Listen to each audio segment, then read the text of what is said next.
Secrets of the Deadly Nightshades, Witchlight Magical Mysteries, Book 2, by Heather G. Harris and Ella Stone. Narrated by Elise Gibbs.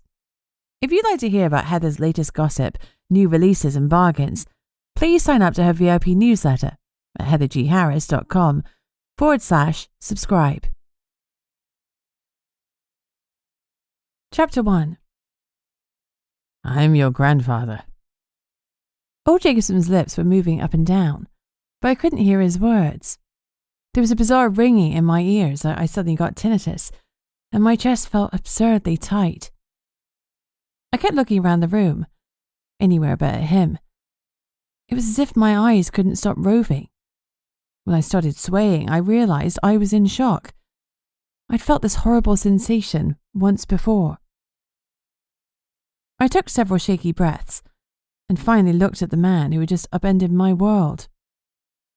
My grandfather, my only surviving blood relative. Well, I assumed he was my only surviving blood relative, unless my grandmother was still alive. That thought threw a switch in my brain. I almost moved from shock to panic. "Were you married to her?" I asked, in a wobbly, raspy voice that I barely recognized. No, he said quickly. She used me for my sperm and moved on. I was in love. She wasn't. Years later, I found out that she'd had a child, and I just knew it was mine. I spent years tracking him down. The old man's face crumpled. But when I finally found him, it was at the graveyard. The grief in his voice was real, and I almost reached out a hand to comfort him, but I wrapped it around my stomach instead. I didn't know this man who claimed to be my family. And he hadn't known my dad. Not like I had. I had loved Dad with all that I was. I'd known the foods he liked, the books he loved, and the music he had adored. And my heart stung as I realized that Jacobson hadn't had the chance to know any of those things about his own child. He was grieving for someone he'd never met. An ideal child. He hadn't known any of Dad's flaws either, like his irritating humming, or his irrational hatred of irises. Jacobson would never know Dad like I did. But I could give him something. He deserved a little I could give because I could feel his grief, and it was still raw even after a decade. "He hummed a lot," I blurted inanely. "Dad," I tacked on, "and he hated irises."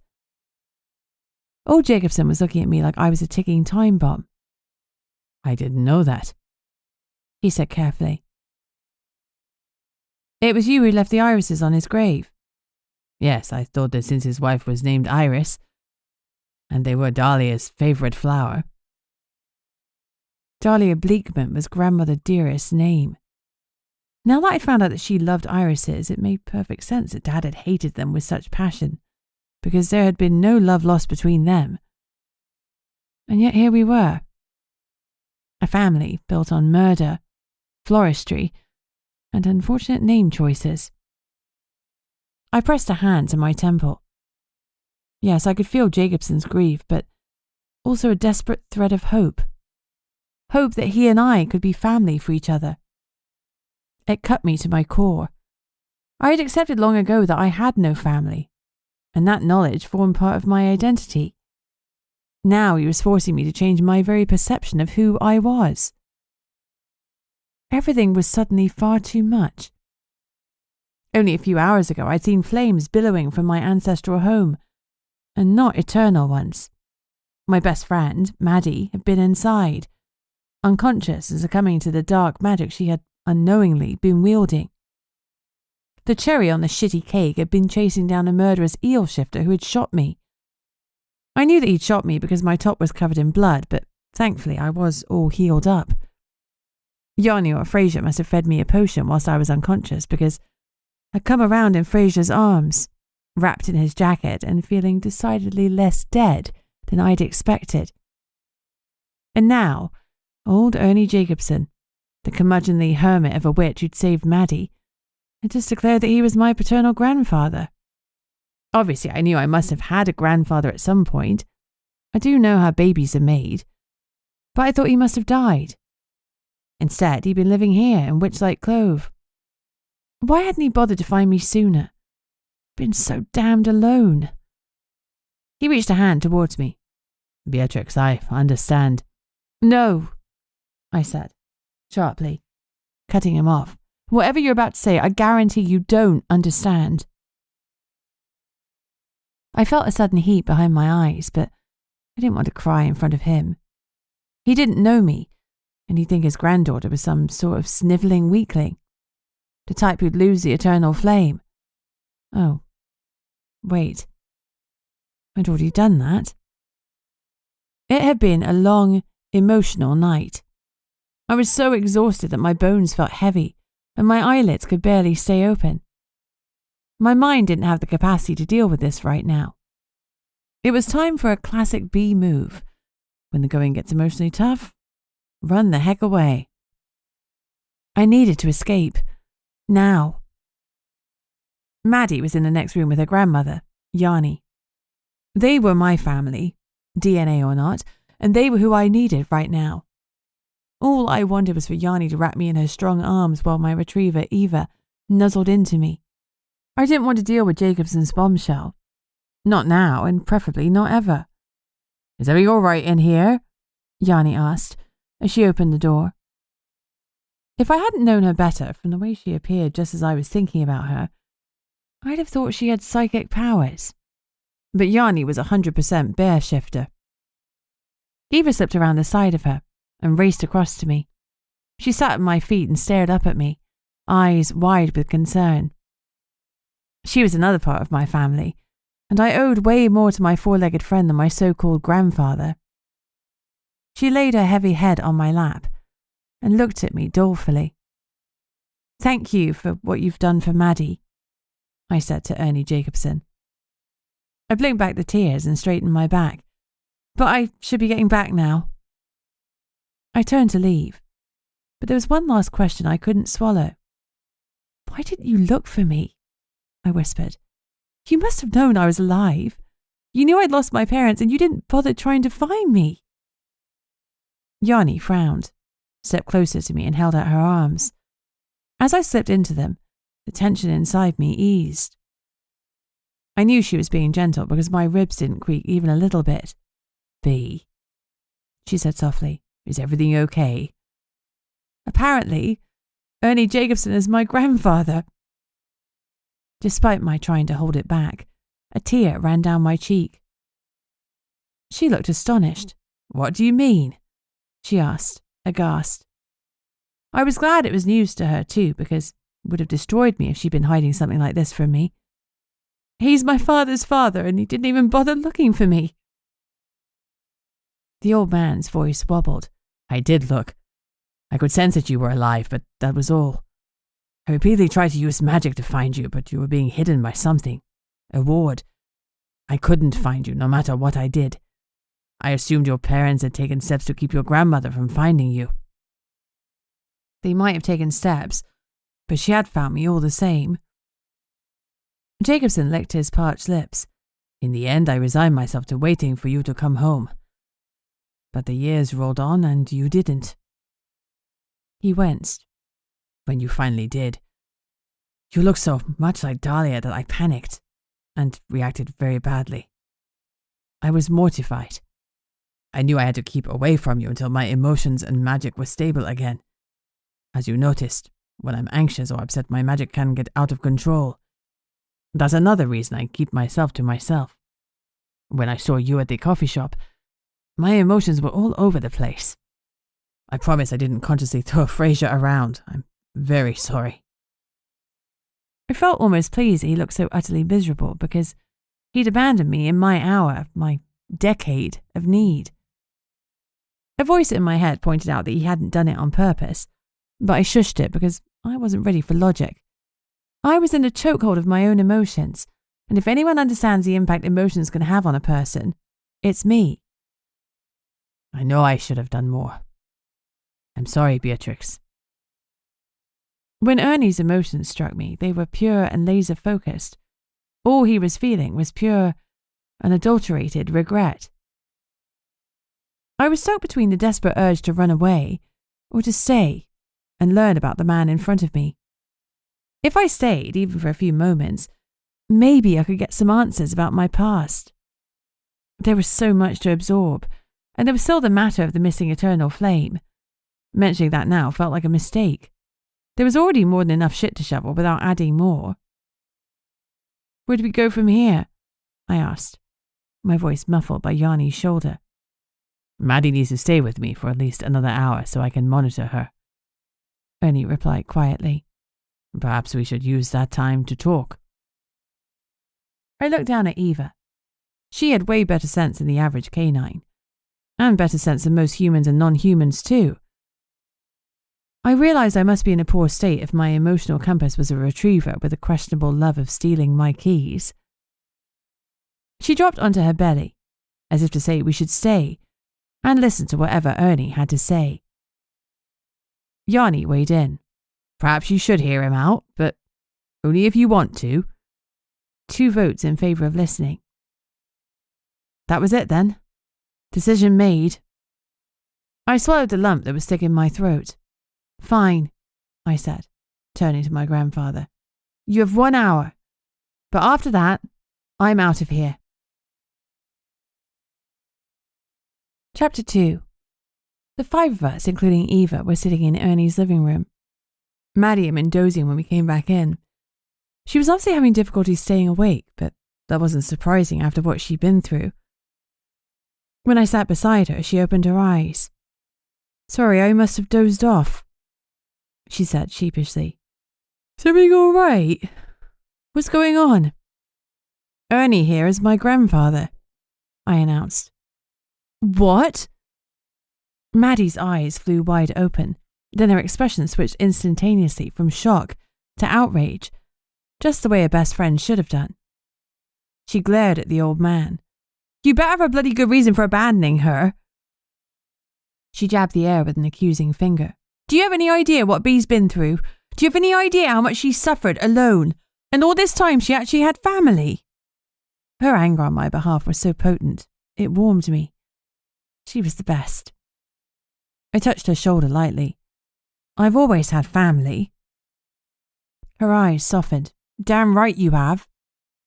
She pulled me into a hug. "I'm so sorry that idiot let you down."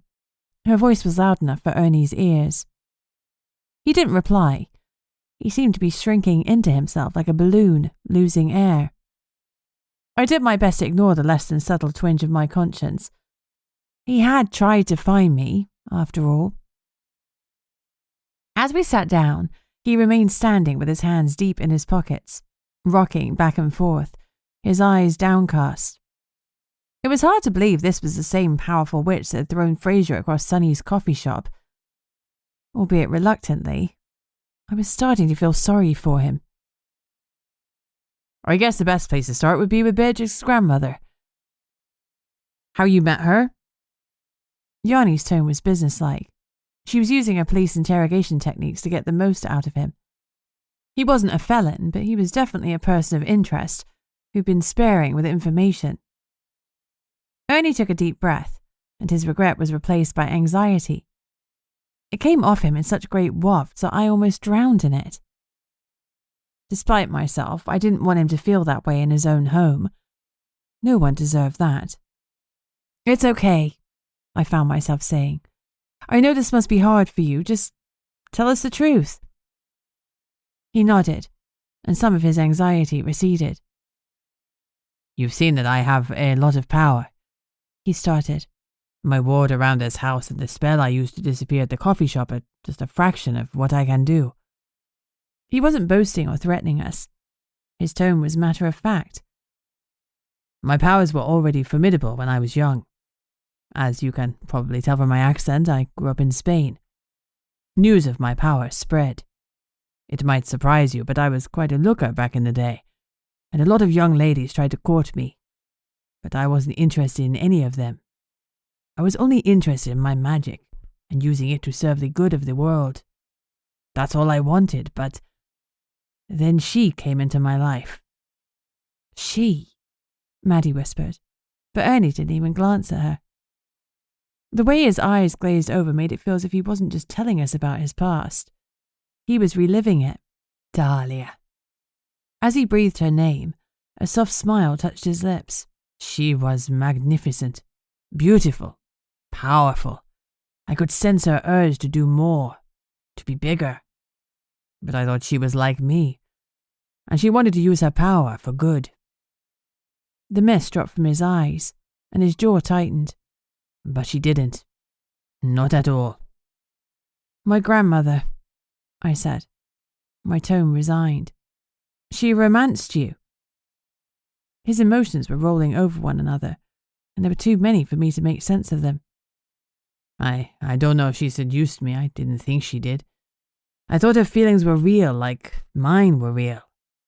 I thought I knew her, but I was wrong. She was only after one thing: to have my magically powerful child. Well, isn't that just lovely? I muttered. A magical gold digger, except instead of mining for money, she was after genetic quality. What a keeper. I was living proof that a magical pedigree was no guarantee of magical strength, and for all my grandmother's plotting, my dad hadn't been that powerful, had he? I frowned.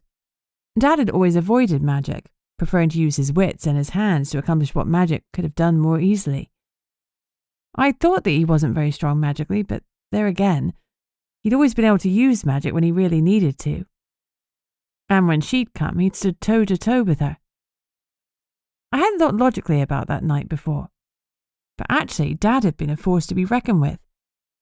So why had he avoided magic for so much of my life? Ernie paused, and I could hear my heart drumming in my chest. This was the start of the story of how my father came to exist, and I already knew its tragic ending. But what was in between? I didn't know Dahlia was pregnant when she left, Ernie said, answering a question I hadn't asked. She said we wanted different things, that we'd become too dependent on each other. It broke my heart. He shook his head. Once she'd gone, I did everything I could to forget her. I was heartbroken and my confidence in myself was shaken, so I threw myself even more into my magic. A friend came back from traveling and told me that he'd run into Dahlia in a small magical community in the south of Italy, and she'd been with a small boy of about 6 or 7. In that moment, I knew in my heart that there was a child of my blood out there in the world, and a simple scrying spell confirmed it. I spent 3 decades looking for him. If you're so powerful you could scry, why wouldn't you find his whereabouts just like that? Maddie clicked her fingers. I tried, but when I did that first scrying spell, Dahlia sensed it. I'd inadvertently alerted her that I was looking for my son, so she cast spells to throw me off. Whenever I looked for him, I got a different location to where they actually were. Oh, she was clever. I didn't know that she'd been practicing sorcery, so I had no idea that she could do that. It took me an embarrassingly long time to work out what she was doing. She sent me on a wild goose chase for a whole decade. Then, a few months after I realized what she was doing, all signs of your father vanished. Do you mean he died? I asked, only to dismiss that idea because the dates didn't line up. No, I always assumed that he'd taken measures to hide himself from her. Did your father often do big, flamboyant magic? I shook my head. Dad had made himself less so that Dahlia wouldn't find him. No, I admitted. He was always very reserved about his powers. It was only when she came that I saw how strong his magic was. I slumped. But it wasn't enough to save him. Sorcery is hard to beat, Ernie said grimly. It is the ace of hearts of the magic world. It trumps all. Then how are we supposed to defeat it? Maddie huffed. As we did that night when your grandmother came here, Yanni said. Strength in numbers. That night it had taken the deaths of 8 good people before Dahlia Bleakman had been vanquished. Although she'd been beaten, her body had never been found, and that had left a big question mark as to whether dear old Granny was still prowling the world, pretending to the big bad wolves that she was an innocent old lady when she was actually the baddest of them all. Ernie nodded. Exactly so. I think Greg tried to avoid attracting her attention. News of what had happened here, a sorceress trying to steal a child, and the many lives that had been lost to defeat her, reached me in Austria, where I was living at the time. I knew it was her. I prayed that I was wrong, but when I saw the grave, I knew. I knew my son no longer walked the living plane. And you gave up on finding me? My statement was more hurt than accusatory. I did. He held his hands up in surrender. I searched for you, Beatrix, I promise you that, but no matter what I did, I couldn't scry you. And I had just lost my son. He looked at me, begging me to understand. I was a broken man, and I have been broken ever since. Finding your father had become my life's work, so I knew about you and how you had left Witchlight Cove. But I also knew you were guardian of the eternal flame, and I believed in my heart that you would come back. His breathing hitched. I should have done more, but I couldn't bring myself to leave your father to search the world again. I finally had a chance to be by his side, even if it was only at the side of his grave. The desperate rawness of his grief resonated with me. At least I could understand that. Grief was something I knew well. But if you expected me to come back, why did you react so badly when you finally saw me? He gave a sad chuckle. Let's just say I hadn't anticipated you'd look quite so much like her. I didn't like that remark at all, and the temptation to change my appearance was immediate. My brain was thrumming, and suddenly it was all too much. I can't do this right now. Finally giving in to the overwhelming urge to flee, I stood up. I need to go. Maddie and Yanni immediately got to their feet. We'll come with you, they said simultaneously. I shook my head. No, I'm fine. I just need space. I patted my hip as I marched towards the door. Come on, Eva. Beatrix. Ernie called, but I shook my head. Another time, I said, before looking back at him and holding his gaze so that he could see straight into my eyes. Thank you. Thank you for telling me all of that, and thank you for what you did with Maddie. You'll come back, though, he said desperately. You'll come back so that we can talk more? I bit down on the inside of my cheek. Possibly, I said. Probably, I amended, as I saw how stricken he looked. I just need some time to process it all. I pulled my jacket closer around me as I walked down the shingled path towards the beach, with Eva at my heels. Stopping for a moment, I reached down and ran my fingers through her fur. Back in the house, I said I had to get out because I needed space. But I didn't. What I needed was to be comforted. Luckily, my own therapy dog was right there with me. I sighed. What do you reckon, Eva? On a scale from 1 to 10 of catastrophic family reunions, how bad was that? Eva gave a short huff that sounded like a world-weary sigh. Yeah, I thought so too. Chapter 3. I stared at my phone, willing it to ring or at least beep with a message. I desperately needed a distraction, and my hormones were willing to supply me with one in the shape of Fraser Banks. Wickedly, I let my thoughts circle back to him, and the way he'd looked walking out of the sea. Every step I took towards home, I considered changing direction and going to his house instead, which was ridiculous because I hardly knew him. Sure, we'd shared a couple of heartfelt conversations, and I'd liked him, even before he'd saved my life. But it wasn't as if he knew about my family the way Maddie and Yanni did. But maybe that was the whole point. He wouldn't be there with incisive questions and inquisitive eyes.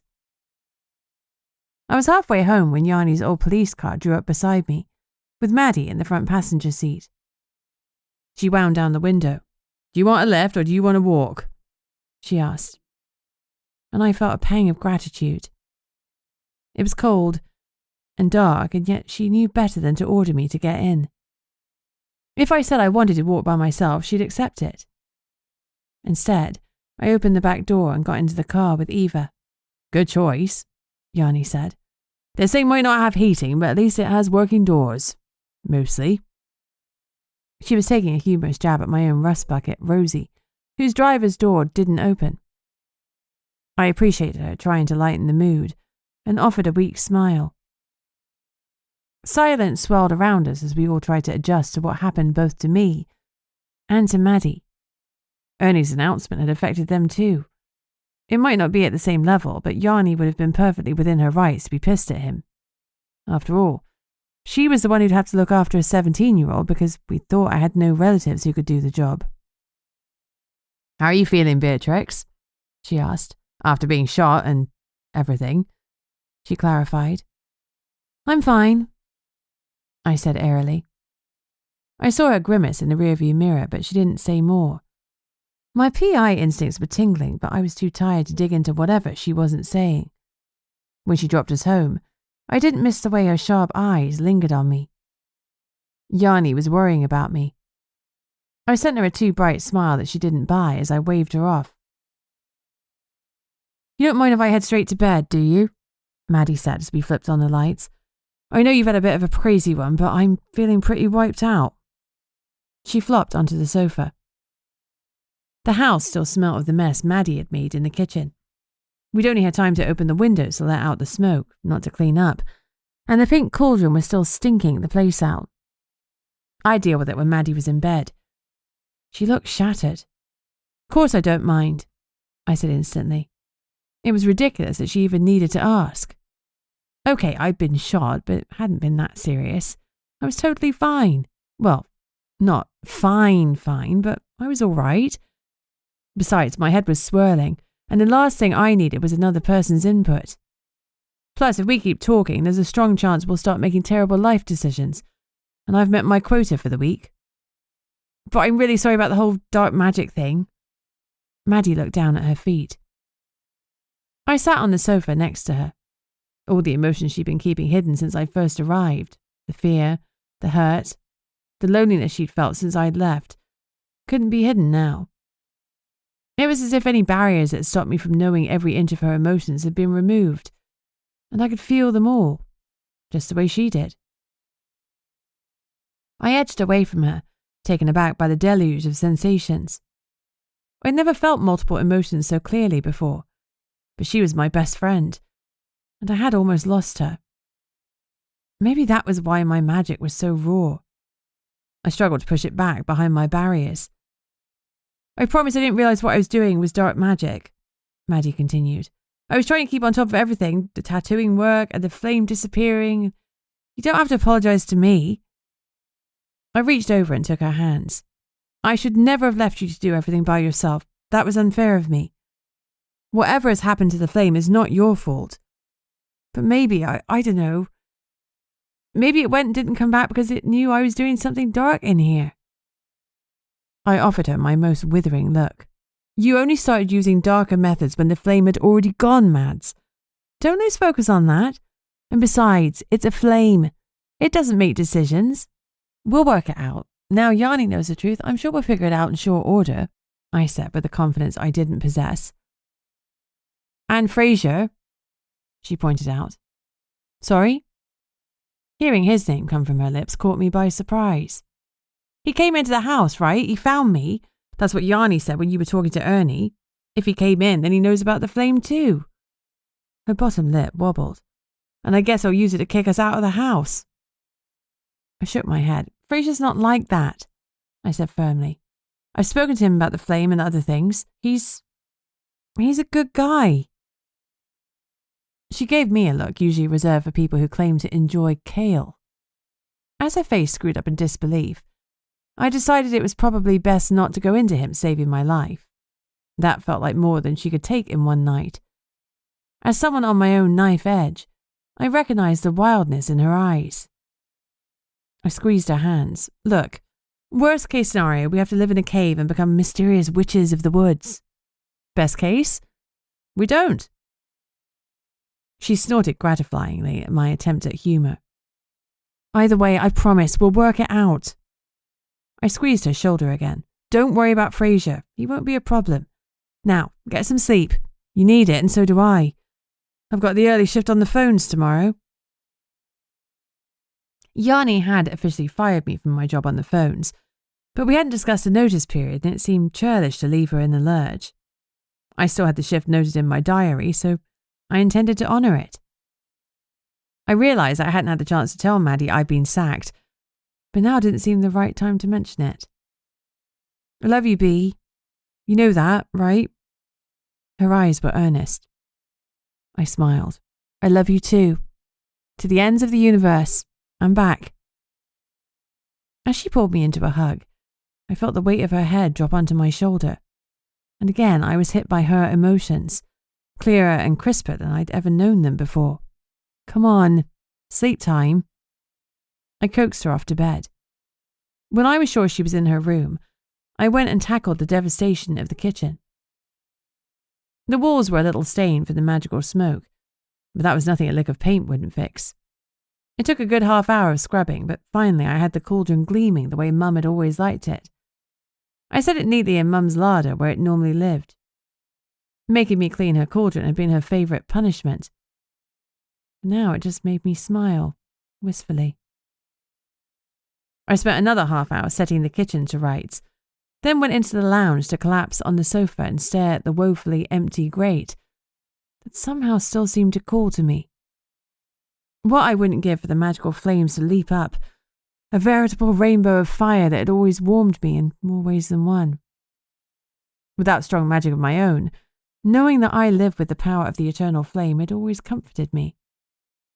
The walls of my cottage felt cold and lonely without them. Thoughts of solitude brought to mind how I could end that situation. Fraser Banks. I'd reassured Maddie that she didn't have to worry about Fraser, but the same couldn't be said for me. Worry wasn't really the right word, but I couldn't stop thinking about him, and that was not good. I needed to be happy with myself before I could add a man to the mix. I wasn't in a relationshipy place. As I stared at my phone, I could almost feel him doing the same. Sitting in a deep green leather armchair, staring at his screen, wondering if he should be the one to message first or whether it should be me. It was all in my imagination. I had no idea what the inside of his house looked like. For all I knew, he didn't even have a green armchair. But my vision felt vividly real.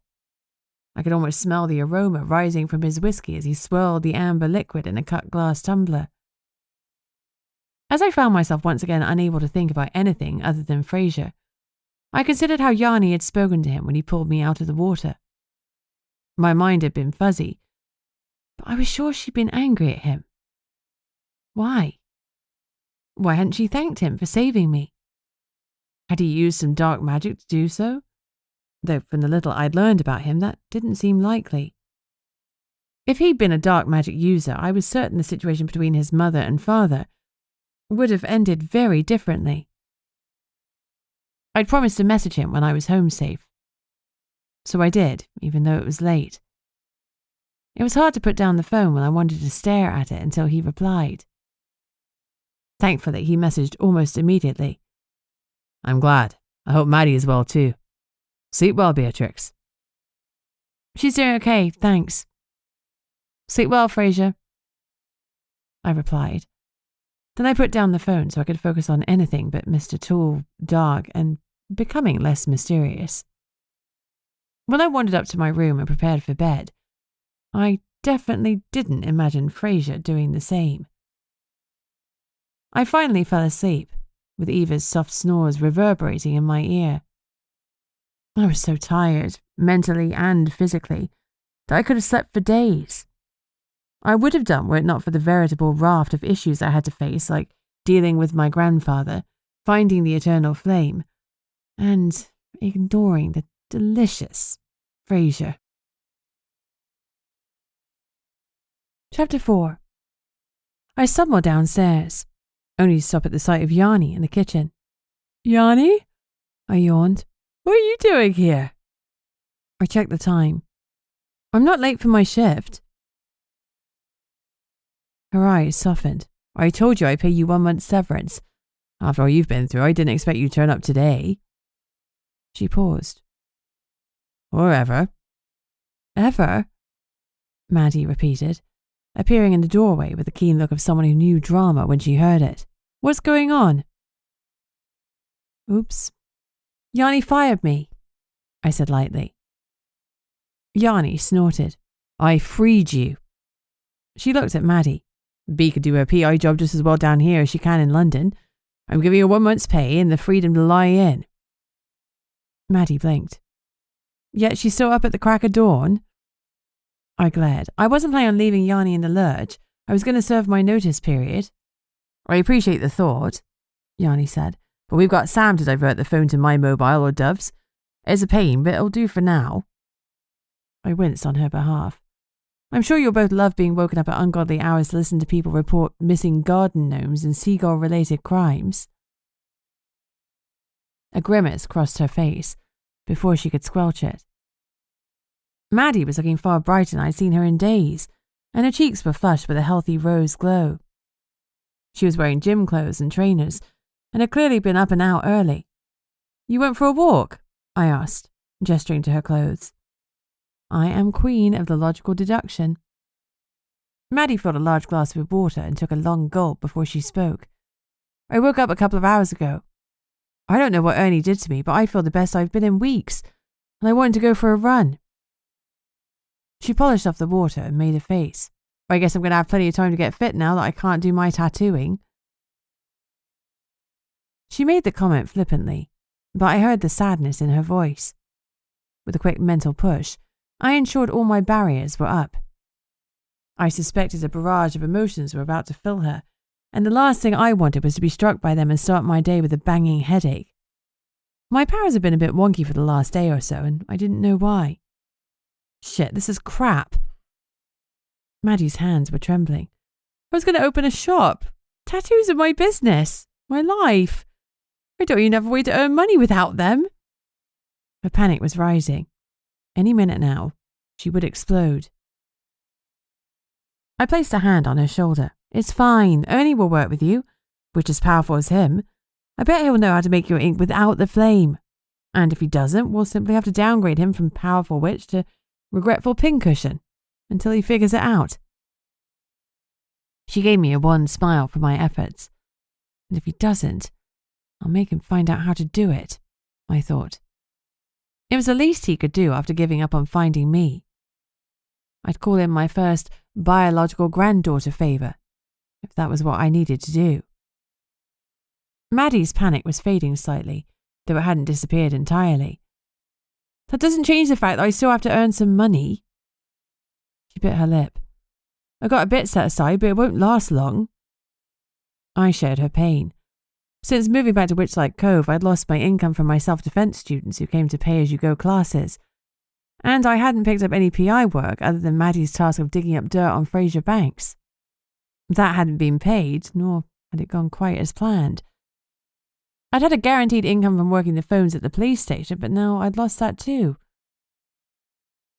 All in all, it was a crappy situation. Unless... Maddie, you're still good with early mornings, aren't you? When you're not doing dark magic, that is. She offered me a glower for my sass. Better than you? Why?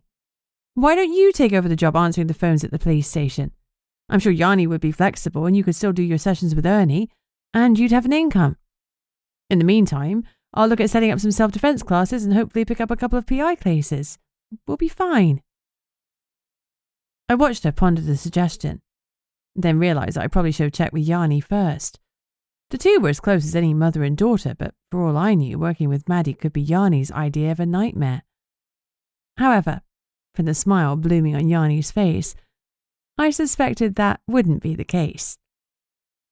Would you be okay with that? Maddie asked, looking at her nana.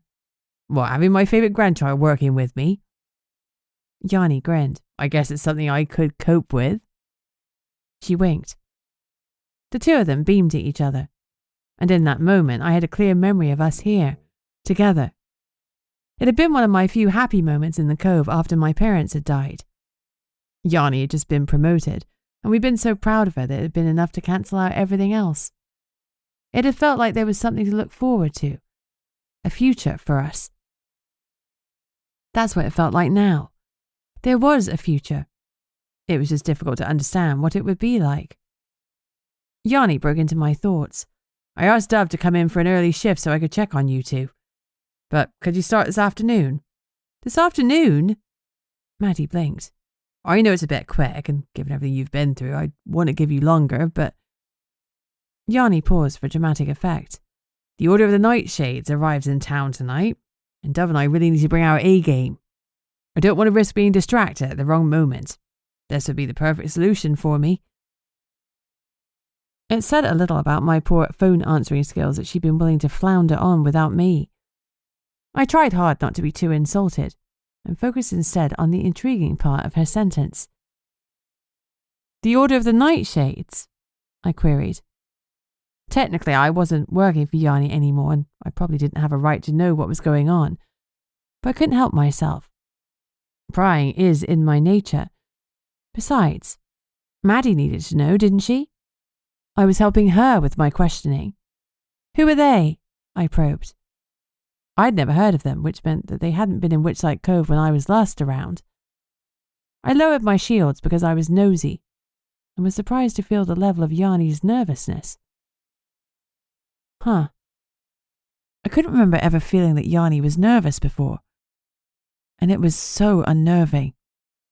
Who were the Order of the Nightshades to affect her that way? That's not a straightforward answer, she said grimly. Are they a knitting circle with a dark side? A terrifying cult of coffee-addicted baristas? A group of tech-loving accountants who finally snapped? Yanni's lips twitched, but her expression remained serious. Worse. Chapter 5. She paused dramatically. Too much amdram in her past. They're a guild of deadly vampire assassins, and here's the part that gets me. They operate outside the boundaries of the law. Centuries ago, the Order got special dispensation from all of the sects. They're like diplomats, untouchable under law. I gaped. No wonder Yanni wasn't thrilled about their arrival. They had carte blanche to do whatever they pleased with no consequences. It was a pretty terrifying prospect. That's insane. Yanni grimaced. I know, but because of that, their leader keeps a tight rein on them, and they're only supposed to perform authorized kills. If they went around creating mayhem, the sects will revoke their status, so they're careful to toe the line. They're also pretty philanthropic, she added. They do a lot of charity work to minimize their bad reputation as hired killers. The fact that they're hired guns is one of those secrets that everyone knows, but no one is rude enough to point out to them, if they're unlucky enough to meet one of them. You're telling me there's a group of vampires who claim to be philanthropists but are, in fact, a not-so-secret guild of assassins who are above the law? I said slowly. That's it, Yanni agreed. They have existed for a very long time, centuries, and they're very secretive. Think of the Masons, but with murder and death. Do they have their own secret handshake? I asked, intrigued. I imagine so, but I'm not going to ask. Asking questions of the Nightshades doesn't end well for anyone. Vampire assassins. I shook my head in wonder. That sounds like the kind of thing you'd find in a particularly intense PowerPoint presentation at a supernatural careers fair. Everybody loves a PowerPoint.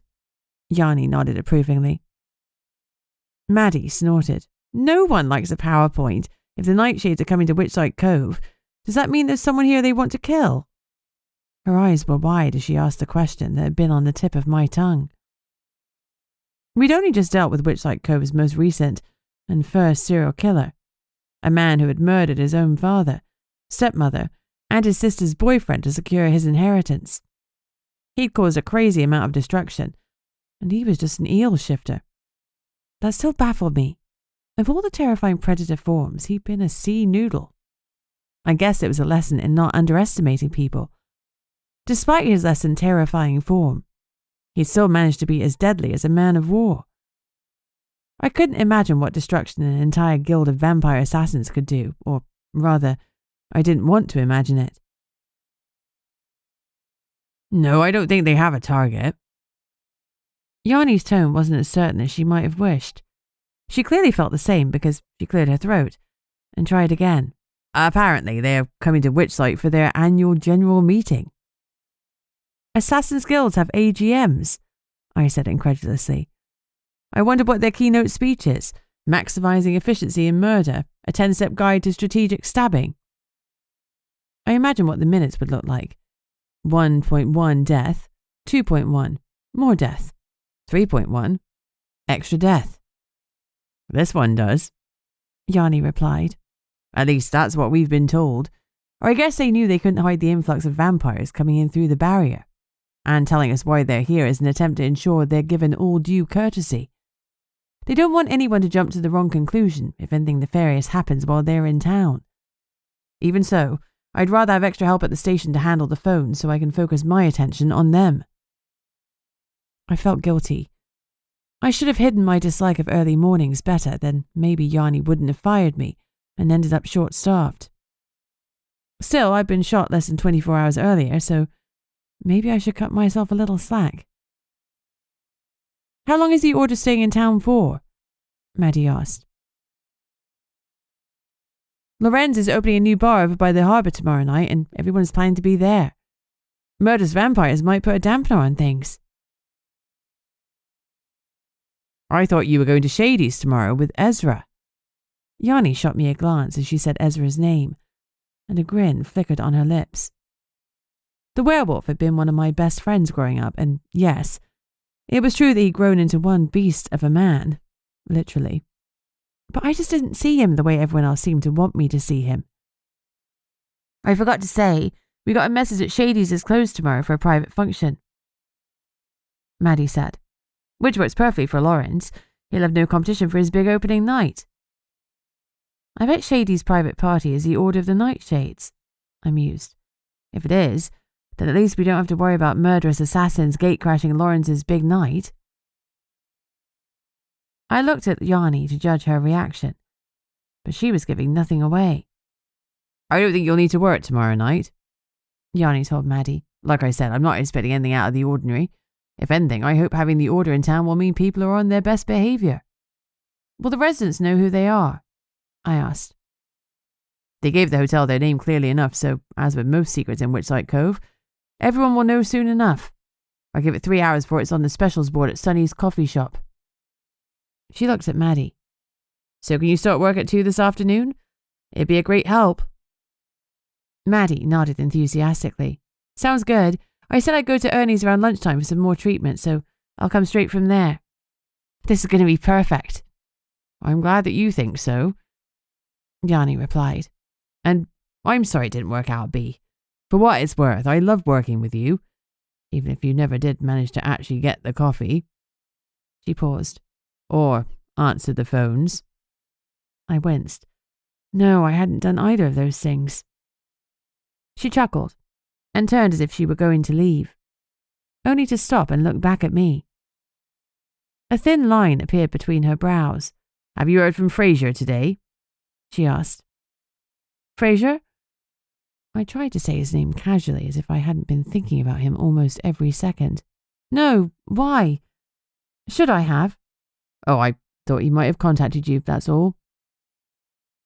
Her jaw tightened, but she made an effort to relax it and smiled instead. I called bullshit. What potion did he give me? I asked, gesturing to my stomach. Yanni blanched. You'll need to ask him. All right, girls, I'd better get back to work. Have a good day. She bent down and gave Eva a rub on the head. Look after them, won't you? I'm pretty sure you're the most sensible one in this house. Eva barked as if she agreed. Hey, I laughed. Smart or not, remember who opened your dog food. You need opposable thumbs for that shit. Yanni snickered before leaving me and Maddie alone with Eva.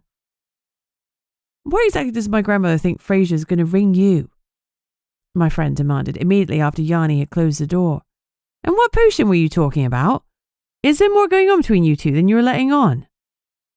The image of Fraser and me standing on the beach immediately came to mind. Then I thought of him stepping out of the water, droplets trailing down his tight abs. I'd seen less sculpted statues in museums. If I hadn't turned around and shown a hint of self-restraint, who knows what I might have seen? That thought alone was enough to make my cheeks colour, at which point I remembered Maddie was still standing there, looking at me, and I blushed like a schoolgirl. I cleared my throat awkwardly.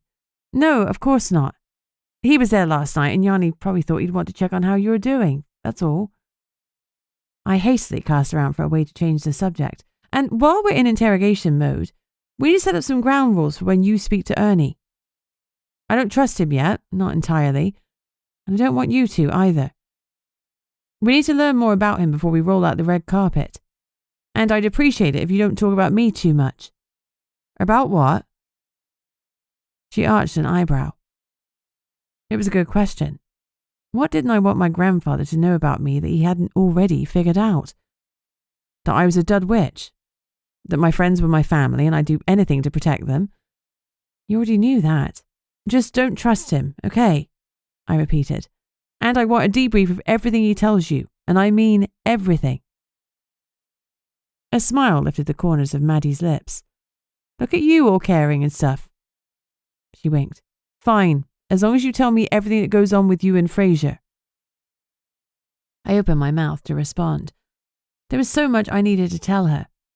From the conversation at the beach to Fraser's exchange with Yanni, and the fact that he'd saved my life. I didn't even know if Maddie was aware I'd been shot, and that was definitely something I needed to tell her. About that, I started, but before I could continue, there was a knock at the door. She's like Grand Central Station here today, Maddie huffed. When I turned towards the door to see who had interrupted my confession, part of me was secretly pleased. Some things between Fraser and I felt intensely personal, and I wanted to keep them to myself for a little while longer. But I'd have to admit to the events on the boat, sooner rather than later. Chapter 6. Maddie opened the door to 6'6" of pure muscle, attached to a sweet face that was grinning down at us. Even the ominous scar running through Ezra's right eyebrow didn't decrease his charm. If anything, it added to it. There was clearly something wrong with me that I didn't find him attractive. Maddie? Trixie? He greeted us as he rocked back on his heels. He sent me an amused look. I hear the job didn't go too well. I stepped aside and let him into the hallway. Bad news travels fast? News of any kind travels fast in Witchlight, he said lightly. Except, apparently, the fact that I am the most handsome man in town. That seems to be taking its time. I rolled my eyes at him. Good-natured amusement was radiating off of Ezra. A subtle, sweet emotion. And for the second time that morning, I was surprised by how clearly I could pick up on another person's emotions. Had meeting my paternal grandfather unlocked something within me. Maybe witches needed to be in covens because without family their magic didn't manifest properly? I pondered the idea for a moment before dismissing it. If that were the case, my powers would have formed while my parents were still alive, the way most young witches' powers do. I was grasping at straws, but it didn't change the fact that something within me had definitely shifted, and I was damned if I knew what or why. Trixie, you okay? I blinked. Ezra was staring at me as if he was waiting for me to respond to something. I had no idea what the hell he'd asked me. Sorry, I offered lamely. I drifted away for a bit. Yeah, we noticed, he said. Ezra was saying about last night, Maddie clarified. Last night? Yeah, Ezra added. It's crazy. I can't believe Gilbert would kill his own dad. That's so cold. I heard you handled the situation like a pro, though. Oh, that last night. I wasn't sure getting shot was something a pro would do, but I wasn't about to say so. I'm glad we caught the real killer, I said diplomatically. Actually, while you're here, I might as well tell you both at once. I took a deep breath and relayed the previous night's events as dispassionately as possible. You got shot, Maddie squawked, and this is the first I'm hearing of it. I shrugged. Fraser gave me a potion or something and I'm totally fine. I lifted my shirt to show them my unblemished skin. That's one hell of a potion, Ezra said slowly. Fraser saved you? Maddie asked. I nodded. She sighed dramatically. Fine, my grudge against him is officially null and void. Ezra and I exchanged amused glances. Is that why you came over? I asked Ezra. To talk about Gilbert? It was surprisingly nice having the three of us together. From when we were little kids up to when I'd left, we'd spent almost every day together, and I hadn't realised how much I'd missed it. Maddie was right about us needing some proper time together again, even if she was wrong about Ezra and I making a decent couple. Actually, I came to ask if you'd be interested in some work, Ezra said hopefully. Also, any chance of a cup of tea before I waste away? I feel my life force draining away by the second. Not that he was being over-dramatic or anything. It was good to see some things never changed. Of course, wouldn't want you to waste away.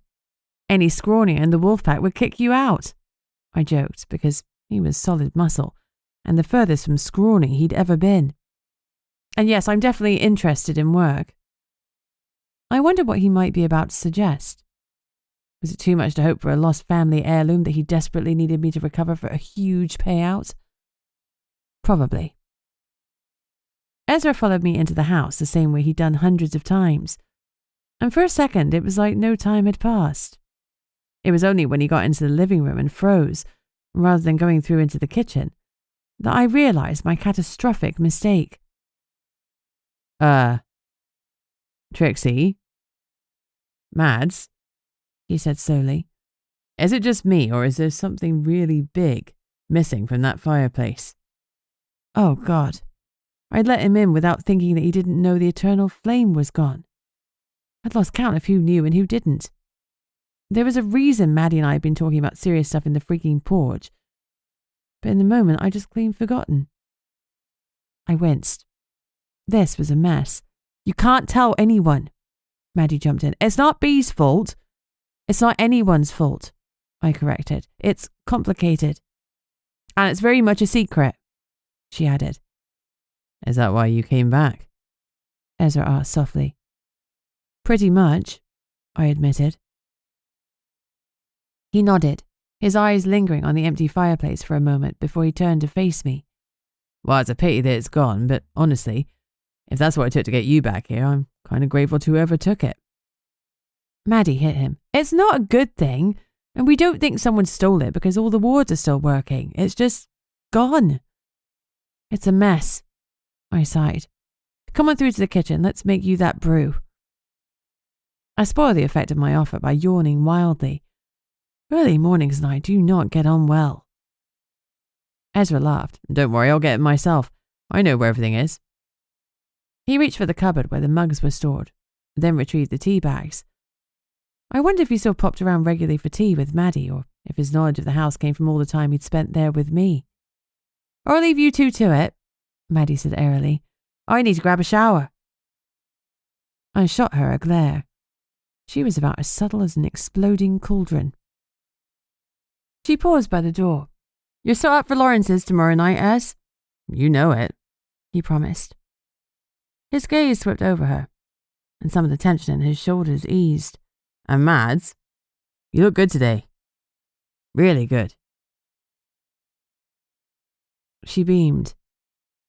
Obviously, Ezra hadn't known about her dabbling with dark magic any more than I had, but it was good that he could see a difference in her now that it was gone. Hopefully now she knew how much it had affected her. She'd never be tempted to go back to less than savoury practices. As Maddie drifted upstairs, Ezra and I went back into the depressingly flameless living room. So what is it? I asked eagerly. What job have you got for me? I was sensing a deep sadness radiating from him, blended with the fear-based tension and tinged with an underlying anger, not to mention guilt. 4 emotions at one time. My powers really were improving. But instead of feeling happy, I felt concerned because I didn't know why my magic was changing. Eva jumped up next to me on the sofa, and Ezra sat on the other side of her. After ruffling her fur, he sighed. It's my nieces, he said. I don't know if you ever met Hallie and Roz. They've only just turned 10. Ezra had a lot of family, including a multitude of nieces, nephews and cousins. Since coming back to Witchlight, I'd only seen his dad and his cousin Peppa. I frowned as I cast my mind back. I think I remember your sister being pregnant. They're twins, right? Yeah, he said with an affectionate smile. They're chaos, super smart, super sassy, and obviously I'm their favourite relative. Course. I pressed a hand to my chest. Poor you. The burden of being adored must be exhausting. His smile was sweet. Ezra would do anything for the people he loved, and I assumed that was why he was here. So, what's going on with them? I asked. He sipped his tea, but I got the feeling it was to steady himself, rather than because he was thirsty. Bullying, he replied finally. He gritted his teeth and a wave of anger rolled off him. At school and outside of it too, apparently. That's so crap, I said instantly. I'm sorry, it must be shit for them. It is. Bullies are vermin. When we were kids, my mother always tried to convince me it wasn't their fault, that they had things going on at home that made them act badly. But you don't have to be very old to know the difference between right and wrong. And it's not like all bullies see the error of their ways and stop when they grow up. Plenty of adults still think it's acceptable behaviour to make you feel bad about yourself. His dark glare told me he was thinking about someone in particular. Who's doing it? I asked. Surely you've spoken to them. Oh, I have, he said, still angry. It's 3 bear shifters. One of them is the ringleader. Bear shifters? Has Yanni spoken to them? The girls don't want that. They want to stand up for themselves. Plus the bullies are polar bears and not from Yanni's line. That was when it clicked, and I realised why Ezra had come to see me. You want me to teach the girls self-defence? Absolutely. These bullies are only cubs. They're not exactly petite, but I reckon if the twins can show them that they won't be pushed around, literally, then they'll back off. Obviously, I pay you for your time. You don't have to do that, I said. You're family. I didn't miss his almost imperceptible wince. Any self-respecting member of your family would tell you that you have to earn money, so I'm paying you, and that's that. He paused. Assuming you'll help. My heart warmed. I really did love him, even if it was just as a friend. Course I will. When are you free? He asked. Obviously they have school and it's a full moon tonight, so they'll want to be out with the pack. You're not going to want to teach them while they're in wolf form. I wanted to fight Ezra in wolf form when I was a kid, just to prove I could beat him, but my parents had forbidden it. The wolf's primary defense is its teeth. The last thing I needed now was a wolf bite to make my situation even more complicated. Tomorrow? I suggested, before we go to Lawrence's. Perfect, sounds like a date. With the girls, obviously. He added hastily. You never give up, do you? He grinned. You can't keep this werewolf down. Besides, it's fun winding you up. He was such a git, but I loved him, and I knew he'd make some other woman very, very happy one day. I just needed to find that woman. Maybe that was something else I could put on my to-do list while I was officially unemployed. Find the flame, get Ezra a girlfriend, and get Fraser Banks out of my head. Sadly, only one of those 3 actually felt possible. But I'd definitely be giving the others a go. Chapter 7. Given that I was having my first proper day off since arriving in Witchlight Cove, I decided to give my long-suffering retriever a proper walk. I think you'll like the woods, I told her, but remember what Ezra just said about it being a full moon tonight. We're not going too far. Okay? Eva barked and wagged her tail, and I felt a flurry of excitement cascade from her. It wasn't just about the walk, it was about the 2 of us having some time together. Eva was definitely a people dog, and the more people she had around to love her, the better. But it had obviously been hard for having to share my attention with so many others. When we were in London, it had just been the 2 of us. I felt the same. There was nothing better than some solitude with my bestie. Except maybe the addition of a good thriller and... Actually, before we go for a walk, how about we grab one of Sunny's coffees? I suggested. She gave me a look which in a human would have been an eye roll, but then she relented, wagging her tail, and barked. She didn't want me spending too long there when I'd promised her the scents and sounds of the woods to enjoy. Oh, be quick, I wheedled. She huffed but set off happily by my side towards Sunny's. By pure luck, I timed my arrival between the breakfast and lunchtime rushes, so there were only 2 people ahead of me in the queue. Sunny's coffee was insanely good, and people would often wait for an hour for one of his cappuccinos. Feeling like fate was on my side, I stepped into the cafe. Immediately, a strange prickling travelled the length of my spine, as if I were being watched. I knew instantly whose eyes were on me, and yes, I was aware that it was weird that I didn't need to turn around to check. That knowledge led to something that felt remarkably like 1,000 butterflies swarming in my stomach. I glanced to the side and, just as I'd expected,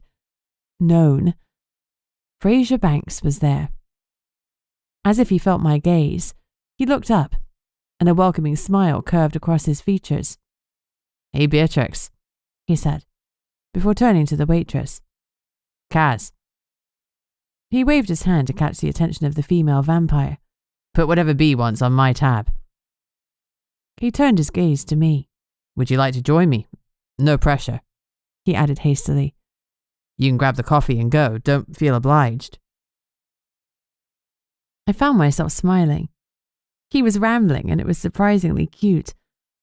"I'd love to," I said, my lips moving before my brain had a chance to think about his offer. My mouth was clearly running an independent operation, much like Eva, who'd already abandoned me for a better prospect. She was sitting by Fraser's feet, resting her head on his lap. So much for thinking she was craving my attention. Kaz flashed me a smile. "What would you like?" she asked warmly. She was the polar opposite of Sonny's usual charm, and probably the reason he still did a roaring trade despite his sour disposition. "A mocha, please. Double shot?"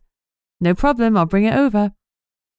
She started bustling around the coffee machine, grinding fresh beans and tamping them down expertly. I left her to it and looked around the cafe. I immediately spotted a glowering vampire in one of the booths. I knew he was a vamp because he was flashing his fangs as he sipped his coffee, and he had a daylight tattoo on his neck. He wasn't trying to hide who or what he was, and I kind of liked that. None of us should need to hide who we are. I met his eyes and gave him a friendly smile. After a beat, he acknowledged my existence with a jerk of his head, then pointedly turned back to his coffee. Okay, interaction over, I guessed. A shiver ran through me. I was good at reading people, but I got nothing from this guy. It was like he was emotionless. Totally creepy. When I walked over to Fraser's table, he rose, displacing Eva's head, and pulled out a chair for me. The fluttering in my stomach intensified, and my pulse spiked as if I'd just run a half marathon. Of course he was a total gentleman. The damn selkie didn't have a single flaw, other than his flawlessness. But maybe that just showed I didn't know him yet. Everyone has flaws, some worse than others. Weirdly, I found I was looking forward to discovering his. "How are you feeling?" he asked carefully as he sat down again. "After yesterday, is everything okay?" I felt his nervousness so acutely that I had to push my barriers up another notch. All that time in the non-magical world had accustomed me to maintaining a much lower barrier because I hadn't needed to work so hard to block out emotions. But lately it felt like I was battling them all the time. If my powers remained on the blink like this, I'd have to spend a serious amount of my unemployed time working on strengthening my shields. As the barrier kicked in, I wondered if I'd misjudged what I'd been feeling. Surely Fraser couldn't possibly be nervous about speaking to me. We'd had conversations before, and I was nothing to be scared of. And yet I knew he was nervous, which, annoyingly, made my own tension increase. Those damn nerves were contagious, multiplying like tribbles. I felt conflicted. Part of me had wanted to sit with him before he'd even offered, as if I'd been drawn by some unseen force. But the other part of me wanted to hold back. Still, I couldn't ignore the sense that he needed to talk to me. I realized I'd been silent for too long. "Well, it's been a lot to deal with," I blurted. "Yes, I can imagine. How is Maddie? Is she all right?" I loved how his eyes lit with genuine concern. "I think she will be. She's going to work with Ernie, old Jacobson. He says he can help her." "That's good, I suppose." He frowned. "I don't know him well. Is he trustworthy?" That was a big question. Ernie had chucked Fraser around this very cafe, so I could see why he'd be ambivalent about him despite his helping Maddie. I snorted. Define trustworthy. On a scale from would lend you a fiver to won't sell your soul to the highest bidder, he's somewhere in the middle. I paused. It's complicated. I discovered some things last night about Ernie. About me. I didn't know why I was holding back because the urge to share with Fraser was strong. He'd all but bared his soul to me a couple of days ago, and it felt like it was my turn to reciprocate. 1 double shot mocha, Kaz said, as she placed a cup in front of me. Thank you. I flashed her a smile, then waited until she'd walked away, before dropping my voice and continuing. It turns out that Ernie is my grandfather. Fraser blinked. Your grandfather?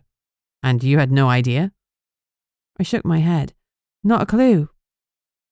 He reached over the table and squeezed my hand. That's a lot to deal with. Is there anything I can do to help? No, but thank you. I just need to find my feet again. I smiled wryly, like I've been trying to do ever since I arrived back in Witchlight. I hadn't specifically asked, but Kaz had placed my coffee in a takeaway cup. At that moment, it felt like a sign from those fates that I totally didn't believe in. A nudge that I shouldn't stay there getting closer and closer to Fraser. I picked up the cup. I should get going. I moved to stand, only to stop. Oh, wait. You said you wanted to talk to me. I'm sorry, I completely forgot. What was it about? Fraser tilted his head. I don't think I did, he replied slowly, his gaze holding mine. I asked you to join me, but there wasn't a specific reason. I felt sure he was lying. Are you sure? I asked. I'd been so sure he wanted to speak to me about something specific, and it had felt essential, desperate. But now, nothing. Beatrix, is everything all right? Fraser touched my hand. Are you okay? The flash hit me like a bolt of lightning. The same vision I'd had before I'd fallen asleep the previous night of him sitting in a green armchair, a glass of whiskey in his hand. Only this time it felt even more vivid. It wasn't just the whiskey I could smell. I could sense the aroma of the leather chair in my nostrils and see his wet coat, the one he placed around me, laying across its arm next to him. The coat wasn't in the form of a leather jacket like it had been when he'd saved me. It was more natural than that. It was a pelt, and there was magic buzzing from it. Magic that was drawing me in. With a jolt, I freed myself from the vision and backed out of my seat, practically knocking over my chair. My hands and knees were trembling. His pelt. He'd wrapped his pelt around me. Come on, Eva, I blurted, not daring to look at Fraser. We're going. With my heart racing, I sprinted out of the cafe, only realizing once I was on the pavement that I had left my coffee. Again. I groaned. One day, I would actually have a normal drink at Sunny's. Chapter 8. When I got home from walking Eva a couple of hours later, I calmed down. The vision obviously wasn't real, it was just some sort of trauma response. I wasn't powerful enough to have real visions, so it must have been my imagination going crazy. If it had felt super real and I could still smell the smoky, peaty tang of whiskey on the air, well, I had a good imagination. That was all. The house was empty and cold, and the absence of the eternal flame rankled. This house shouldn't be cool. It should be sweltering. Seeing the empty fireplace made my heart sink and my guilt rise up. Some guardian I was. To divert myself, I dug out my lockpick set and an old padlock, hoping they might provide some challenge. They didn't. The lock popped open almost instantly. At least if my magic didn't pan out, I could always become a career criminal. It was always good to have a plan B. I picked up my current book, but before long, I realized I'd read the same page 3 times. Even my thriller wasn't thrilling me. I felt flat and weird, and I didn't know why. It was a relief when Maddie bounced in from her shift. "Guess what?" she asked, eyes sparkling with mischief. "You're going to have to give me a clue," I replied. "You're working at the police station in a magical town, so literally anything could have happened." She snorted. "Fine then, I'll tell you." She was clearly too excited to continue her guessing game. "The head of the Order of the Nightshade came into the station today. Her name is Candace, and she's phenomenal. Terrifying, but phenomenal. And the heels she was wearing. They were red-soled. Louboutins, obviously. Everything she was wearing was designer. Her bag was Chanel. Vintage." I nodded sagely. Yes, nothing says secret assassin organization like a bold fashion statement. Maddie rolled her eyes. Honestly, she looked so kick-ass. "I thought the Order was meant to be secretive and nobody was supposed to know they're here," I said, cutting Maddie off before she gave me every single detail of the vampire's outfit. Still, the smouldering vampire at Sunny's hadn't been subtle either, and I had no doubt he was part of the Nightshades. Something about him had screamed deadly. Maddie dropped onto the sofa. "I spoke to Dove about that. We think the idea is that they don't let anyone know where they've been after they've swept in and assassinated someone," she said. "When they're on the job, they're ghosts, but as an organization, they want people to know they exist so that their reputation spreads. And they let the charities they donate to know who they are. Apparently, they even hold a charity ball once a year." That probably made it easier for them to find clients, but it still felt odd. I'd hate to imagine what would happen if a fight broke out at an assassin's party. "What did Candace want?" I asked nosily. I assumed she came to speak to Yanni. "Yeah, she wanted to reassure the police that the Order are here purely for administrative business, and their visit shouldn't bring anyone any harm or distress." Maddie's tone indicated she was quoting Yanni. "I'm not sure that's reassuring when it's coming from a professional murderer. Apparently, there are some grudges going back years with various shifter groups. She wanted Yanni to be aware of that, and said she told her vamps to park any resentment. Oh, and she asked for a list of local charities because they always donate to the town where they hold their AGM. Part of me wished I'd been at the police station to see Candace, so I could get her measure myself, although I clearly wouldn't have got half the thrill from the designer clothes. "What about you?" Maddie tucked her feet under her. "Did you get up too much today?" For a second I considered telling her about the walk with Eva, the moment with Fraser in the coffee shop, and the flash that had felt almost like a vision. But I didn't. There was something else I wanted to bring up instead. Something more important than the churning in my gut every time I thought of Fraser. "I think my powers are getting stronger," I blurted out. She stared at me. "Wait, what? Really? How do you know?" "It's subtle things like feelings. You know I can generally pick up supernatural people's emotions?" "Yes, of course. Well, that's changed. I've always been able to pick up one dominant emotion, maybe two, but now I can unravel a whole bundle of them. When Ezra comes round, I wasn't just feeling his strong emotions, but the slight ones too. I could feel how upset Ezra was about his nieces and how guilty he felt that he hadn't done more to help them.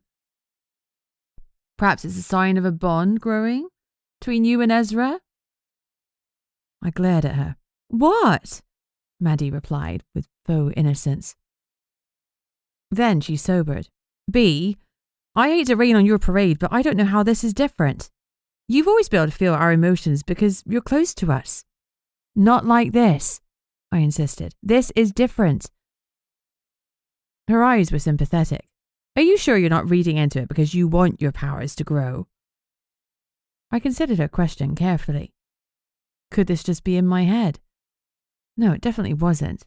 I knew my magic, limited though it was, and it had definitely changed since I'd been shot. Honestly, I think this is really different. "Maybe it's something to do with the flame disappearing," Maddie suggested. "It is part of your family, after all." I don't know. I wouldn't have been surprised if the eternal flame had just wandered off in search of a better guardian. It was that thought that kept my stomach churning in the small hours of the night. With everything that had happened in the last 24 hours, the missing eternal flame had been pushed way down my list of priorities, but It couldn't stay there. I had to drag it to the top. It was the whole reason I'd returned to Witchlight Cove. It's weird because the wards around the town haven't fallen, so the flame might not be in this house, but it must still be local. I should probably do some digging, maybe find other places that have witchlights. I was speaking my thoughts aloud.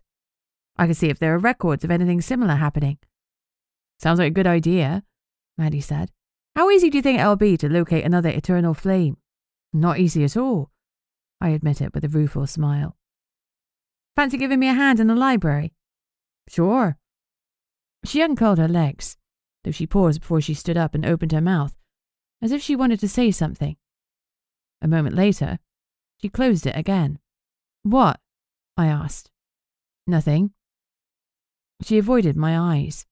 You were going to say something. What was it? I knew my best friend, and I wasn't going to let her keep anything from me again. Not after the way it had ended last time.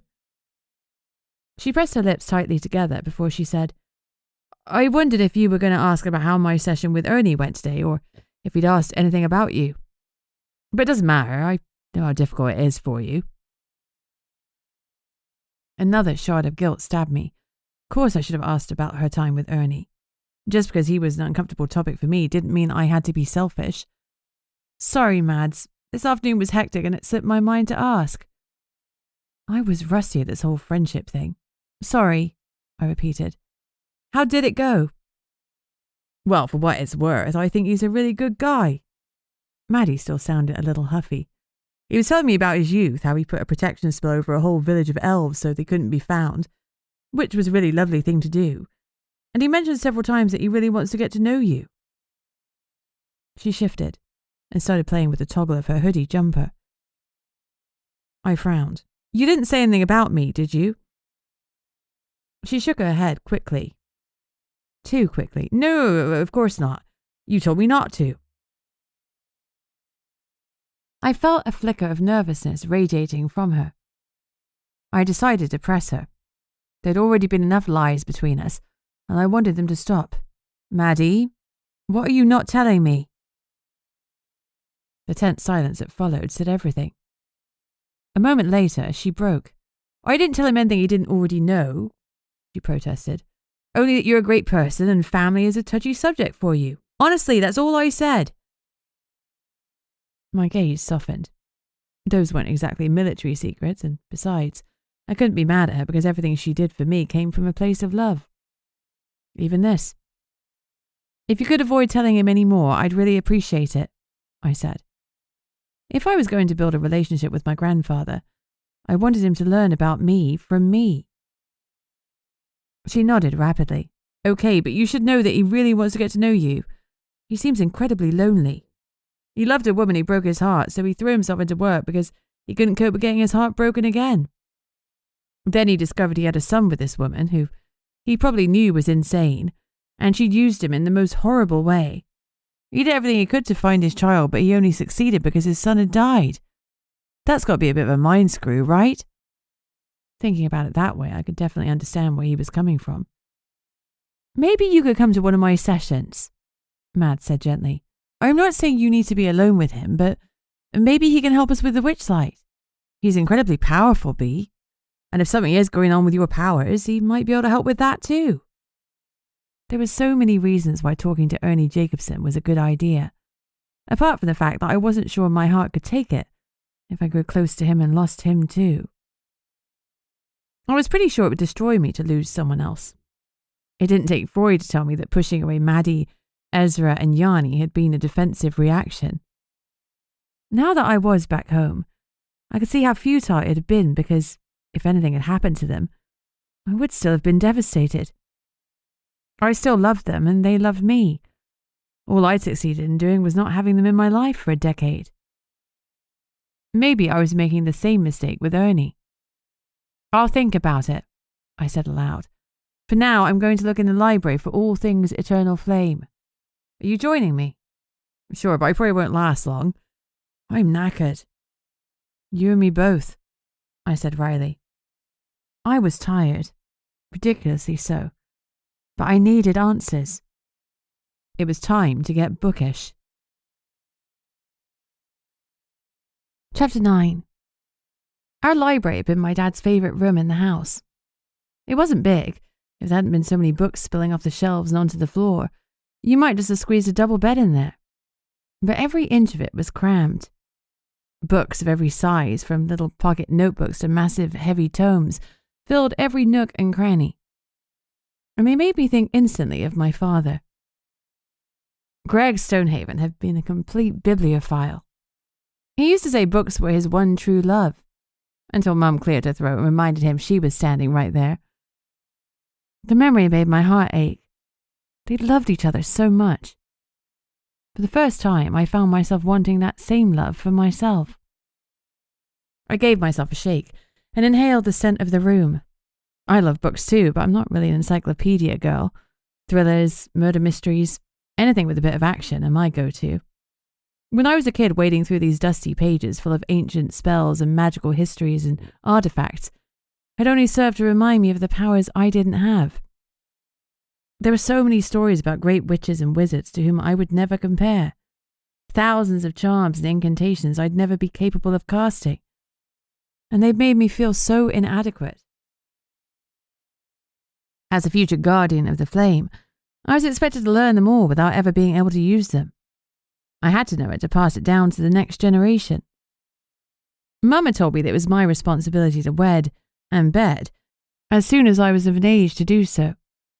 She made it sound like a royal decree, though with little chance of being whisked away by a handsome prince, and far more chance of awkward small talk over breakfast. She wanted me to marry for love, but she'd also hoped I'd find a strong wizard who would spawn another powerful generation of guardians. Unlike me. I pushed the bitter thought aside and focused on the books around me. I'd always felt a sense of frustration walking into this room, as if the room itself was responsible for my shortcomings. And it had saddened Dad that his sanctuary had been my purgatory. Now it was different. I was going in there with determination and a purpose. Where do you think we should start? Maddie was standing on tiptoes, peering at the shelves. There must be at least 1,000 books in here. At least, I agreed. And I don't know the best place to begin. Dad always kept the ones he read most often on his desk. I pointed to the plain oak table beneath the window. Maybe we should start there. Sounds good, she said. Are you back to see the comfiest chair? 3 hours later, Eva was snoring softly while my eyes were so heavy I feared they'd fall out of my head. I'd read about various paranormal creatures and astral realms. I'd read about spells that could block powers, hide locations, or do things to your anatomy that would put plastic surgeons out of business in a heartbeat. One spell had promised eternal youth with just 3 drops of moonlit water, which seemed a very vague unit of measurement. How big were these drops? How much moonlight? I didn't buy it. Clearly there'd been scammers selling people obscene beauty standards centuries before beauty magazines had made us all feel inadequate. But despite the plethora of books we dived into, there was nothing about the Witchlight. Apparently it hadn't been on Dad's recently read list. One theme did come up more than the others. Sorcery. Every time I saw a reference to the dark, invasive magic, it made me shudder. Dad had known what his mother was practicing and what she was capable of. I looked at the piles of books and wondered if he'd feared his mother's return. Of course he must have. That was why he'd restricted his own magic use. Had Mum known about my grandmother? Had she married Dad with her eyes wide open to the dangers he brought with him? It hurt that I didn't know the answers to those questions, and I never would. I'm sorry. Maddie yawned so widely I could see all the way down the back of her throat. I have to go to bed. Nana's got me on the early shift tomorrow. I asked for it so we can get to Lawrence's early. I hear there's going to be quite a queue. Have you chosen what you're wearing yet? Jeans, I mumbled instinctively. She sighed. What? I asked defensively. That's pretty much all I packed. And I've got some nice jeans. At least wear heels with them, she pleaded. I grinned. You think I brought heels? The look she gave me was the one she reserved for someone who just admitted they didn't like cake. She leaned down and kissed Eva on the top of her furry head. I'll see what I can dig out. Sleep well, you two. You too, I said. And Maddie? Yeah? Thanks. I gestured at the piles of books we'd looked through. She smiled softly. No problem. I picked up another volume, but when I could no longer focus on the words, I called it a day. My concentration was shot, and I needed some downtime, so I went upstairs with Eva and soaked in the bathtub. Baths have always been my refuge when I'm not quite ready to sleep, but I want to close my eyes and switch off from the world. However, when I closed my eyes, the vision that filled my head was anything but relaxing. Instead, it triggered something dark within me. My altercation with Gilbert. It was like watching a film in slow motion, though the perspective was off. Instead of being on the boat, I was in the water staring up at a massive white object. The yacht. I continued to bob there. Something appeared at the top of my vision. Me. Watching myself was dizzying and confusing, but I forced myself to stay with the vision. Keeping my eyes locked on Boat Beatrix, watery me moved closer to the edge of the boat. Even though I knew what was about to happen, the gun blast that shot through my memory and into my side reverberated through me. Panic shot through watery me as Boat Beatrix fell backwards towards the depths of the Mother Ocean. I jolted up in the bath, splashing water everywhere. Great, now the floor was also having a bath. God, that was just so real. And so weird. My heart was racing. You're okay, Bea. Everything's okay, I said to myself. I placed a hand on the spot where I'd been shot. Not that there was any evidence of the injury. Whatever spell or potion Fraser had used on me hadn't left so much as a mark, let alone a scar.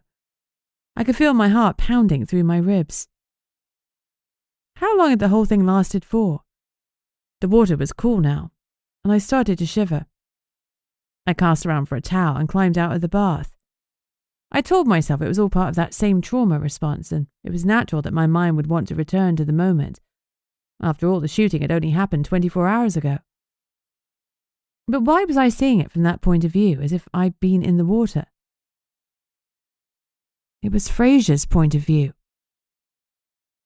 Maybe my subconscious was obsessed with Fraser, and that little Daniel Craig scene on the beach was doing a number on my subconscious. I hadn't had sex in a while, and my basic id urges were focusing on the sexy property developer. That was all it was. I mopped up the water on the floor and wrapped a fresh towel around me, as my phone buzzed on the toilet cistern. Without looking, I knew who it was. I knew it was Fraser. Okay, maybe I didn't know. It was a reflex because I'd been thinking about him. God, what the hell was wrong with me? My hand trembled as I reached for the phone. Did I want to see his message? Why was I so worried about it? He was just a guy.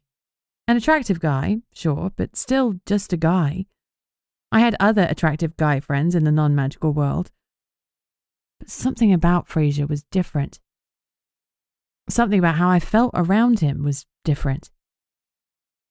Sure enough, the message was from Fraser.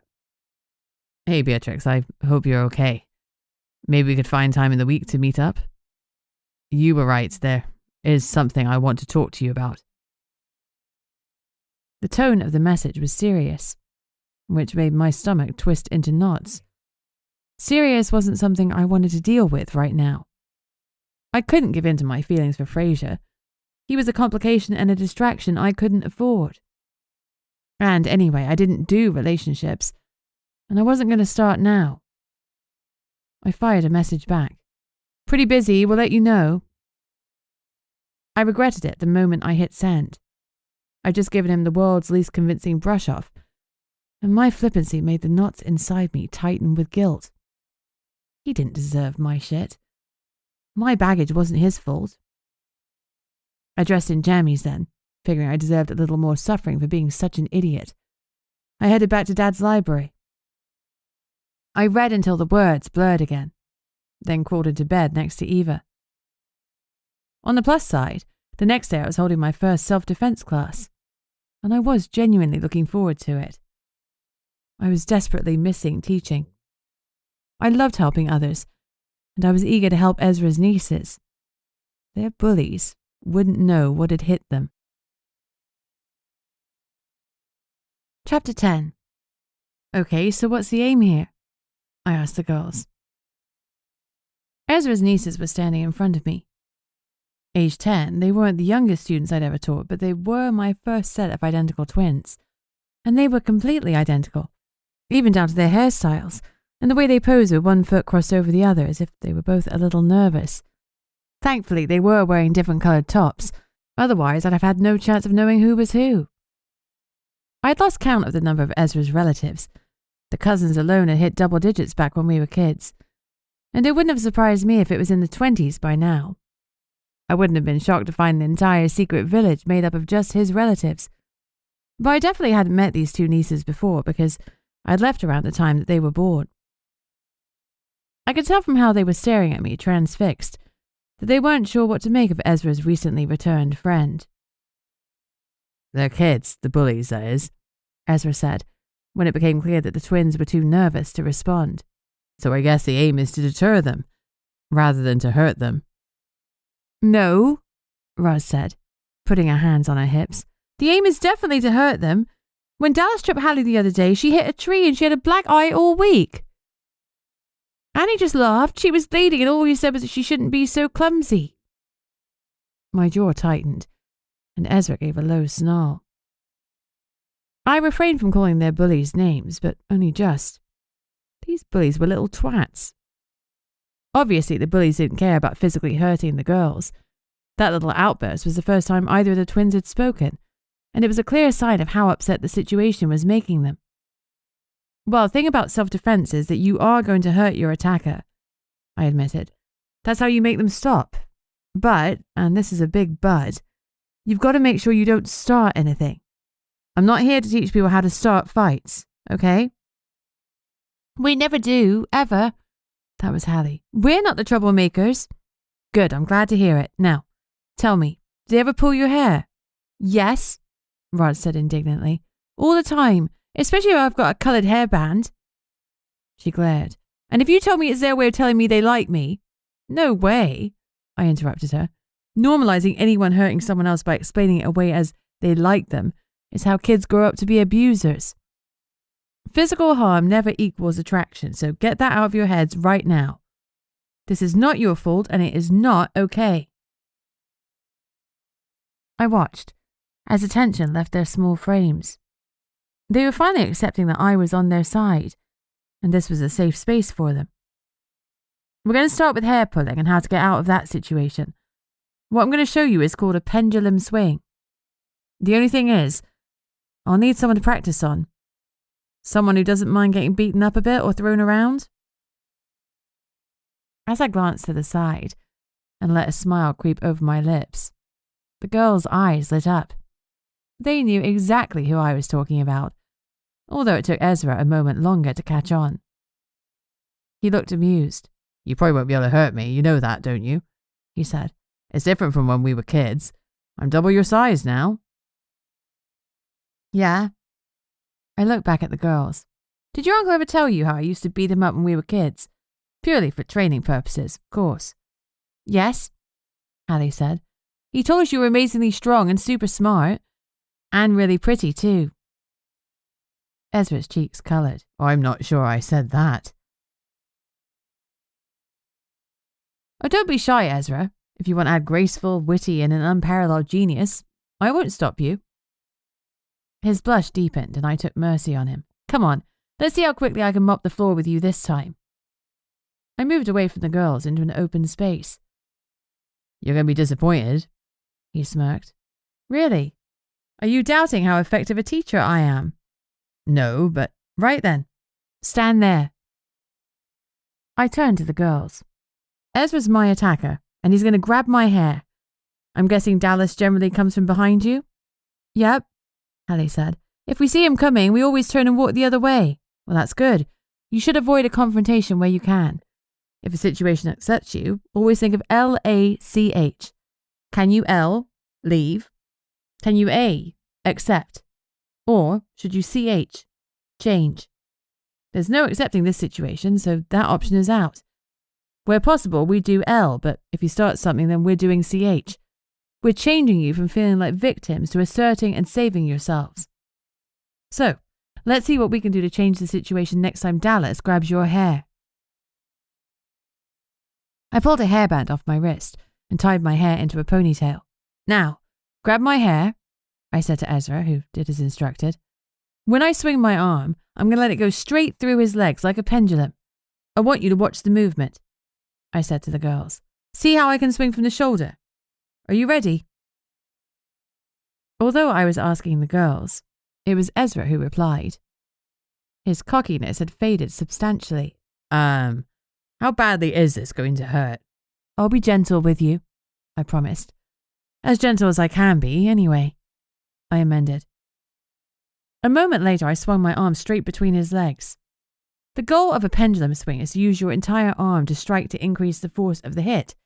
It also creates a larger striking area for you to use, so there's less chance of missing. Even though I kept the action light, it was still aimed at a sensitive place, and Ezra stumbled back with a gasp. You are a terrible friend, he wheezed. Shush, you're the one who asked for help. I'm helping. He groaned again and doubled over. If you do this to this Dallas kid, he whispered to the twins, he's going to avoid taking you two on again, that's for sure. I turned back to the girls. Now, I want you to practice getting the movements right. You don't need to actually hit your uncle like I did. When did I become the crash test dummy? Ezra objected. I grinned. The moment you agreed to be helpful. No backsies. For the next 20 minutes, I showed the girls defensive moves. Although the aim was to remove them safely from situations with their tormentor, rather than cause physical injury, they were also sending a clear message that they weren't to be messed with. At the end of the session, the girls were red-faced, grinning and standing confidently. It was a pleasure to witness the transformation. That was amazing, Roz beamed. I can't wait for Monday. That'll be the last time anyone picks on us for sure. But we're not the only kids they pick on, Hallie said. They bully others in different year groups too. Do you think if we talked to the teacher, you could come in and do self-defense classes for everyone? Even though I was looking at the girls, I could feel the pride radiating from Ezra. Whether it was for me or his nieces, I wasn't sure. But I didn't hesitate to answer. Oh, I'd love to. And we can do this again next week, Hallie said. I'd like to practice more. Of course, we need to build up these neural pathways so the action becomes automatic if you're in danger. Same time next week, girls. As they disappeared arm in arm, giggling to each other, Ezra pulled out his wallet. How much do I owe you? He asked. That made me feel uncomfortable. I wanted to help the girls because it was the right thing to do, not because of a paycheck. You don't need to pay me. I damn well do, he said firmly. Like I said, I'm employing you properly. He fished out 2 20s and pressed them into my hands. Well, that's too much. It's usually £10 a session each. But don't you usually work with a much larger class size? I do, I admitted uncomfortably. Well, then I'll give you 40 a session, and even that's a bargain. I owe you more than that for giving these girls some confidence. I'll get you a drink at Lawrence's tonight, too. He held up a hand before I could object. I want to... My way of saying thanks. Plus, you'll get to see what a big deal guy I am now.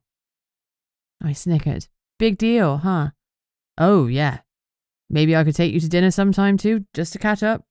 As friends. There was no doubt that I really enjoyed spending time with Ezra like this. There was no awkwardness, just good old friendship. But I didn't want him to get the wrong idea. Maybe, I said vaguely. Anyway, I'd better go. I turned tail and walked away before I needed to reject him outright. Although he might talk about friendship, his eyes had a speculative look that I didn't like. Not when I couldn't stop thinking about bloody Fraser Banks. I'll see you tonight, he called after me. Not if I see you first, I replied over my shoulder, just as I had when we were teenagers. He laughed. It was starting to feel like I'd never left Witchlight Cove. At all. Chapter 11. Are you sure Yanni won't mind? I asked as we left the house. Going out for a night out with Ezra and Maddie meant leaving Eva on her own, and that wasn't something I'd ever done. She was usually glued to my hip, and both of us liked it that way. Still, it was going to be a fairly boozy night, and I didn't expect to be home until after midnight. I really didn't want her to be alone that long. Thankfully, Maddie had rung her grandmother, who was more than happy to dog-sit, though I didn't know how much coercion had been involved on Maddie's part. Are you kidding? She said. Nana mentioned today how much she really misses Eva. She's even thinking about getting a station dog. Really? That'd be lovely. Maybe, Maddie said, but I know who'll end up picking up the poo. She pointed to herself. Muggin's here. Anyway, we get going. One of the sirens I used to tattoo messaged and said the queue is already massive. You did tattoos for sirens? I was intrigued. I could understand werewolves needing tattoos for full moon issues, and vampires needing them for daylight ones. But I couldn't for the life of me think why a siren would need magical tattoos. It's for when they're dating, she explained. You know how a siren never knows if a guy actually likes them or if they're inadvertently using their magic on him. They get tattoos when they're dating so there's no mix-up, or at least they used to. She bit her lip. How are you finding it? I asked gently.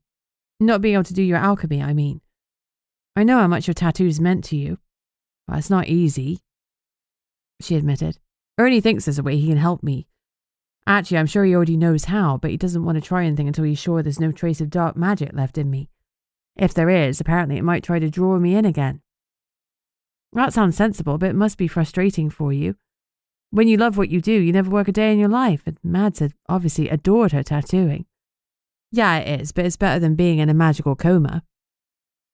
She smiled, but I could feel disappointment radiating from her. Like me, Maddie hadn't fit in with her family. Whilst most of her relatives were shifters, she'd inherited some recessive magic-weaving gene together with alchemical powers. It had taken her years to discover her talent, and then, like me, she'd had no one other than my parents to support her. After years of struggling, she'd finally found her place tattooing wards.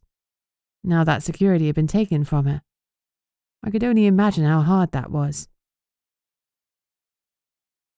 It wasn't the time to push the subject. If Maddie wanted to talk, she would. But she probably didn't want to bare her soul just before a night out. Neither did I. This was a night for renewing friendships, and I was ready to drink and dance and laugh. Definitely not obsess over the colour of Fraser's eyes, or the shape of his broad shoulders, or the way his smirk did weird things to my insides. No obsessing here. This was an obsess-free zone. Hello, beautiful girl. Yanni opened the door and immediately knelt down to fuss over Eva. How's the smartest little dog out there? You ready to have a night in with Auntie Yanni? Auntie Yanni? I giggled. I handed over a bag of Eva's things, which included her bowl and some food, a lead, and the grey cuddle bunny that she always slept with. While you two are having a fun night out, we're having an evening on the sofa. Yanni continued fussing over Eva, and ignored my comment about her self-chosen moniker. I may have even brought a couple of pig's ears for treats. Eva wagged her tail, then turned her wide eyes to me, silently asking permission to go inside and enjoy the rest of her night. Looks like you're going to be spoiled rotten. I leaned down to kiss her on the head before saying to Yanni, I'll pick her up in the morning if that's okay. Course it is. She'll probably be with me at the station. I'm guessing you won't be up early. I laughed. One of these days I might become a morning person just to prove everyone wrong. Then again, maybe that would be more effort than it was worth. I leaned into Yanni. Just hide your keys, I murmured. She loves stealing keys. House keys, car keys. Keep them hidden from her. Yanni looked fascinated. I could already tell that she wouldn't heed my advice and then she'd spend an hour searching for her keys. Well, I had warned her. As we headed into town, we could see the queue stretching from the top of the hill. This is going to take forever, Maddie harumphed. Luckily, I brought us a little something. She pulled a hip flask out of her bag and waggled it triumphantly. Tequila rose? She handed me the flask, though I didn't immediately take a sip. Are you sure you should be drinking? I asked carefully. You know, after everything. I checked, don't worry, Mum. I only said drinking isn't dark magic. Not the kind I'm not allowed to mess with, anyway. It's absolutely fine. Now, let's see if we can find anyone fun. No sooner had she said the words than a familiar figure stepped out from near the front of the queue and beckoned us over. Peppa's working, Ezra called. Said we can queue jump. Peppa was another of Ezra's cousins. She was only a year or so younger than us, and I could easily imagine her working in a bar. That's fantastic, Maddie said. I'm all for equality, but in this case, I'm more than willing to roll with some nepotism. There's no way this drink will last that queue, and these heels are a killer. They look amazing, but the sooner I can sit down, the better. She turned towards the door. 2 enormous brutes stood outside, dressed in black. Bouncers. And by the look of things, they were part giant. I was just about to follow Maddie in when I noticed Ezra wasn't moving. His attention was fixed behind us with an expression I couldn't quite read. I dropped my barriers for a moment and let his emotions filter in. A mixture of anger, annoyance, and curiosity were radiating from him in waves. I picked up 3 emotions crystal clear in a single moment. 3. My powers were definitely getting stronger. Ez, is everything all right? I asked. Yeah, I just wasn't expecting to see bloody Archer Arden here. Archer? He gestured to a broad man with pale blonde hair in the queue near us. He looked younger than us, maybe early 20s, and had a definite swagger to his step. He's one of the pack, Ezra murmured to me. But he's also the reason Peppa had to work tonight because he got sacked. What did he do? Ezra shook his head. I wanted to sift through his emotions again, but I didn't want to invade his privacy just because I was insatiably nosy. Oh, it doesn't matter, he said after a moment. Except that it clearly did. Judging by the way his jaw was twitching, I had a feeling tonight was about to get a whole lot more interesting. Chapter 12. The doors opened straight into an open area with dozens of low tables and chairs, all occupied, and a long bar that was surrounded 2 deep by customers. At least we got this while we're waiting. Maddie passed a hip flask around. I'd never been much of a tequila rose fan. It's far too sweet. And I felt a little bad about us drinking our own liquor, but it wasn't like we wouldn't spend plenty if we actually got to the bar first. As we inched forward, I told Ezra about how I'd come across Eva, and she'd helped me defeat a demon and free half a dozen captive elves within 24 hours, all while she was still a pup. She's a pretty incredible pooch, he said. She is, just don't call her a pooch to her face. She's very particular about being called by her given name. He laughed, obviously assuming I was joking. I wasn't. When I first met Eva, I hadn't wanted to name her because it had felt like too big a commitment. Then she'd been more than a little annoyed at some of the suggestions I'd offered. Let's just say Princess Barkington was not well received. I was about to tell Ezra as much when we reached the front of the bar. Peppa came up behind us. Hey, glad you made it. Like the rest of the staff, she was wearing a white shirt with dark green braces and a matching bow tie. But unlike everyone else, she had a coat slung over her arm. Thanks for helping us with the queue jump. Maddie kissed her cheek. You have to let us get you a drink to say thank you. Peppa smiled appreciatively.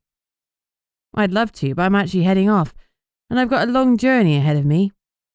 I thought you were working all night, Ezra queried.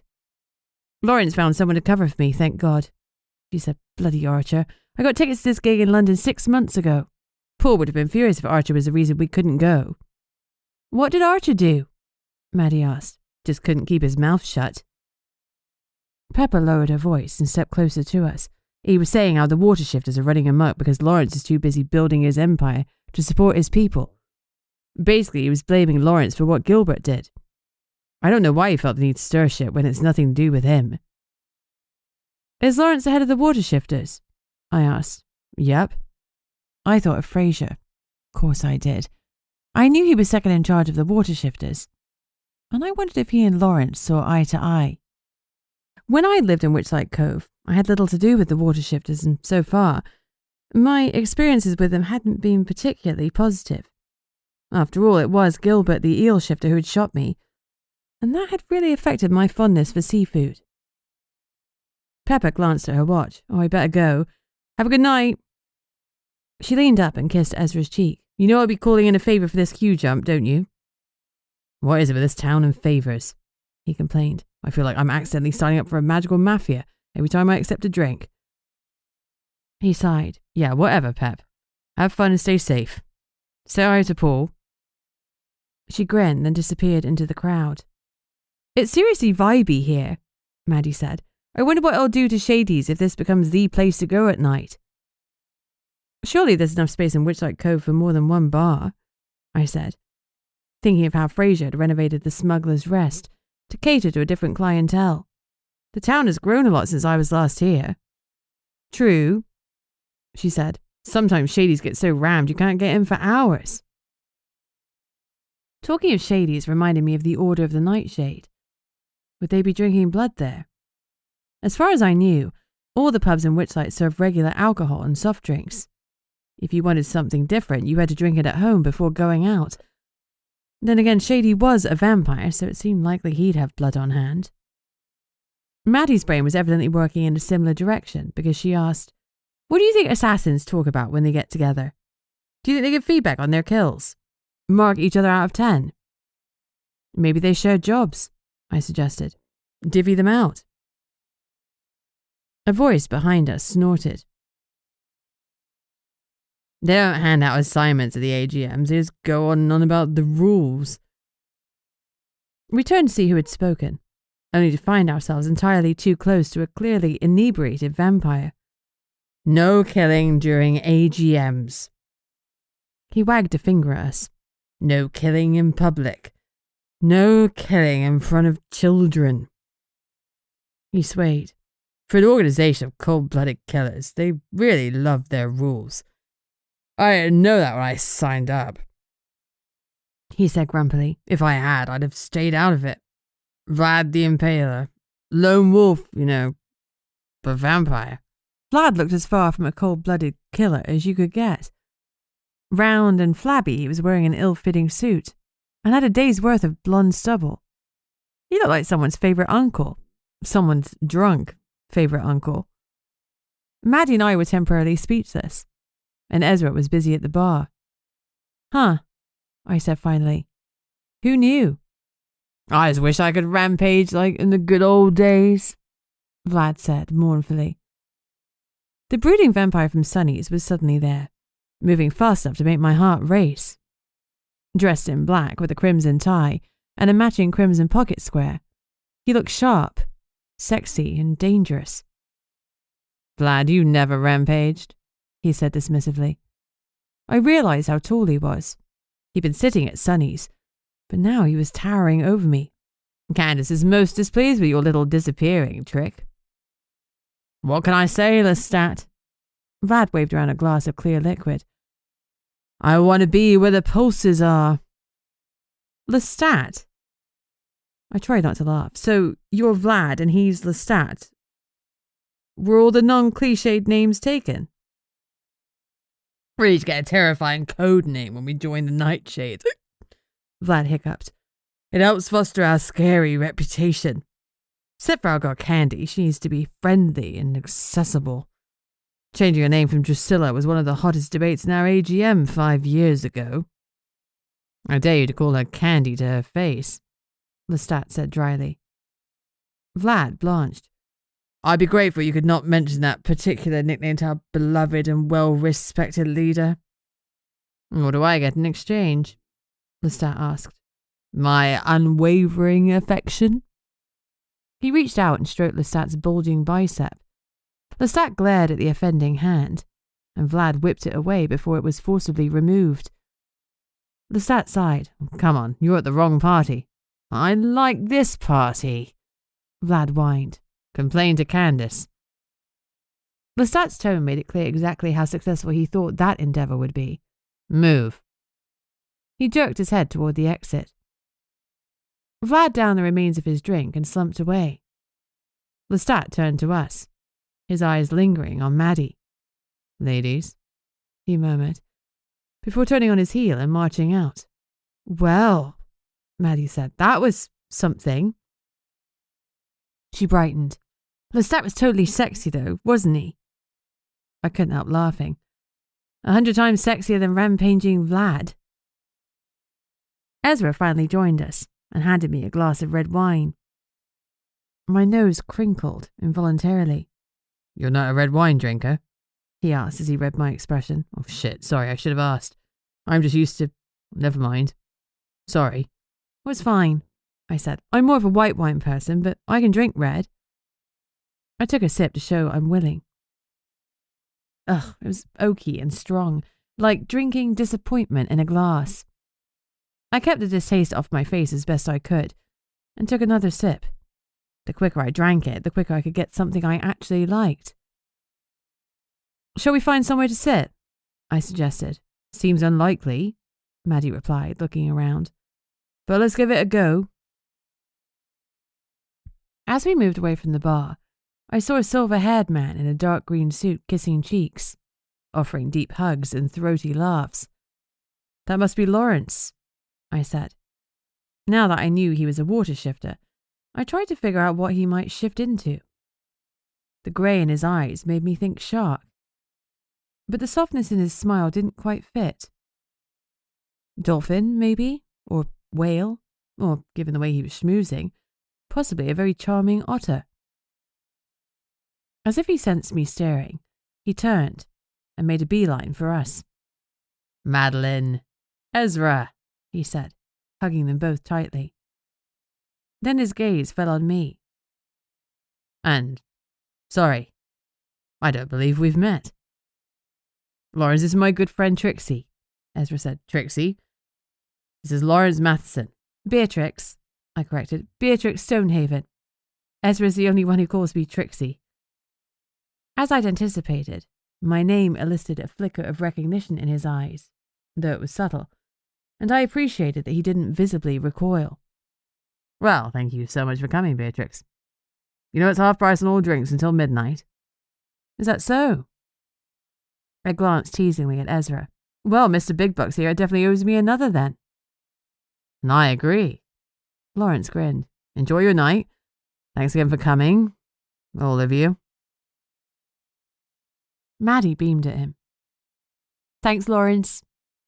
I didn't know whether he was good at managing the water shifters or not, but he was perfectly polite and clearly a wonderful host. Any other thoughts I had about him or anything else disappeared when I caught sight of someone else across the room. I shouldn't have been surprised to see him there, but somehow I was. Fraser. I murmured his name before I could stop myself. Maddie followed my gaze. "Let me guess. You want to go and speak to your potion-wielding saviour?" "No," I said weakly. "No," I repeated more firmly. "This is a night for friends." She eyed me. I think we better get this over with." She hooked arms with Ezra and me and practically dragged us across the room before I could object. It looked like I was going to speak to Fraser, after all. Chapter 13. I'd never seen Fraser socializing, talking to people, smiling. He had a ridiculously infectious smile, one that seemed to glitter in his eyes like he was a freaking movie star. He was definitely hot enough to be one. Oh, I had it bad. This is getting ridiculous. There was something about him that said power. He could bonded soulmates, but were circling around him like planets stuck in his orbit. Women were simpering and trying to get his attention, which I was pathetically pleased to see he seemed to ignore. We were still a good few feet apart when he turned, and his eyes locked onto mine. Just as had happened in the cafe, he'd somehow known I was there, just as I'd seemed to know that he was there. We had some sort of cosmic connection that, quite frankly, freaked me out. I watched him murmur his apologies to the person he was talking to and walk toward us. Me. His smile was more restrained than it had been moments before, but it felt like this one was meant for me alone. I tried to ignore the warmth spreading through my chest. Fraser? Maddie stepped in front of me and broke the moment. I need to thank you for the other night, for taking me to Jacobson's, and for staying quiet about the other thing. She gave an exaggerated wink. My best friend didn't have a subtle bone in her body. Fraser's eyes flicked between Maddie and me, then shifted to Ezra, where they flashed with caution. It's fine, I said, sensing his reservation was because he was protective of our secret. Ezra knows he's our oldest friend, but maybe it's not something we should discuss here. Agreed. Ezra stepped forward and extended his hand. Ezra Bentley, you must be the selkie who's been spending all this time with my betrothed. Betrothed? The colour drained from Fraser's face as his gaze darted between Ezra and me. And even with my shields up, I could feel his panic. He's joking, I said hurriedly. We're not betrothed. I hit Ezra, and this time I didn't pull my punch. Well, Ezra wheezed, I think some might say we're married. That ceremony was pretty official. We had witnesses and everything. Fraser was still looking worried, until Maddie stepped in with an explanation. It was in primary school, she said. She shot Ezra a glare. I even stole my mum's ring, Ezra added, proper diamond one, and we made a certificate saying we were married. Mum was furious about the ring, and I think if it had been anyone else, she'd have gone berserk. But she always had a bit of a soft spot for Trixie. He turned to me. You really should come and see her. You know she'd love that. Dad too. Yes, I will, I promised, smiling at the thought. Mrs. Bentley was one of the warmest matriarchs around, and I missed her gentle touches as she bustled around doing 20 things at once. She was always busy, yet she always made me feel welcome and wanted. And of course, Maddie stated firmly, eyes on Fraser, you saved our Beatrix's life with a potion too. We owe you. Her comment seemed rather pointed, and I didn't miss Fraser's slight wince. What was I missing? This was uncomfortable. I wanted a moment alone with Fraser, but I didn't want to be that person who brushes off her friends at the first sign of a sexy guy, even if he did look like he'd been sculpted by the gods as their personal apology for the existence of Mondays. I shot Fraser an apologetic smile. Thankfully, Maddie seemed to read the situation. Oh, come on. She tugged Ezra's arm. This red wine isn't doing it for me, and Bee's barely taken a sip. So there's no way I can finish hers as well. Let's get something else. You'll wait here for us, Bee? Sure. As I disappeared into the crowd, I became acutely aware that my hands were almost aching to reach out and take Fraser's. But I stopped myself as I remembered the flash I'd experienced the last time we touched. Sorry for messaging you last night, he said, shoving his hands in his pockets and looking as awkward as I felt. No, it's fine. I'm sorry if my response was brusque. It had been a really long day. Right.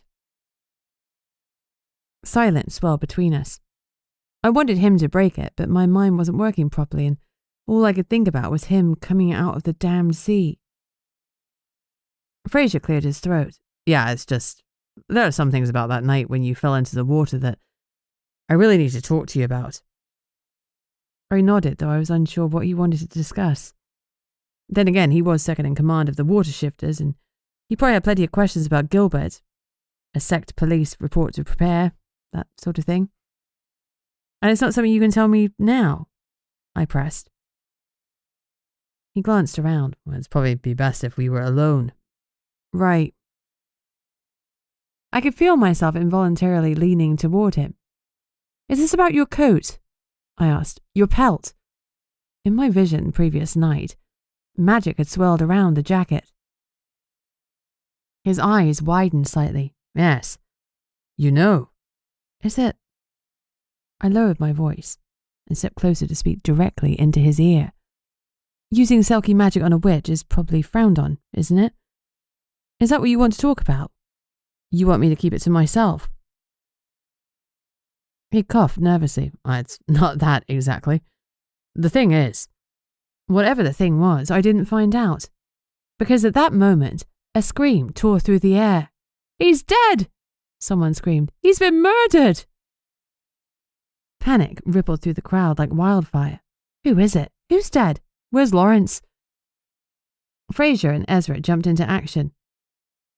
"Ladies and gentlemen, the bar is officially closed," Fraser announced firmly, as Ezra ran over to the member of staff who'd screamed. As they gave orders, the staff leapt into action. I was confused. Obviously they'd obey Fraser. But Ezra? What's going on? I asked Maddie. Why are they listening to Ezra? It wasn't just wolves. There were people in the club from all sorts of magical sects, and not a single one of them was questioning his and Fraser's leadership. Well, he is second in command of the werewolves. Maddie's tone was matter of fact. That ranks him pretty highly. Wait, what? Ezra's beta? I blinked in surprise. He told me he was a big deal, but I had no idea he'd moved up the ranks to become numero dos to his father's numero uno. And Mr. Bentley was a stickler for making your own way in life. If Ezra was beta of the whole pack, he'd earned the position. The other second died nearly a year ago, and they chose Ezra to be his successor. He was already beta of his family's pack, which is the most respected pack in Witchlight. Ezra was second of the entire werewolf sect in Witchlight Cove. Who knew? I picked up whispers as I watched him and Fraser work the crowd. Lawrence. They were saying the dead guy was Lawrence. I hoped it wasn't. I'd liked him. By the time Yanni walked through the door with Dove and Eva at her heels, Ezra and Fraser had secured the area. She came over to me. "You weren't lying about the keys," she muttered. "I would have been here sooner if your dog hadn't hidden them." Eva's tail went between her legs, and Yanni sighed. "It's okay, I forgive you. After all, you did help me find them again." She sent me a flat look. "She put them in my boots." Despite the stressful situation, I smiled. "I did warn you." "You did. Lesson learned." She handed me Eva's lead and went into the back room, leaving me with Dove and Maddie. "Hey, cheeky girl," I said quietly. Eva wagged her tail once, an acknowledgement that she was happy to see me, but knew this wasn't the moment to jump up and greet me with a shit ton of spittle. Her sense of propriety was stronger than some humans. She certainly had more self-control than I did when I was presented with free cake. "Any chance you can give me a hand clearing the crowd?" Dove asked. "Fraser and Ezra have done a great job in keeping them back, but we need to take names and contact details and get them home." For a second, I thought she was talking to me, but she was looking at Maddie. A pang of disappointment that I wasn't part of the police team hit me. But then I realised that gave me the freedom to observe without being tied to Yanni's professional standards. I could sneak and delve in ways they couldn't. With Eva at my side, I moved closer to where Yanni, Ezra and Fraser were talking to the employee who had screamed. I must not have been as subtle in my approach as I thought, because they all turned to look at me. I decided not to beat around the bush. "Is it true? Is it Lawrence?" They exchanged glances. Then Fraser looked at Yanni. "You know we can trust her." She nodded. "Of course. Anyway, there's no keeping a lid on it." "Yes, B. It's Lawrence." It seemed insane that only half an hour earlier I'd spoken to him. Now he was dead. "Do you know how he was killed?" I asked briskly, trying to keep my tone professional. As I looked at Yanni, her voice echoed in my head. "Soon everyone will know it's a vampire bite. No point trying to cover it up." I blinked rapidly. Had she just said that out loud? I'd heard her voice clear as day, but her lips hadn't moved. "Did you say it was a vampire bite?" I asked. Yanni looked startled. "I didn't say anything," she said slowly. "How do you know that?" She was looking at me like she'd seen a ghost. I faltered. Clearly I couldn't say I'd heard her, because even in Witchlight Cove, having voices in your head wasn't a good thing. "I must have overheard you," I said weakly. Fraser's gaze lingered on me and his eyes narrowed slightly. He knew something was off about my explanation, even if he didn't know what. Yanni chewed her lip before she spoke, I need the coroner's report. We're leaving the body where it is until Dove can conduct a proper forensic sweep, but there did appear to be bite marks on his neck. Bite marks? I repeated. The day after the order of the Nightshades arrived in Witchlight. Her expression hardened. Don't make assumptions, Beatrix. I've told you that before. And definitely don't make assumptions about people like the Nightshades, because it won't end well for you. Do you understand? I nodded. Yes, the order made it clear when they arrived that they were here for an AGM and not for a job. But that could have been no more than a smokescreen. We had an influx of vampires and a powerful sect leader dead from a vampire bite. Plus, Vlad had been talking about the good old days and wanting to kill people. I'd tell Yanni about that when she took my statement. At the moment, she was clearly in defensive mode, and I didn't want her to dismiss my comments out of hand. I did my best to shield myself from the emotions swirling around the room, but it was difficult. The place was saturated with grief, anger, and shock. Feelings that would have impacted anyone, and especially an empath. I needed to lock this shit down tight. I raised my psychological walls, then turned back to Yanni. There's CCTV covering the area, isn't there? I gestured to a camera near the ceiling in a corner of the room. Surely Lawrence has one of those in his office too. As soon as the place is cleared, I'll look into it. Yanni replied grimly. You go home now. I'll take your statement tomorrow. I know where you live. It rankled to be dismissed, but she was totally within her rights to send me away. I didn't work with her any longer, so the murder didn't concern me. Eva nudged my hand with her nose, and when I looked down at her, she gave a wide yawn. Sometimes my dog was less subtle than a toddler, but I couldn't help loving her for it. Sure, I better take Eva home anyway, I said. Yanni winced. I'm sorry, I forgot to bring her things. Oh, it's no problem, I said with an easy smile. I'll pop by the station tomorrow and collect them. You can do my statement then. I looked at the three of them. Yanni, the formidable chief of police and my best friend's grandmother. Ezra, my oldest friend and now the beta of the werewolves. And Fraser, the man who seemed to call to me in ways that I couldn't explain. I didn't know how it had happened, but I was tangled in their lives now. And I wanted to be. The chances of me leaving Witchlight Cove anytime soon were getting slimmer by the hour. Chapter 14. I didn't go to bed until Maddie got home. And it wasn't just because Eva was whining about not having her grey bunny to sleep with. Even if she'd settled, I doubted I'd have slept because the itch to know what was going on was as strong as ever. Besides, I needed to know Maddie was okay.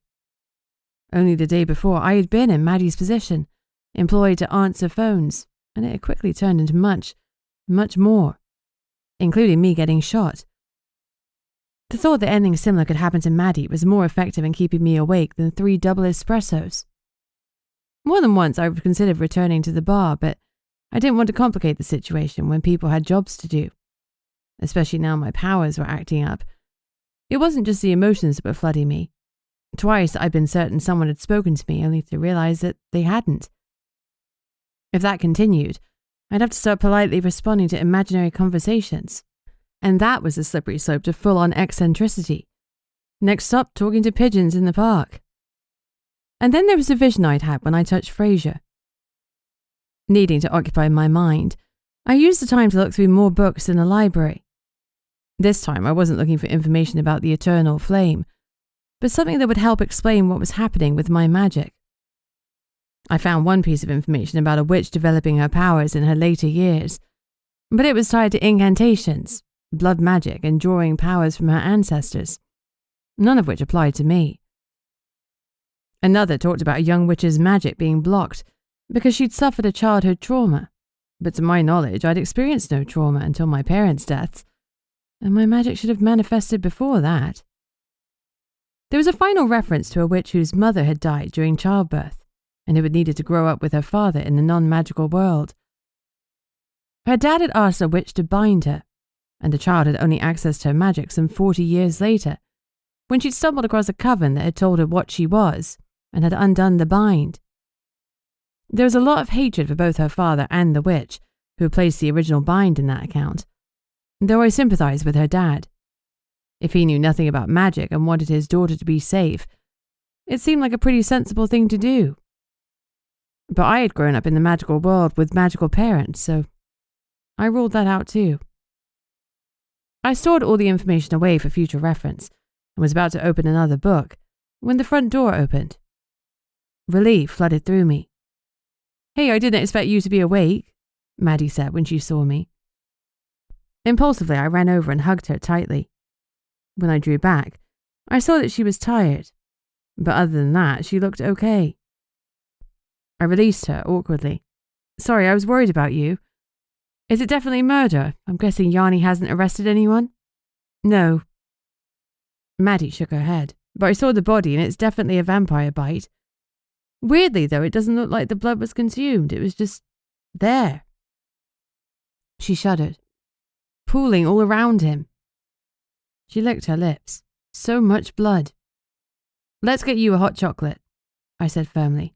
"You sound a little shocky, and you don't need that when you've already been through so much." I sat her down and wrapped a blanket around her shoulders, then bustled to the kitchen to make her an extra sweet drink. "Here," I said, as I handed it to her a minute later. I cooled it with milk so it should be perfect drinking temperature. She sent me a grateful smile. Now that I'd taken care of Mads, I considered Lawrence's death. I'd studied vampires as part of my guardianship training, and I knew that biting and not drinking blood were rare. It would have taken a vampire a fair bit of restraint to walk away, given how much they craved blood when they scented it in the air. Unless they'd been trained to kill like that, the way an assassin would be. Which begged the question, was our killer a highly disciplined vampire, or a very sloppy one? "What about the CCTV?" I asked. "Did you get anything from that?" "No, that was weird as well," Maddie replied. "The plug for the CCTV system had been pulled out, which Nana assumed the killer did before they killed Lawrence, but when she got it back online, the last 2 days' footage had been wiped." "So are we thinking it's someone who visited Lawrence before his death?" But dozens of people must have gone in and out of that bar during those 2 days to make deliveries and do last-minute jobs. That was a big pool of suspects to fish through. I was about to say as much to Maddie when Eva gave a strange whine. "What's wrong, girl?" Maddie asked, sounding concerned. "You're normally curled up asleep by now." I rolled my eyes. Well, she should be, only I gave Yanni her bunny because she was meant to be staying overnight with her. Eva's whining because she has to sleep without it. Maddie laughed. "You're a total one-off," she said to my dog. "I've got a couple of cuddlies in my room. Come on, let's have a look. Maybe you can pick one you like." Eva followed her upstairs. 2 minutes later they returned, with a fluffy yellow duck in her mouth. "You do know that'll come back covered in slobber?" I asked.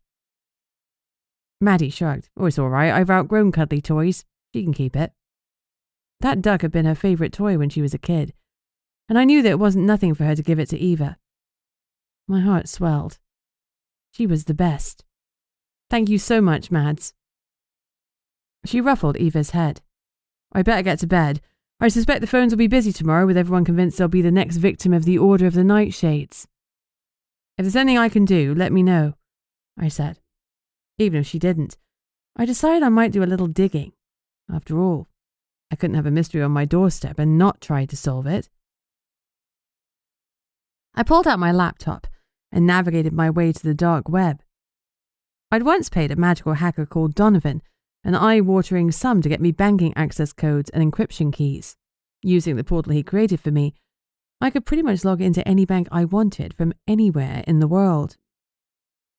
I logged in and searched for Lawrence Matheson's financials. He had a mortgage on a modest house and a business loan for his new venture that made me wince. He had chump change in his bank, but it looked like he'd sunk everything he had into the business. Whatever motive someone had for killing him, we could rule out money. A yawn cracked my face. I put the laptop back on the coffee table. It was very late and I was in need of a good sleep and, ideally, a very long lie-in. Given that I didn't have a job to go to, I couldn't see any reason why that shouldn't happen. Then again, I should have known better than to assume anything would go to plan in Witchlight Cove. Chapter 15. Eva didn't let me have a lie-in. In fact, she didn't even let me get a good night's sleep. Although she held a tattered yellow duck beneath her chin as she slept, waves of annoyance and sadness continued to emanate from her. I'd never experienced anything like it. I woke up crying from her sadness. I was going to have to be one of those parents who brought 3 versions of the same teddy in case their beloved child lost their favourite, only I'd be doing it for a dog. This was officially my life now, sleep-deprived and emotionally manipulated by a canine. I'd never realised how much she loved that fluffy bunny, and I wasn't even sure where it had come from. Maybe one of my old students had given it to her. Thinking about my students reminded me of the twins. They had a full weekend to practice what I taught them before school started on Monday, and I could only hope it helped. Sometimes it wasn't about the skills or the fighting. It was about the confidence the training gave them. They don't mess with me energy that carried into every room. And if Dallas wasn't smart enough to pick up on their new vibe, he'd definitely get what was coming to him. By 8 a.m., I'd had enough of Eva's wiggling and whining. "Come on then," I finally snapped. "Let's go to the station and get your damn bunny." Her tail wagged so hard it whipped my side. As I opened my bedroom door, I was surprised to see Maddie. "Are you only just going into work?" I asked. She nodded. "Nana said Dove and I could come in an hour later after we worked so late last night. Well, in that case, we'll walk in with you. Eva likes her new duck, but apparently it's not Bunny." Maddie gave Eva a kiss. "Sorry Ducky didn't fit the bill." Clearly proud of her joke, she grinned. Then she sobered. "I can't believe there's been another murder in Witchlight Cove. Poor Jennifer probably hasn't even had a chance to get her head around her dad and Toby dying, and now they're old news." I was thinking about it before I fell asleep. The Nightshades arriving and the murder feels too coincidental. I told Nana about Vlad and Lestat, and she said she'd talked to them, although they'd left before the murder happened. "It does feel like more than a coincidence," I agreed. "But you know what Yanni says? Don't make assumptions." Right. It was easier said than done. When we reached the front doors to the police station, Maddie went to open them, but I stopped short. There was a strange tingling on my skin, and the feeling seemed to be coming from inside the building. It was a feeling of a presence. His presence. "B, is everything okay?" Maddie asked. I wanted to tell her that Fraser Banks was in the police station, but I didn't because I didn't know how I knew. I could sense him, not his emotions, but him. It unnerved the hell out of me. Eva looked up at me and barked as if she knew something was happening. I shook my head and forced a smile. Just feels weird going into the police station when I don't work here anymore. "Come on, let's get Eva's bunny." I pushed aside my agitation. I was actually grateful for this strange sixth sense that had alerted me to Fraser's presence. That way I wouldn't be surprised to see him there. It looked like he hadn't gone home. He was wearing the same shirt from last night. His hair was tousled, and a dense stubble covered his cheeks and chin. My fingers twitched with the sudden urge to touch it. Nope. Nope. All the nopes. "Beatrix," he said, his voice low. "Everything okay?" "Yes," I said quickly. "Eva just needs her toys. Yanni said she'd bring them in for her. Is she in her office?" "No, she went out this morning." He paused. "She got a tip-off last night." "Really?" Maddie said as she came up to me. "And she's gone alone?" She sounded both exasperated and panicked. Nana should have waited for someone else. She could be in danger. Beatrice got shot, for goodness sake. I couldn't blame her for panicking because Gilbert had fired his gun at Yanni as well as me when we were on the boat. Luckily he'd missed, but I told Maddie what had happened and maybe I should have omitted the shots. "Hasn't Dove gone with her?" I asked. Fraser shook his head. "No, she went home. I offered to go with Yanni, but she asked me to hang on here until Maddie came."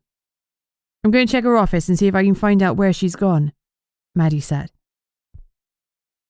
She disappeared, leaving Fraser and me on our own.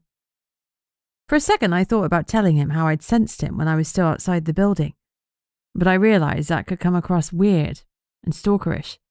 "Hi, I can feel you in my bones" wasn't exactly a casual icebreaker. "How does the water shifter's hierarchy work?" I asked suddenly, remembering something we'd been discussing the night before. "Now that Lawrence is dead, what happens in terms of leadership?" "I'm the new leader." Fraser's tone was grim. "There's a magical bind between us. If something happens to the leader, the second in command automatically takes their place." "You don't have a choice?" I asked. "I'm guessing being leader will be really different from being the second in command." "Yes, it's very different, and no, I don't have a choice now.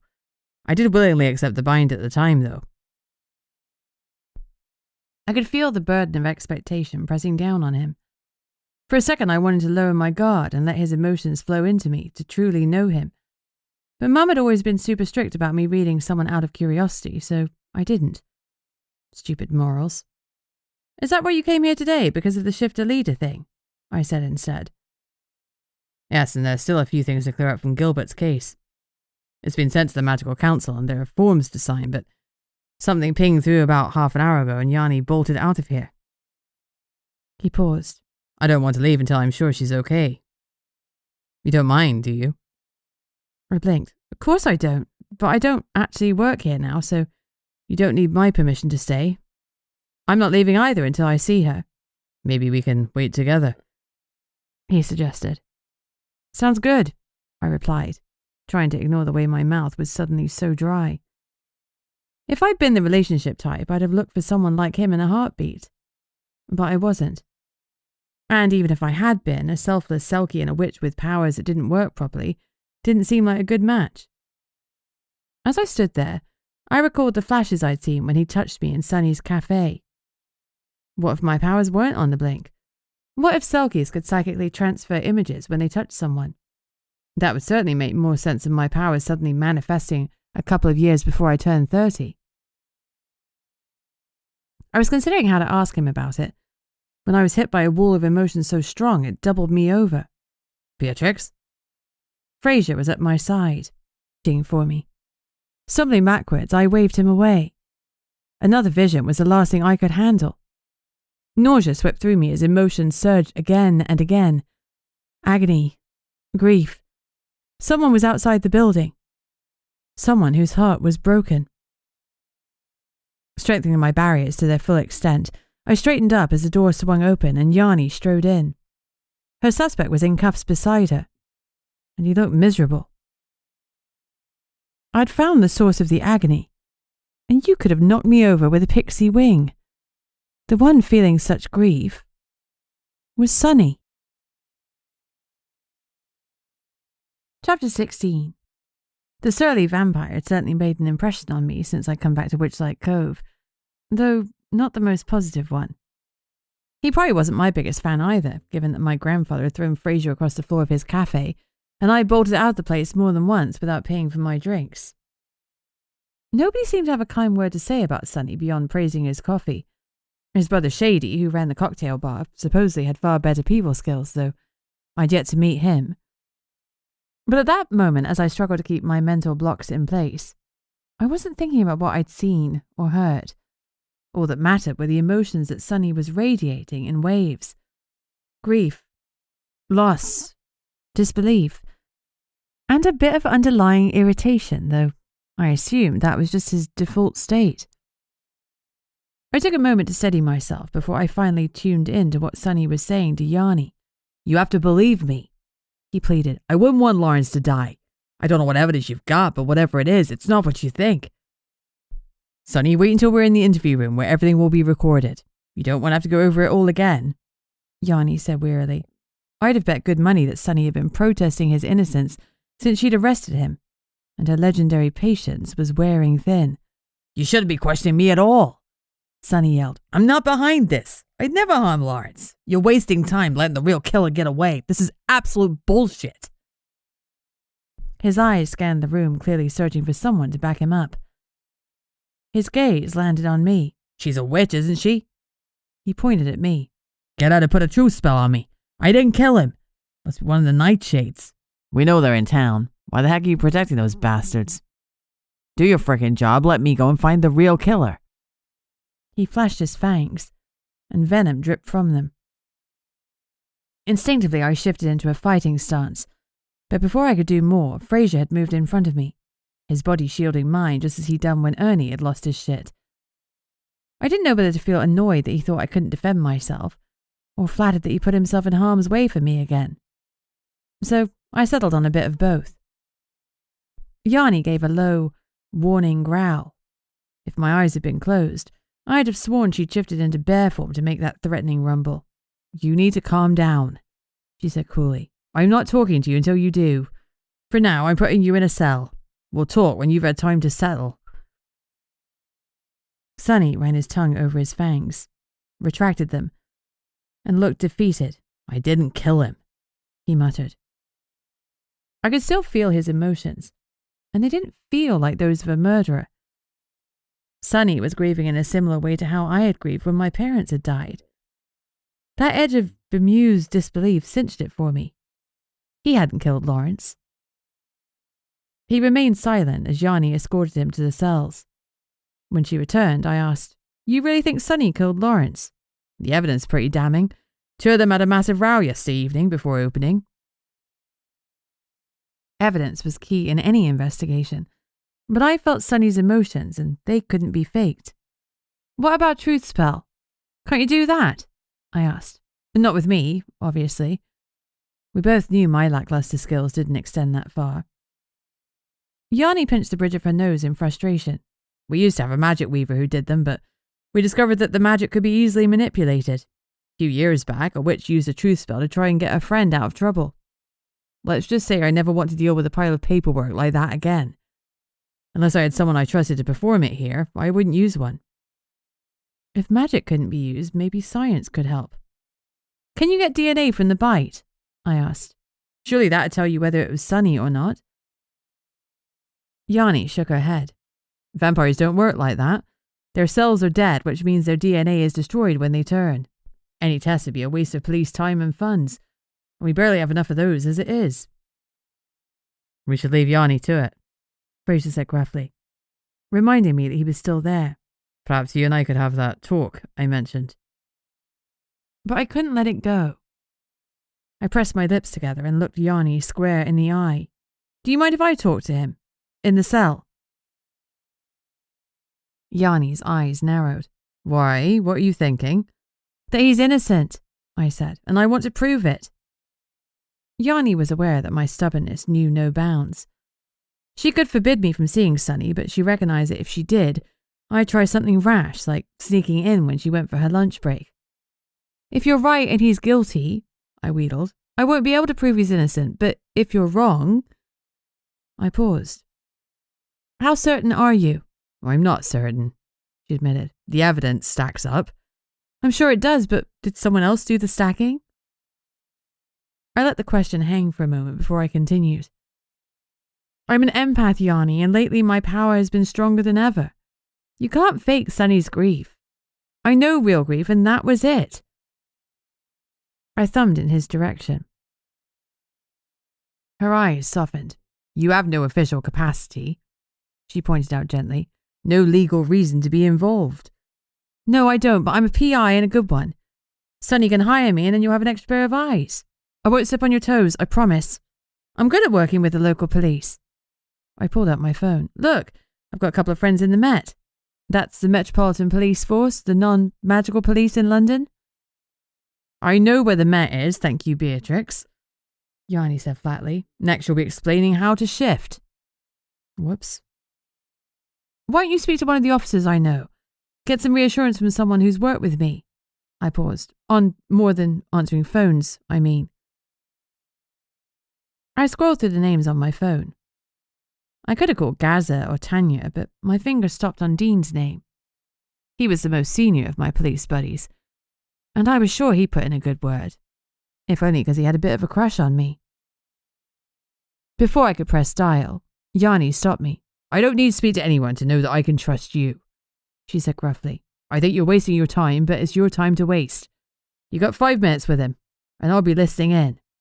I wasn't his lawyer, so I didn't get client confidentiality. Of course, I wouldn't expect anything less.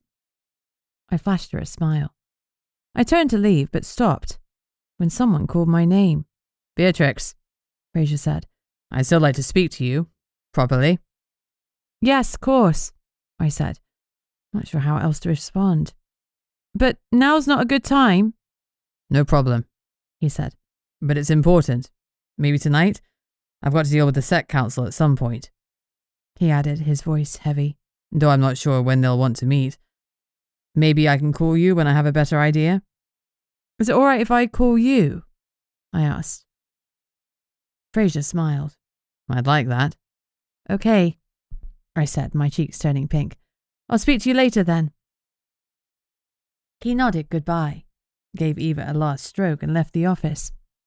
I gave myself a full 3 seconds to appreciate the view before forcing myself back to reality. The man had a lot on his plate, and here I was admiring the fit of his trousers. If you finished drooling, Yanni teased, her tone amused. I cleared my throat. I was just making sure he was gone before we discussed business with Sonny. Of course, she smirked. That's definitely all you were doing. The smirk didn't last long as she glanced towards the cells. Come on, she said. I said I'll let you talk to the vampire, so let's get it over and done with. Given what I already knew about Sonny, I wasn't expecting a warm welcome, so it was no surprise when he didn't even acknowledge my presence. His head was slumped forward on his knees, and had I not known better, I'd have assumed he hadn't heard me come in. I knew that wasn't the case, though, because vampires have incredible hearing. From the doorway, Yanni caught my eye and lifted an eyebrow, tacitly asking if I wanted her to come in with me. I shook my head. The sight of a police officer could make even innocent people clam up, and I was sure she'd have that effect here. I needed Sonny to see me as an ally, or, at the very least, a neutral party. "Sonny," I said softly. His head jerked up and he hastily wiped his cheeks, but not quickly enough for me to miss the tears streaking down his face. For vampires to cry was rare. Tears weren't as deadly as sunlight to them, but they were uncomfortable as hell, and they hurt. He'd need some blood to help him heal. I didn't hurt Lawrence. His voice trembled. "I believe you." "I would never have hurt him," he insisted. "Never." He swallowed. I accepted that he hadn't hurt Lawrence, but I could tell he was holding back something important. Something I needed to know. "Sonny," I started gently. "Yanni says she has some evidence that suggests you're responsible. Someone called in with a tip-off about you." "I would never." "I get that." I cut him short. If Yanni was going to be strict about me only having 5 minutes, then the last thing I wanted was Sonny pleading his innocence over and over again. I needed more than that, and so did he. "I believe you. I need you to focus. Someone said they had evidence that you'd argued with Lawrence."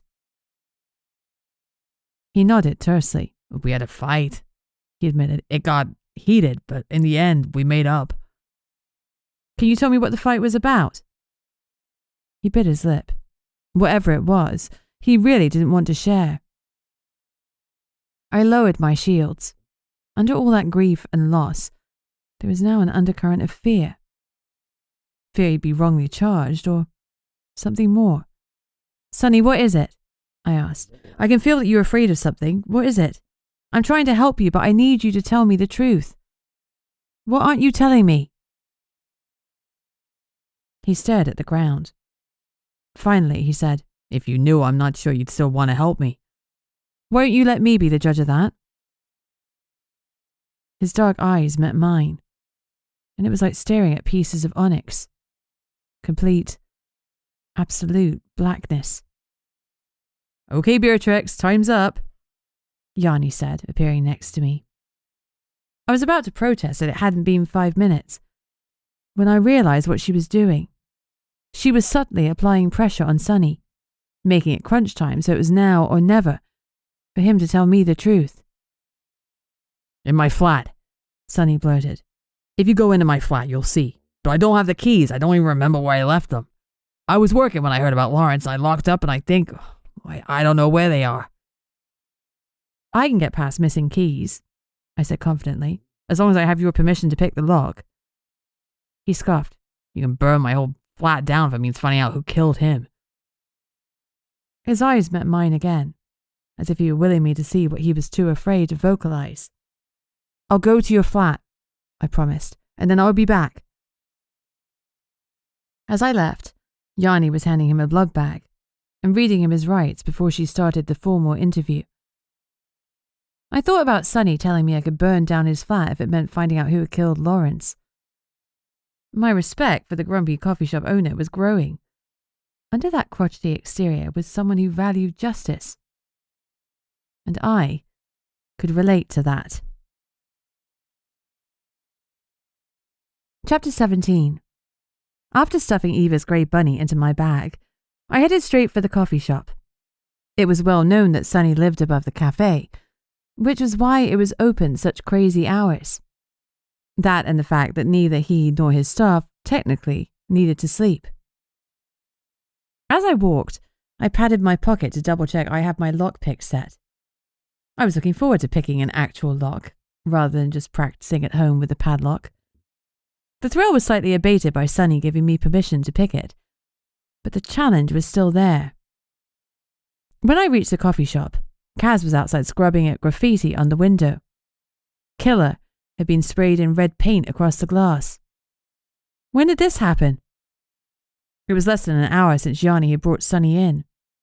Sometimes it was scary how fast news travelled in this gossipy town. The reminder felt timely, considering I was currently harbouring my own secret about the eternal flame having disappeared. "Not long ago," Kaz replied. She was clearly distressed. Her normally tidy hair was splayed across her face. Her fingers were red from all the scrubbing, and her nails looked like they'd had a run-in with a cheese grater. "I was still inside. I tried to close up straight away after Yanni came in, but there was a queue and people were getting cross. I didn't know what to do.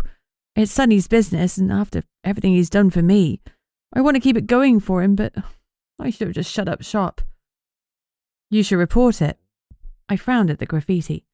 "Whoever did this should be held to account. This is not okay." Eva growled as she sniffed at the paint. She was obviously as annoyed at the pieces of shit that had done this as I was. "Why bother?" Kaz muttered. "Whatever group it was, we'll cover for each other. But I'm sure it was the water shifters. Their leader was the one who was killed, and there was a couple of young ones in the cafe when the police chief took Sonny away. If that's the case, I'll talk to Fraser." Kaz studied me. "Why are you here?" "We're closed." "I know," I said quickly. "Sonny asked me to help him." "So you think he's innocent?" she asked. "I do," I said, noting the certainty in her tone. "There's no doubt in your mind, is there?" She was silent for a while. "I don't know," she said finally. "I'd like to think he is, because he's been my boss and friend for years, but he does have a temper." She bit her lip. "Is that right?" I asked. My attention was stolen by a small group of people walking past, tutting. I couldn't tell whether they were tutting at the word on the window or the act of vandalism. "Can you tell me about Sonny?" I asked. "The more I know about him, the more I can help him. Though perhaps we should go inside?" "Sure." She picked up the bucket, "though I'm not sure I can tell you anything helpful." Eva and I followed her into the coffee shop. I'd never seen the place so empty before, and it felt eerie, as though someone had died, which, of course, they had. As Kaz dropped into a seat, I took the bucket. "I'll get you some fresh water," I offered. "You sit for a moment. This must be horribly stressful for you." "Thank you." She put her head in her hands.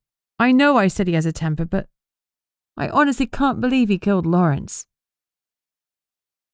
As I moved around the counter to empty the bucket, I noticed the laptop open by the coffee grinders. I immediately recognized what was on the screen, a monitoring feed that kept track of who came in and out of Witchlight Cove. It was useful if you worked for the police, but I struggled to see why a coffee shop would have a system that extended so far beyond its own premises. "Are you and Sonny doing a bit of surveillance?" I asked, gesturing at the laptop. Kaz shook her head. "Not really, it was one of Sonny's ideas to make us more efficient. He said we could use it to help us predict when we get rushes. We've been getting these massive parties coming in from beyond village. Covens, wolf packs on road trips, that sort of thing. Dozens of them arrive unannounced and it's chaos. I know my way around computers, so I realized we could access the barrier info. I thought monitoring road activity might help us prepare, and if they were coming for something other than coffee, at least we wouldn't be blindsided. It was a surprisingly sensible idea, and I liked the use of technology with magic. Too many people feared combining the two, but I was sure they could work together. Dad had loved to combine magic and science. Now I wondered if that had been just one more way for him to fly under his mother's radar, but still get shit done. I emptied the bucket and refilled it, then I carried it back and sat opposite Kaz. Eva had headed for one of the couches and was sprawled on her back. "Eva," I chastened, "get down." "Oh, it's fine," Kaz laughed. "She looks happy." "Are you sure? She leaves hair everywhere," I warned. "You won't believe what I found on those couches," Kaz commented. "Little dog hair's fine." "Ew." "You and Sonny go way back, right?" I asked. Way back," she confirmed with an affectionate smile. "I met him when I was human, and he was stealing blood from a hospital." "Really?" I'd assumed Sonny had moved to Witchlight Cove from another magical community, but apparently not. It said something positive about his morals that he was the type of vampire to steal blood bags, rather than going straight for someone's jugular.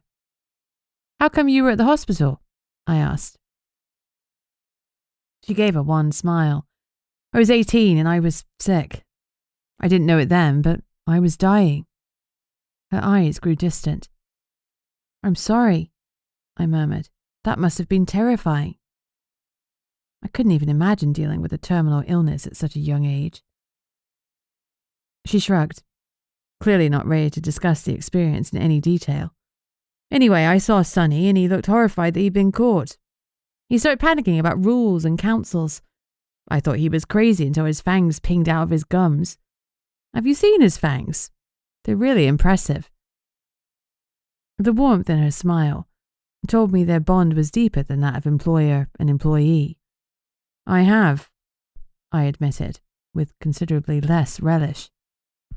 "The hospital was his main source of blood, and he was terrified that if I told someone what I'd seen, they'd increase their security and he'd have to go out hunting. You know." She lowered her voice, even though no one else was around. "Hunting humans." I suppressed a smile and nodded. Once I realized what he was, and it wasn't some sick joke, I made him promise that if the doctors couldn't cure me and my illness was terminal, he'd turn me before it was too late. And he kept that promise. "He did," she said. 3 years later, after we'd exhausted chemo and radiotherapy, and I'd even been on an experimental drug. Although the treatments had given me extra time, I was still dying. And I was all out of options. She looked faintly sick as she remembered, and I was grateful I kept my shields fully in place. I couldn't cope with this on top of Sonny's emotions, and my own.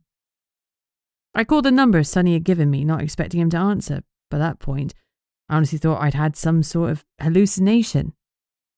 But he answered. Her relief was obvious. Sonny had set up the coffee shop a few months earlier, and he gave me a job. And a home.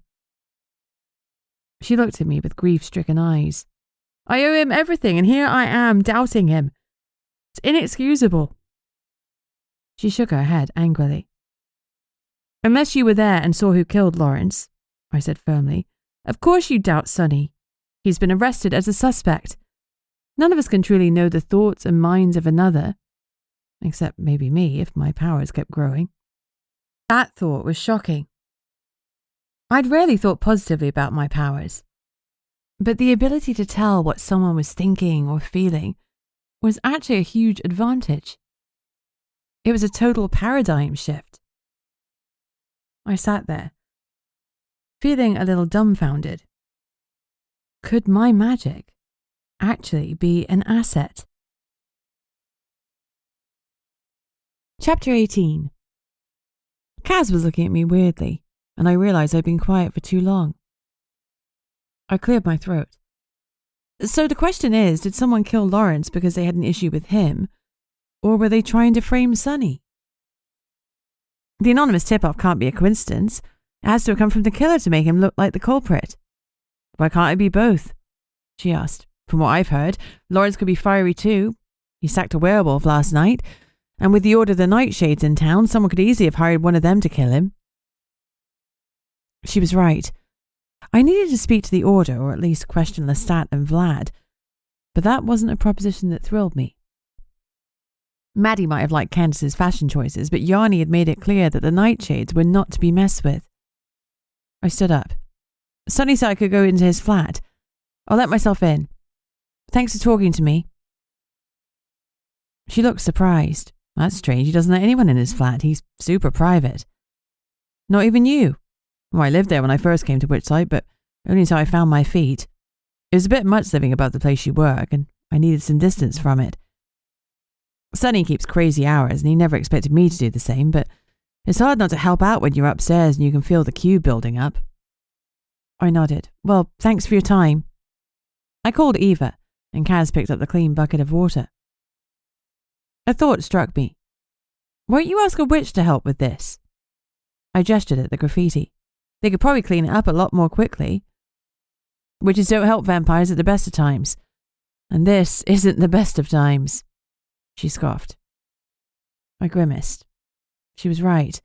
Supernatural politics were a nightmare, and situations like this only made things worse. I know someone who will help, I promised. Go home. You have enough to deal with. I'll sort out the graffiti and talk to Fraser Banks. He is the head of the water shifters now. If the culprit was one of them, he'll make sure whoever was responsible is held accountable. As for Sonny, he's innocent until proven guilty. Thank you. She pulled me into a hug. That was when the flash happened again. I saw Kaz lying in the hospital bed, an IV in her arm, and Sonny leaning over her with a faint smile on his lips as she nodded bravely. His fangs extended from his gums, and she knew what he was about to do. I could feel it as if her emotions were my own. The image started to blur, and another flash followed. Kaz and Sonny were driving into Witchlight Cove, and I felt her nervous excitement, an apprehensive thrill about her future now that she had one. As I tried to pick up on everything I could, the edges of the image began to blur, and I knew I was going to be taken somewhere else, to another of Kaz's very private memories. Oh, heck. Oh! I yelled aloud, pulling back from Kaz's embrace and yanking myself out of the moment. She looked at me wide-eyed. Is everything okay? Thankfully, I'd broken the connection before I'd seen anything I'd need to scrub out of my eyes. Yes, I said hastily. Sorry, I'm weird about hugs. I offered lamely. Oh, I should have checked. Not everyone is touchy-feely. She looked contrite. Totally my problem, I reassured her. Sorry for being weird. She flashed me a relieved smile. Not at all, it's fine. Honestly. It wasn't fine at all. I had invaded her memories and my pulse was racing at quadruple pace. I did my best to act normally, as if I hadn't just peered inside her head like a peeking pixie. Is the door to Sonny's flat around the side? Yes. Great, thank you, and sorry about the hug and the graffiti. And Sonny. I was babbling. I'll see you soon and I'll sort out the graffiti. I swung open the cafe door and raced around the building. Only when I was out of sight did I flop against the wall. So much for thinking Fraser might be to blame for my hinky powers. They were 100% on the blink, and I needed to do something about them. Soon. I couldn't just blunder into people's minds willy-nilly. That sort of thing was frowned on. Eva was looking at me oddly. Knowing I needed some reassurance, she pressed against me, and her love rolled over me like a balm to my soul. I reached down and gave her a full body stroke. Something happened to me in there, I admitted. I think I had a vision. And not of Fraser this time. My magic was evolving. I could feel emotions more strongly than ever, and now I was having visions. I knew from my work with my dad that there were dozens of types, depending on the type of witch and the magic involved. Bloodline visions were common, but those wouldn't have come into play when I touched Kaz and Fraser unless we were related. So the chance of me being a bloodline witch was pretty much zero. And what I'd seen had been in the past, not a prophetic vision of the future. So I wasn't a seer, so What the hell was I? This was where I needed a coven. It was all well and good being part of an elite family and guardian to the eternal flame, but that had excluded me from the covens, and now I didn't have anyone I could, or wanted, to turn to. The covens had been welcoming and kind when my mother was alive because she was incredibly powerful, and the flame had raised her standing even further. But when she died and they discovered my deadly sorceress grandmother, they'd given me the widest berth possible. They'd even cut their ties with the eternal flame, as if I had corrupted its magic to harm them. I didn't trust them now, and the feeling was mutual. If I told them about my issues, no doubt they'd assume my newly manifested magics were malevolent talents inherited from dear old grandmother. There was only one person I could speak to, Ernie Jacobson. That prospect scared me because if I spent time with him, if I let him in, then one day he'd hurt me. One day he would die. And I'd spent the last decade doing anything I could to never feel grief like that again. Even so, the surges of emotion were getting stronger and more frequent. It was time to risk my heart and talk to the only person who might be able to help me. Plus, I told Kaz I'd help her with the graffiti, and my grandfather was the only witch I knew who could handle that. After I was done at Sunny's, I'd go to see Ernie. Decision made, I felt like a weight had been lifted off me. I pulled my phone out of my pocket and called Maddie. "Hey," I said when she answered. "Do you have Ernie's number?" "I do." She rattled it off. "Are you going to call him?" I grinned. That's generally what one does with a phone number. I could sense her eye roll. "Are you taking on Sunny's case?" she murmured. "I think so." I tried to sound non-committal, even though I'd already decided I would, unless the evidence in Sunny's flat made me run in the opposite direction. A pause followed, and I suspected Maddie was wondering if she should try to talk me out of it. She didn't want me to wade into murderous waters, PI or no. She didn't, though. Instead, she said, "Okay, well, just take care." She paused. "I love you, you know." Her voice cracked, and I realized those words had been hard for her to say. I swallowed the sudden lump in my throat. "I love you too, Mads," I blurted back. "I never stopped loving you." I hung up because talking about my decade-long disappearance was still a risky move. Before I could change my mind, I called Ernie. "Hello?" "Ernie, it's Beatrix." "Beatrix." There was genuine joy in his voice, mixed with delighted surprise, which made me smile despite myself. "How are you?" I asked politely, not wanting to dive straight in and ask for a favour. "Better for the call," he said honestly. "How can I help you?" I winced. He'd realised that I wasn't calling for chit-chat. "Sunny has been arrested for Lawrence's death and someone has vandalised the coffee shop. Is there any chance you could come by and help Kaz clear it up?"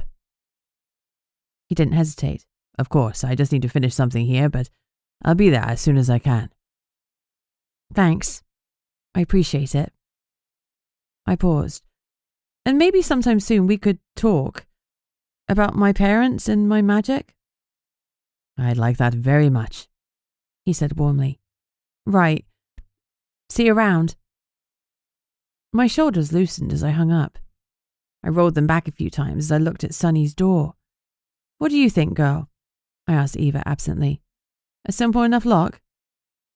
She barked as I pulled the lockpick set from my pocket. I put the tension wrench in place first and applied just the right amount of pressure. Too little and the pins would fall back into place when depressed. Too much and the lock could jam. Holding the wrench in the right place, I went for a rake pick. I wasn't in the mood to find each individual pin and press them down, and raking the lock was quicker and easier, albeit way less technically skilled. Finally, it clicked. Once all the pins were flush, I used the wrench like a key and turned it. "Nailed it," I murmured to Eva as I pushed the door inwards. I held it open for her and we went into Sunny's flat. I looked around. This is not what I had expected. I knew Sunny had daylight tattoos from Maddie, so he could enjoy the sun like a regular human. but I still expected the flat to be dim with closed shutters or at least heavy curtains. Instead, gossamer thin drapes allowed sunlight to pour into the very tidy one-bedroom flat. Everything was neatly arranged, and the cream carpet looked recently vacuumed. I slipped off my shoes. "You stay here, girl," I told Eva, pointing to the mat. We hadn't been on any particularly muddy walks, but dogs and cream carpets didn't go together. With a huff, she sat her butt neatly on the mat. "Good girl," I praised.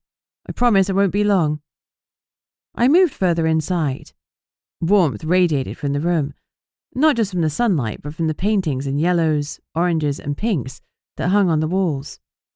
They were vivid, happy colours that evoked the idea of Sunny, even if that was very much the opposite of the impression Sunny gave in person.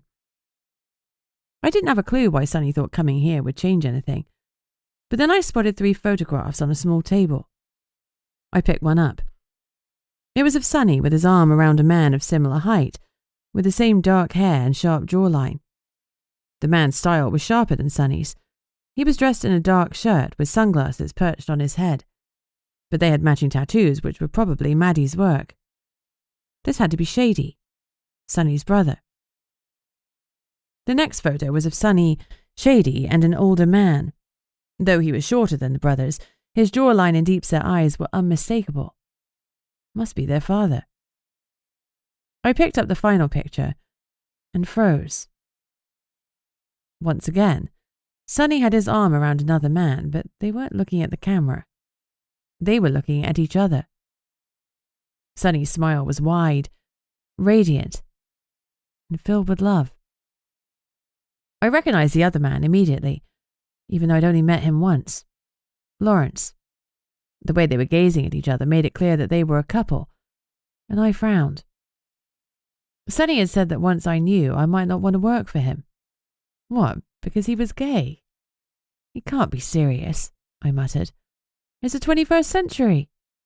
I'd lived in London not far from Soho, and I regularly gone for nights out on Old Compton Street where the vibe was always friendly and fun, and you didn't get hit on non-stop. As if Sunny being gay would stop me from taking on his case. All that agony now made so much more sense. Sunny had loved Lawrence, and now someone had taken him, and worse, framed him as his lover's killer. I took a picture of the photo on my phone and marched back to the door.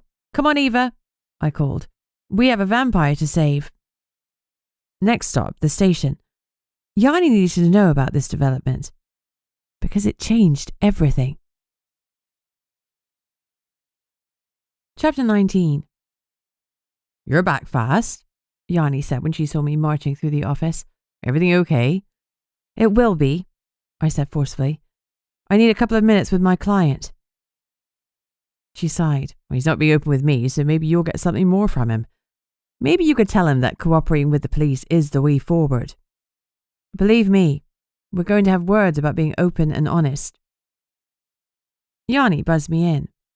When I walked into the cell, Sunny lifted his head. He looked utterly miserable.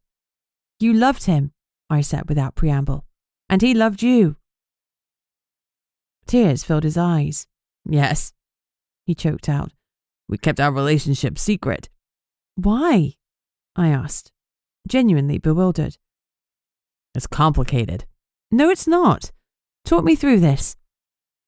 "We were in love," Sunny said simply, "and it's all very well for you to come in here with this nobody cares attitude, but that's not the world I grew up in.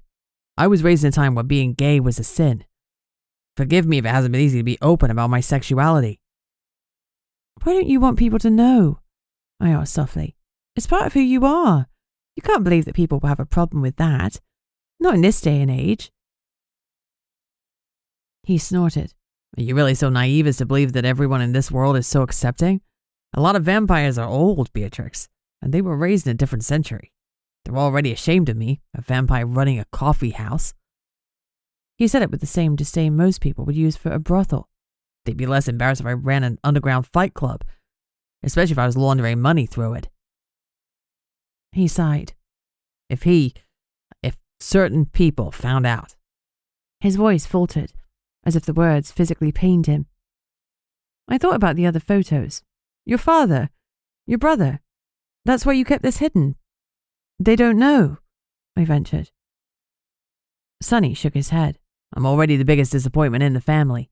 Everything I do is a screw-up. Vampires are supposed to have suave professions, be club owners or antique dealers, and they're meant at least to like the idea of feeding from humans, even if they have the self-respect not to do it. They're charming, charismatic, everything I'm not.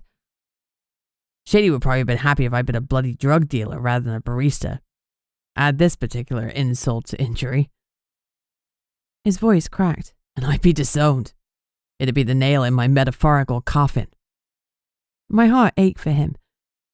I knew full well what it felt like to feel like you were a disappointment to those around you. We sat in silence for a moment. Then I said, Sonny, I don't care who you love. In fact, your relationship with Lawrence convinces me even more that you didn't kill him. Others won't care either. You need to tell Yanni the truth. He started to protest, and I held up my hand. We'll circle back to that. For now, tell me about the evidence. Do you know what it is? Footage of us fighting, apparently. We had a big fight yesterday. His regret hit me like a bloody bulldozer. I drew in a breath, trying to filter out Sonny's emotions the best I could, before I asked my next question. Where were you? We were in the office at his bar. It was before the staff had arrived for the opening night, so I didn't think anyone was in, but I guess I was wrong. Archer hadn't been fired then.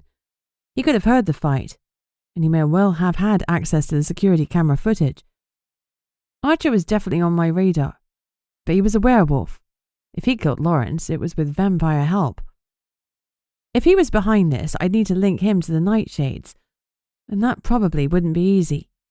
I was pretty sure that trained assassins were damn good at hiding their tracks. Was there a reason why Vlad and Lestat had been at the bar? Were they scoping it out or interfering with the CCTV equipment? I pulled my thoughts back to the miserable man in front of me. Can you tell me what the fight was about? He wanted me to come to his bar opening for us to be there together, as a couple. I said it was too dangerous. For you or for him? Both, he admitted. The water shifters weren't pleased with him. They thought he dropped the ball after the Gilbert fiasco. Fiasco? That was a wonderfully understated way to describe murder and attempted murder. Right up there with a bit of a mess and an oopsie. And people were blaming Lawrence for Gilbert's actions? I asked, frowning. Well, not directly, but they think that if he'd had a better grip on the sect, he'd have known that something was up with Gilbert. They're saying the bar renovation distracted him, but I think... He hesitated. I think it was me. It was hard for us to carve out time together, especially with all the meetings and responsibilities Lawrence had. Maybe he did drop the ball. Maybe it was my fault. His voice cracked again. I didn't want to give people another reason to think he was incapable of doing his job. Even if we hadn't been gay, me being a vampire would have been enough to make people think ill of him. But he just didn't see it that way. His eyes shifted to his lap, and I got the feeling there was another detail he was missing out. I hazarded a guess as to what it was. He thought you didn't want people to find out about you. That was why the fight got so bad. He thought that was the only reason I didn't want to be there.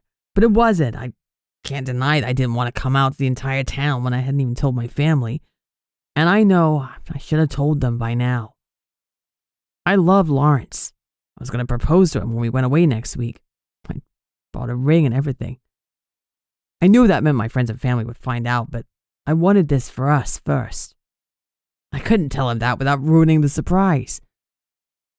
His hand moved to his chest, as though he could somehow hold his breaking heart together. Did he know that you were going to ask him to marry you? He shook his head. No, he died thinking I'd never tell Shady. Lawrence thought I'd be the one to break his heart. Sonny's voice became a whisper. But I was all in. Now I can't even tell him that. He died thinking. No, he didn't.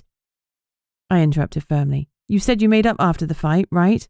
Yes, but the fight must have looked bad if it was enough for Yanni to haul me in and think I'm capable of murder. We'll sort this out, I said firmly. I promise.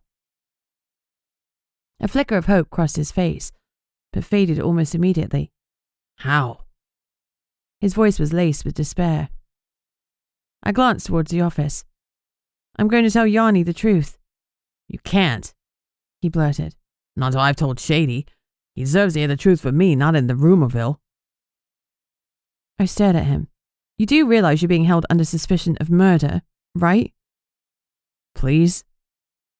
I sighed. Fine. I'll take a look at the tip-off tape, then I'll ask Shady to visit you. You're going to tell him the truth. Then I'll tell Yanni. If coming out the closet helps clear you of murder, it's time to do it. Sonny gave me a shaky nod. Then his shoulders sagged. Oh, it's past time. You can rectify that now. I can, but it's still too late for Lawrence. I didn't respond because he was right. Chapter 20. Yanni's lips were pinched. You can't see that video, Beatrix. As police evidence, and you are not police. Ugh. Okay, so how about this? I'll tell you what I know, then you can clarify how it ends for me. How about that? She frowned. I'm not sure I understand. You will, trust me. The video is of Sonny and Lawrence having an argument in Lawrence's office at the bar. Initially, Lawrence is angry, and Sonny looks like he's pleading. Upset, rather than cross. I paused. I'm right so far, yes? She grimaced. Yes, she admitted reluctantly. Right. Lawrence is the one who is angry, and I'm guessing Sonny is trying to placate him. Is that correct? Initially. Sonny gets mad too, and I bet his fangs popped out before the video suddenly cut off. You don't see Sonny or Lawrence leave the room, and you don't see if they reconcile after the argument. Yanni's frown deepened, and I knew I'd hit on something important. Don't you think that's a little suspicious? I pressed. If Sonny really had been to blame, would the video not have shown him lashing out? Wouldn't it have shown one of them storming out? I also bet the timestamp has been scrubbed so you can't tell what time of day it is. Though I can tell you it happened in the morning, hours before Lawrence was killed. But there's none of that, is there? And do you know why? She stayed silent, though her lips tightened. Because the killer didn't want you to see what happened next, because if you did, it would wipe out any suspicion that Sonny could have been responsible for Lawrence's murder. Yanni was still frowning. Why? What did it show? Shit. I didn't want to out Sonny after promising that I wouldn't, so I tried to be subtle. They made up, hugged. Trust me, those two were close. Sonny is devastated. I'm an empath and I can feel his pain. I looked at her entreatingly, and she nodded grudgingly. I appreciate that she didn't point out that my empath skills were usually weak at best. Yanni, you can't use that video as evidence when there is no actual evidence, especially without the timestamp. That row could have happened days ago. People fight all the time. Let me show you something.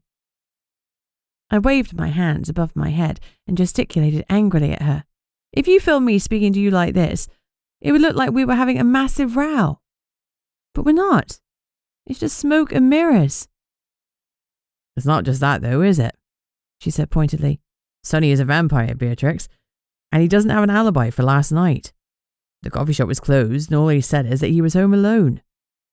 He can kill in the way in which Lawrence was killed, and there is some evidence that they fought. I'm not saying I don't believe you, but right now, Sonny is our main suspect, and he's not talking. Okay, but the Order of the Nightshades is here, and they're all vampires. Vampires who can be paid to kill.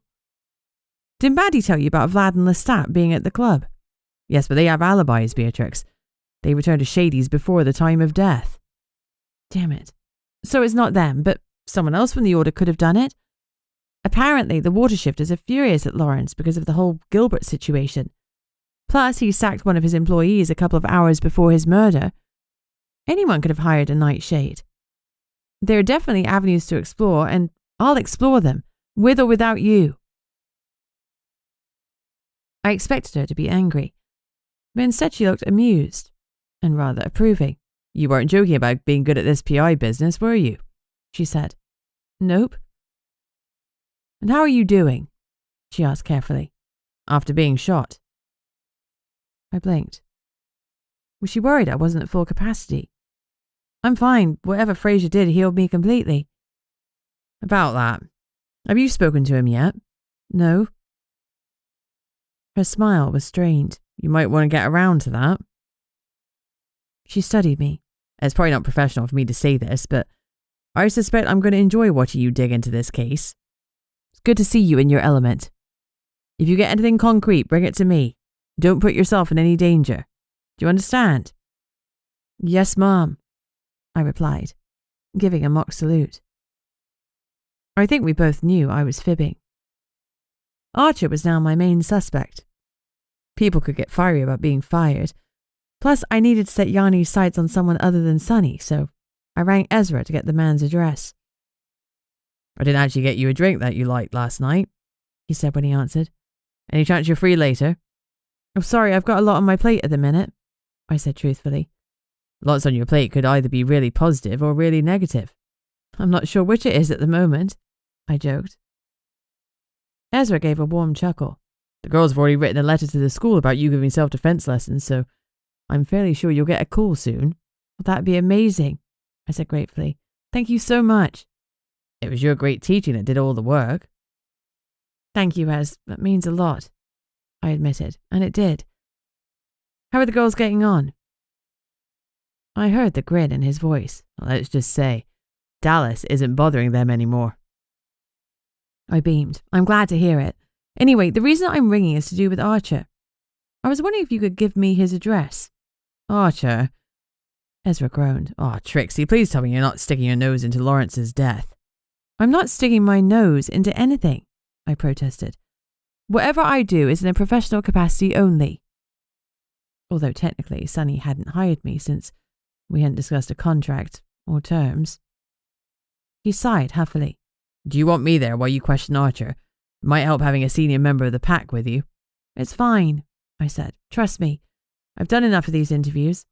Archer might even open up a little more if a pack member isn't there. Ezra grunted acknowledgement. I'll ping the address over to you, but let me know how it goes. If I don't hear from you in an hour or two, I'll be there. Guns blazing, I teased. Claws sharpening, he corrected, his tone serious. I'll let you know, I promised. You're the best. Just not good enough to go on a date with. He said it with humour, though his tone was a little resigned. Ez, you're like family, I started. Oh, don't worry, I'm only winding you up. Just call me after you've seen Archer and stay safe, Trixie. We've only just got you back. Be sensible. Sensible is my middle name, I lied. Don't worry. And Ez, I'm not going anywhere right now. I hung up, grateful he hadn't taken my rejection badly. Archer's address was on Nutwood Lane, not far from where Ezra's parents lived, and I remembered I promised to drop in and say hi to his mum. Like Ezra, Alice had been a huge support after I'd lost my parents, and I definitely owed her a visit, but I only had 10 minutes to spare and she deserved more than that. I put visiting her on my to-do list. There were several routes to Archer's address, but I didn't want to go around the forest and get Eva dirty in case we returned to Sunny's flat later. The last thing I wanted was to trample mud into his pristine carpets. Instead, we went through the centre of town and past a coffee shop. Standing in front of it with his hands against the window and a soft, yellow glow rising from them was Ernie Jacobson, my grandfather. It was still weird to think that. As he turned, he saw me and lifted his hand to wave. A blast of light shot from his palm, and he looked embarrassed, which made me grin. Thank you for doing this. I nodded at the clean pane of glass. It wasn't much of a job, if I'm honest. And I felt bad for Sunny. I come here a lot for my coffee. It's just about the only time I leave my house. So it seemed fitting I should help. I felt a twinge of sadness. If a daily coffee was the only time he saw other people, I couldn't imagine how lonely he'd been. I'd been fairly solitary in the non-magical world, but I still worked with clients and police officers, not to mention my students. Ernie's situation took loneliness to a whole new level. How have you been? He asked. I'm sorry about how I told you about your father and me. I've been thinking about it a lot. There was probably a better way. I don't think there was a good way to tell me, I admitted. He shook his head. I don't know. I thought you'd be pleased to have some family, but now I see how silly that was. You don't know me from Adam. Ernie was old, and although he might be long-lived, I didn't know how much time we'd have left together. Was I really going to waste it? Of course you're family, I said, but we're starting from scratch. Learning that you'd known about me for such a long time and not managed to find me hurt. But I'm trying to move past it. It wasn't your fault you couldn't find me, and I know you were hurting too. I'm sorry, Beatrix. I really am. He looked so morose that I felt the need to offer an olive branch. I was planning to come and see you. I wondered if you could offer me some guidance. With my powers? His gaze intensified, and I wondered for a second if he was psychic. Had I inherited those weird flashes from him? He lowered his voice. I don't mean to be insensitive, but I gather you didn't inherit much of your parents' skill. It really said something when news of your uselessness had reached your reclusive grandfather. Oddly enough, they seem to be growing. I cleared my throat. But right now, I'm going to question a suspect, and Ezra will worry if I take too long. Maybe I could come and talk to you later in the week. I could ask him about the eternal flame, too. He smiled. I'd like that very much. I'll ring you. Of course. Anytime. Day or night. I gave an awkward wave and walked on. Talking to him had settled something spiky in my heart, and I felt much less anxious, which was good, because I was about to speak to someone who might have commissioned Lawrence's murder. Chapter 21. It's a well-known fact in the magical community that teenage werewolf boys can be a little difficult. Yes, Ezra was pretty much always a delight, but I never hung out with any of his brothers or cousins because they were irritating as hell. There was an arrogance that came with being an adolescent werewolf that set them apart from other sects. At that age, they started going out on runs with the rest of the pack at full moon, and wondering if they'd ever had a chance to become an alpha or beta. To check out the competition and look for ways to put them down. Apparently, with someone like Archer, that attitude lasted into their early 20s, too. He opened the door a slice, peering out. I could see why. He was wearing only a pair of boxer shorts. Hey, he said, as he scoured my body with his eyes. From what I could see, his body was toned enough, but it wasn't a patch on Fraser's. It was only when he cleared his throat and smirked that I realized I drifted off into thoughts about Fraser. Annoyingly, Archer thought he was the reason for my daydreams. I know. Whole package, if you get what I mean. He raised his eyebrows. What a jerk.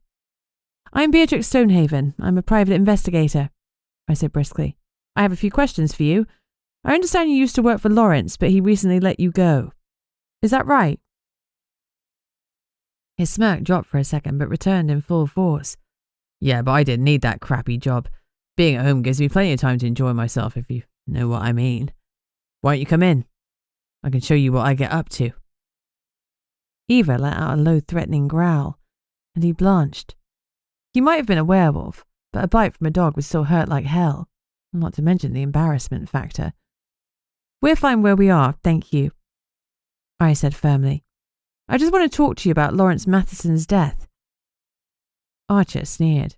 I don't know why anyone would care. The guy was a prick. Apparently he hadn't been taught not to speak ill of the dead. Was he really, or are you just pissed off that he fired you? Because most people have very positive things to say about him. The smirk was well and truly gone. Now Archer was glaring. I wasn't alone in disliking Lawrence. All the water shifters thought he was a dud, but they were too afraid to say so because he was their leader. His focus has been way off for the last year. There was a whole faction trying to persuade Fraser Banks to stage a coup. So why did you turn up at Lawrence's launch party, if you hated the guy? He promised free booze for the staff. He sniffed. I wasn't missing out on that just because I didn't like him. Even though you weren't staff because you'd been fired. And you made extra work for your friends and the pack because they had to cover your shifts. He groaned aloud. Oh, God, Peppa's not still going on about that, is she? I don't know why she's whinging. She only had to cover a few extra hours and she got to that damn gig in London. She's such a whiner. You're right, she did go to her gig, but you still haven't explained why you turned up at the very place you've been sacked from. Did you really expect Lawrence to offer you free drinks? Only after closing time. Obviously. He sniffed. But he went and got himself killed, so we never had our promised lock-in. Obviously, Lawrence hadn't wanted staff to drink when they were working, but he must have said they could stay on after closing time for a private party. I could feel Archer's annoyance that it hadn't happened. Lawrence had lost his life, and Archer was pissed off because he'd missed a few quid's worth of free booze. He had the empathy of a teaspoon. Annoyingly, though, I was pretty sure he was telling the truth. I needed to speak to Fraser about Lawrence's relationship with his pack. The overdeveloped man-child in front of me wasn't a vampire, so he hadn't killed Lawrence. But could he have hired the Order of the Nightshades? He didn't seem angry so much as inconvenienced and annoyed.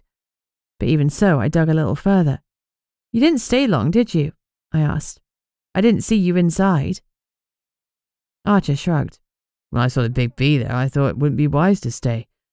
He isn't too impressed with me. I was going to pop back after closing time. The big B? The beta. You mean Ezra? He nodded. Yeah. I could only imagine how overjoyed 14-year-old Ezra would have been to know that one day he'd be known as the Big B. So you saw Ezra and you headed home? I was going to. Thought about heading to Shady's and grabbing a drink there. Shady's was closed, I interrupted, for an event with the Order of the Nightshades. Maybe he had ventured there. I didn't need to go to Shady's. I got to the back of the queue and saw Agatha there. She's a smur chick, smoking hot. I was pretty sure that mer woman or mer person would have been more appropriate terms, but I knew there'd be no point trying to give Archer a lesson in non-sexist terminology. So what happened? I pressed. With you and Agatha. You want to know all the details? He did the sleazy eyebrow thing again. She came round to mine and she'll probably give you a blow-by-blow account, if you know what I mean. He winked. He was a complete prick, and I couldn't even put it down to teenage werewolf hormones. And she'll verify this for you, I said. For the first time, his cockiness faltered. You're not the police. No, but I'm working with them. Can Agatha confirm she was with you, or do I need to ring Chief Inspector Greenridge and tell her I have a suspect? He pulled out his phone. Jeez, no need to play hardball. Here's a number. I copied it into my own phone. Thank you for your time. Just because he was so lacking in manners didn't mean I had to copy him. Sure. You sure you don't want some more of it? He held up his hands. These fingers are magic, baby. Somehow, I doubted it very much. I spun on my heel and walked away. Yes, Archer was a dick, but he wasn't giving me killer vibes, which meant I was right back at square one. Chapter 22. I was exhausted. I'd been running around with no chance to recover after the battering I'd had from Sonny's emotions, and I knew I couldn't handle much more. I messaged Fraser to say I was too tired to meet that night, and to wish him well for his meeting with the sect leaders. Although I was tired, Eva needed a decent walk, so we went into the forest before heading home. While she was happily sniffing for squirrels and barking loudly at the ones that taunted her from the branches above, I messaged Maddie to say that I'd pick up pizza. I wasn't in the mood for cooking, and I suspected she wouldn't be either. The smiley face and pink heart emoji she sent back told me I was right. I phoned in the order and then rang Shady. He answered the phone with total silence. Shady? I asked, after a few moments. Talk, he said brusquely. And I thought Sonny was supposed to be the rude one. I'm Beatrix Stonehaven. I know who you are. He interrupted me. Talk quickly, Stonehaven. I'm in the middle of something. I'm acting as a private investigator for your brother. I saw him earlier. He needs to see you. To talk. He grunted and hung up. What was with all the rudeness today? Shady might have been busy, but would saying goodbye killed him? Maybe murder made people crabby, but there was no reason to shoot the messenger. Feeling disgruntled, I trudged into the pizza shop and picked up my order. "Maddie, I'm home," I called as I walked into the house. "In the lounge," she hollered back. "How was your day?" I said when I walked into the living room with 2 large boxes in my hand. "You weren't in the office when I came by." "No, but I heard how you'd been causing chaos. I was feeling a little bit woozy, so Nana sent me home for a nap." "You weren't feeling well? Why didn't anyone let me know? I had to come back to make sure you were okay." I put down the pizzas and reached out to touch her forehead to see if she was feverish, just like my mum had always done to me the second I declared myself ill. Maddie smiled. "Well, just dizzy. I'm fine, honestly. I was tired, that's all. It's like I'm suffering from a major energy shortage. My brain's ready to bounce back, but my body isn't. Shall I ring Ernie?" No, honestly, it's okay. I don't need mothering." She did, and I was volunteering for the role. I vowed to stay by her side until she looked brighter. The first hint of glowing fingertips, and I was calling Ernie. "I just wish I hadn't done it," she said quietly. "I wish we could forget it ever happened." I needed to distract her. "Well, I'm back to proper PI work today, and I'm sure Sunny is innocent, so with that job and a couple more self-defense classes, plus your work at the station, money shouldn't be a problem for us." "Oh, it's great, Bea. How much is Sunny paying you?" I shrugged. "We'll get down to the specifics later." Maddie stared at me flatly. "Beatrix Stonehaven, you know better than that. You need to work out charges up front and get a retainer." She was right, and usually I did, but my working methods had been totally thrown by coming to Witchlight. I find my new normal soon. "Look at you, Miss Business Savvy." I smiled at my wan-faced bestie. "So proud of you." "Thank you, and you're right. That's one less thing to worry about if we can afford our food and bills." She cast around for a way to change the subject. "So, how are things with you and Fraser?" "What do you mean?" I tried to look nonchalant, but even hearing his name raised my pulse. "There are no things between me and Fraser." Maddie gave an unladylike snort. "Like heck there aren't," she said firmly. "I see the way he looks at you. And then there was all that stuff he said about wanting to talk and having some alone time." She stretched out the word alone so that the second vowel lasted 4 times longer than necessary. I wouldn't have been surprised if she started making kissing noises too. As if she'd heard my thought, she sang, "Beatrix and Fraser sitting in a tree. K-I-S-S. Don't you dare," I said. She lifted her hands as if admitting defeat. More importantly, she stopped singing that damn song. "Look, I might not have been the guy's biggest fan, but he saved your life with a potion and he seems very interested in you." She shot me a mischievous grin. "And you make a seriously hot couple." "It's not what you think. He's only checking up on me after I was shot, and I really should thank him properly. I've been thinking about it a lot, and I'm pretty sure he didn't use a potion on me. I didn't come to with a funny taste in my mouth or anything like that. And in my dreams, I keep remembering the feeling of warmth and a beautiful light. I think he used his selkie coat to save me." Maddie's smile faded. "What do you mean?"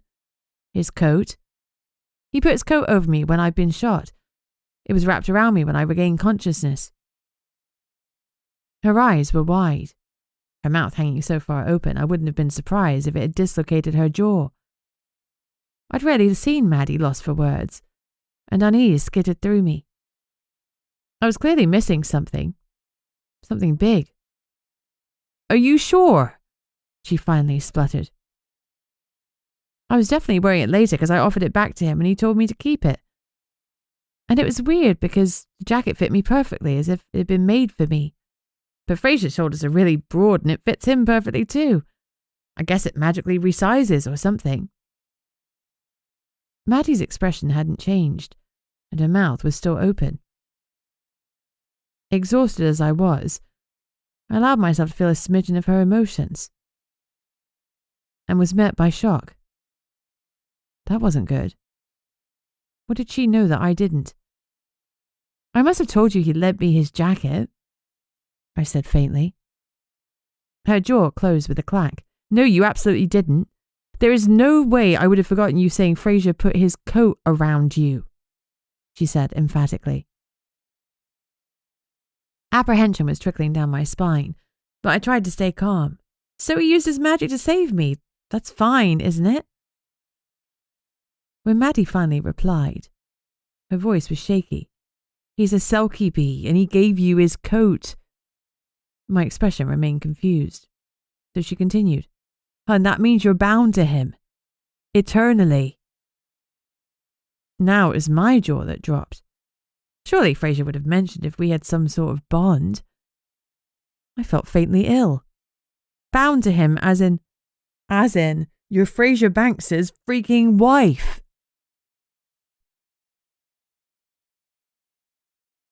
Chapter 23. Momentarily rendered mute, I stood up before turning and marching out of the door. Where are you going? Maddie called after me. I didn't reply.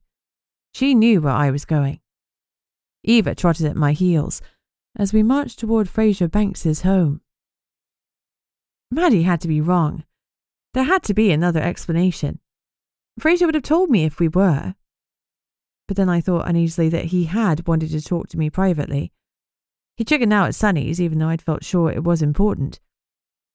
He chickened out because what he had to say to me was a huge deal. I struggled to wrap my brain around the idea. The longest relationship I'd had in the last decade was with my favourite pizza delivery man. And that relationship had advantages. I got extra toppings and to use my vouchers, even when they were out of date. But this was a very different situation. To start with, I'd chosen that particular pizza place. And I sure as hell hadn't chosen Fraser Banks. It's important to choose your pizza supplier and your mate, I said aloud to Eva. She slid me a sidelong glance that suggested she thought I was a little unhinged. Well, you know what? I said. You find out you may be accidentally married without your consent and we'll see how hinged you are. She gave me a sympathetic nuzzle and nearly tripped me up. I appreciate the support, I told her, but maybe nuzzle me when we're stationary? Fraser's wife. My brain was shouting the phrase over and over like an old record player stuck on a loop. Though I'd never been to Fraser's house, he had pointed it out to me and told me I was welcome any time. He'd even told me there was a key under the mat, so I knew that I could get in. I was still a fair distance away when I saw that the lights were on, and people were moving around inside. Fraser wasn't alone, and I couldn't very well march in there like a deranged psychopath when most of the town was already scared of me. I tried to calm myself and consider his visitors, but it turned out I really didn't care about making a scene when my free will was in question. This was more important. I didn't slow my pace until I reached the gates. There was no other way to get inside the perimeter wall. When Fraser said I was welcome any time, he hadn't mentioned that the grounds were impenetrable. When he pointed out his house to me, the gates had been open, as they probably were most of the time. But he must have closed them while he hosted his meeting with the sect leaders. I scruffled Eva's ears, and that small action helped calm me. I'm sorry, girl, but unless you can find a way in, you'll have to wait here, I said. I'd need to scale the wall, and although Eva had a lot of crazy skills, climbing 8 feet stone walls wasn't one of them. She whined but sat down obediently. After blowing her a kiss, I gave myself a run up and jumped at the wall. It had been a while since I needed to get over anything that high, but my arms and legs held well, and I got over it with relative ease. A spot of rage really helped. I dropped down on the other side and landed in a crouch, stood up again, and headed towards the house. At any other time, I'd have been impressed at how well the building blended with its surroundings. The architect had mixed warm, deep timbers and a lot of glass to produce something quite exceptional. If there was a divorce, maybe I'd make him give it to me as part of the settlement. My feet crunched on the gravel as I marched to the steps leading up to the front door. Letting myself in with the key under the mat seemed churlish when Fraser had guests, so I hammered my fist instead. Way less churlish. He opened the door. Hello, Beatrix? He didn't ask why I was there. He didn't need to. His expression said everything. Let me explain. He started. Is this a joke? I demanded. The pelt thing. Is it real? Rather than responding, Fraser glanced behind him. Look, I have the heads of the sects here. Let me ask them to leave. That was a reasonable request, even though reason had totally fled from my brain. I nodded tightly. Fine. Do it quickly. 2 minutes. I know I've got a lot of explaining to do, but please understand that I can't throw these people out. These are the movers and shakers of Witchlight. Give me 2 minutes to explain that something important has come up, and then I'm all yours. I promise. And am I? I demanded. Are you what? Important. His gaze softened. Of course you are, Beatrix Stonehaven. You couldn't be more so. Surely it was a good sign that he hadn't called me Beatrix Banks. He held the door wide. Come in. You can wait in my office. He pointed to a door on the right of us. I won't keep you long. Before I could go through it, I noticed several people glancing into the hallway, one of whom I recognized. He was a man in his mid-50s, almost as broad as he was tall. Every inch of him was pure muscle. A surprised smile creased his face, only to change into a mock frown. Stonehaven, I heard you were back, and you haven't been to see us yet. Mr. Bentley, I said, shoving down my turmoil at the sight of Ezra's dad. What are you doing here? I added, before realizing I already knew the answer. Of course, you're here for the sect leaders' meeting. Jonah Bentley had been made alpha at a fairly young age, but I'd never thought of Ezra's dad as head of the werewolves. Yes, his authority had been intimidating, but the man himself had never been. He'd never been less than welcoming, and his wife Alice had mothered me. You should pop round for dinner sometime. Alice would love to hear your stories about the non-magical world. I'd like that, I said, meaning it. I'm sorry, but I have to deal with something urgent. Fraser told him. I'm afraid we'll need to cut the rest of the meeting short, but I believe we've covered the main issues. Short meetings, a man after my own heart. Ezra's dad winked before shaking Fraser's hand. And we'll catch up soon, Trixie. He added to me. Well, that'd be lovely, I said. Please send Alice my love. Will do. As he went to the door, several other people came into the hallway, having heard Fraser's announcement. While it was tricky to know what sect some of them were heads of, and with others it was blindingly obvious. The man with the giant black wings tucked neatly behind his shoulders was clearly the head of one of the Fae sects, and no doubt the woman who seemed to exude charisma and charm was a siren. But it was another female leader who held my attention the most. She was tall and slender, her hair deep brown at the roots, though it started to fade when it reached her shoulders and was bright platinum blonde by the time it reached her waist. Julieta Cortez, she said, holding out her hand for me to shake. I took it. It was no surprise when her flesh was icy cold. You're the head of the vampire sect, I concluded. Indeed, and you're the little witch who has been talking to Sonny. You know you shouldn't believe everything he tells you. He's a strange creature, and vampires are very good at lying. If that's the case, does it mean I shouldn't believe everything you tell me too? I pointed out bullishly. She smirked. Absolutely. Do you know who killed Lawrence? I asked, as I lowered my shields. Her smile widened, but her eyes were cold. No, I do not. Annoyingly, I believed her. Her emotions were a mix of annoyance and frustration. She didn't know, and that was pissing her off, despite the smile pasted on her face. Knowledge was power, and she was raging that she had none. I'm sure I'll see you again soon, little witch. Her tone was incredibly patronizing. She turned to Fraser. Thank you for your hospitality. I'm sure we'll have things to talk about soon. She laid a hand on his bicep, and I had to resist the urge to rip it off him. One by one, the guests filtered out. As Fraser closed the door, I heard him take a deep breath, as if he were preparing himself for whatever he was about to face. And rightly so. I needed answers, and I needed them now. He turned to face me, and his lips were parted as he prepared to speak. My heart pounded. This was it. The moment of truth. You'd better start talking, I hissed. because you have some serious explaining to do. Chapter 24. It's not as bad as you think, he said quickly. At least, I don't think it is. Look, would you like a drink? You might need one. Then we can sit down and talk properly.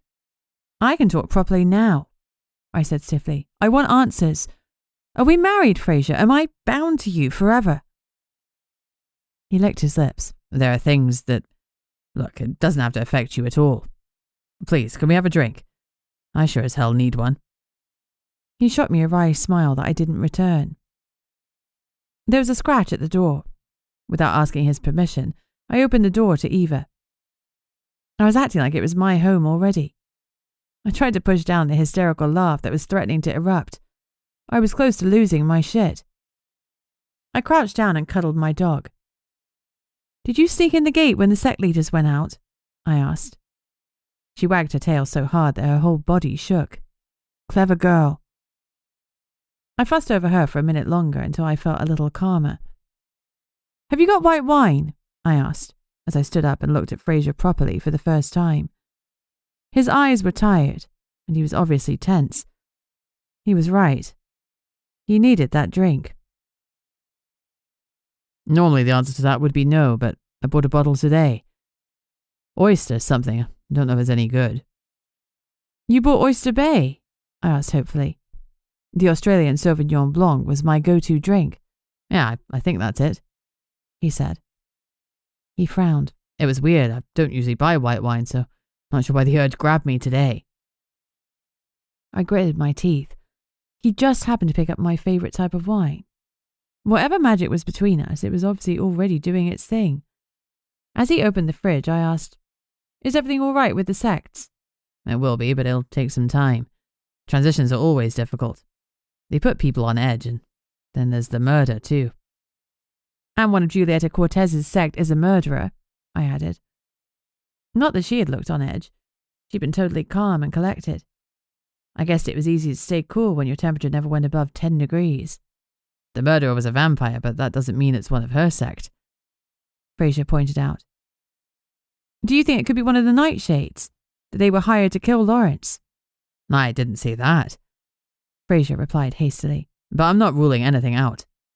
Julieta doesn't seem to think any of her vampires are involved, but then I'm pretty sure Lawrence would have said none of his shifters could have been murderers. And we know how that ended.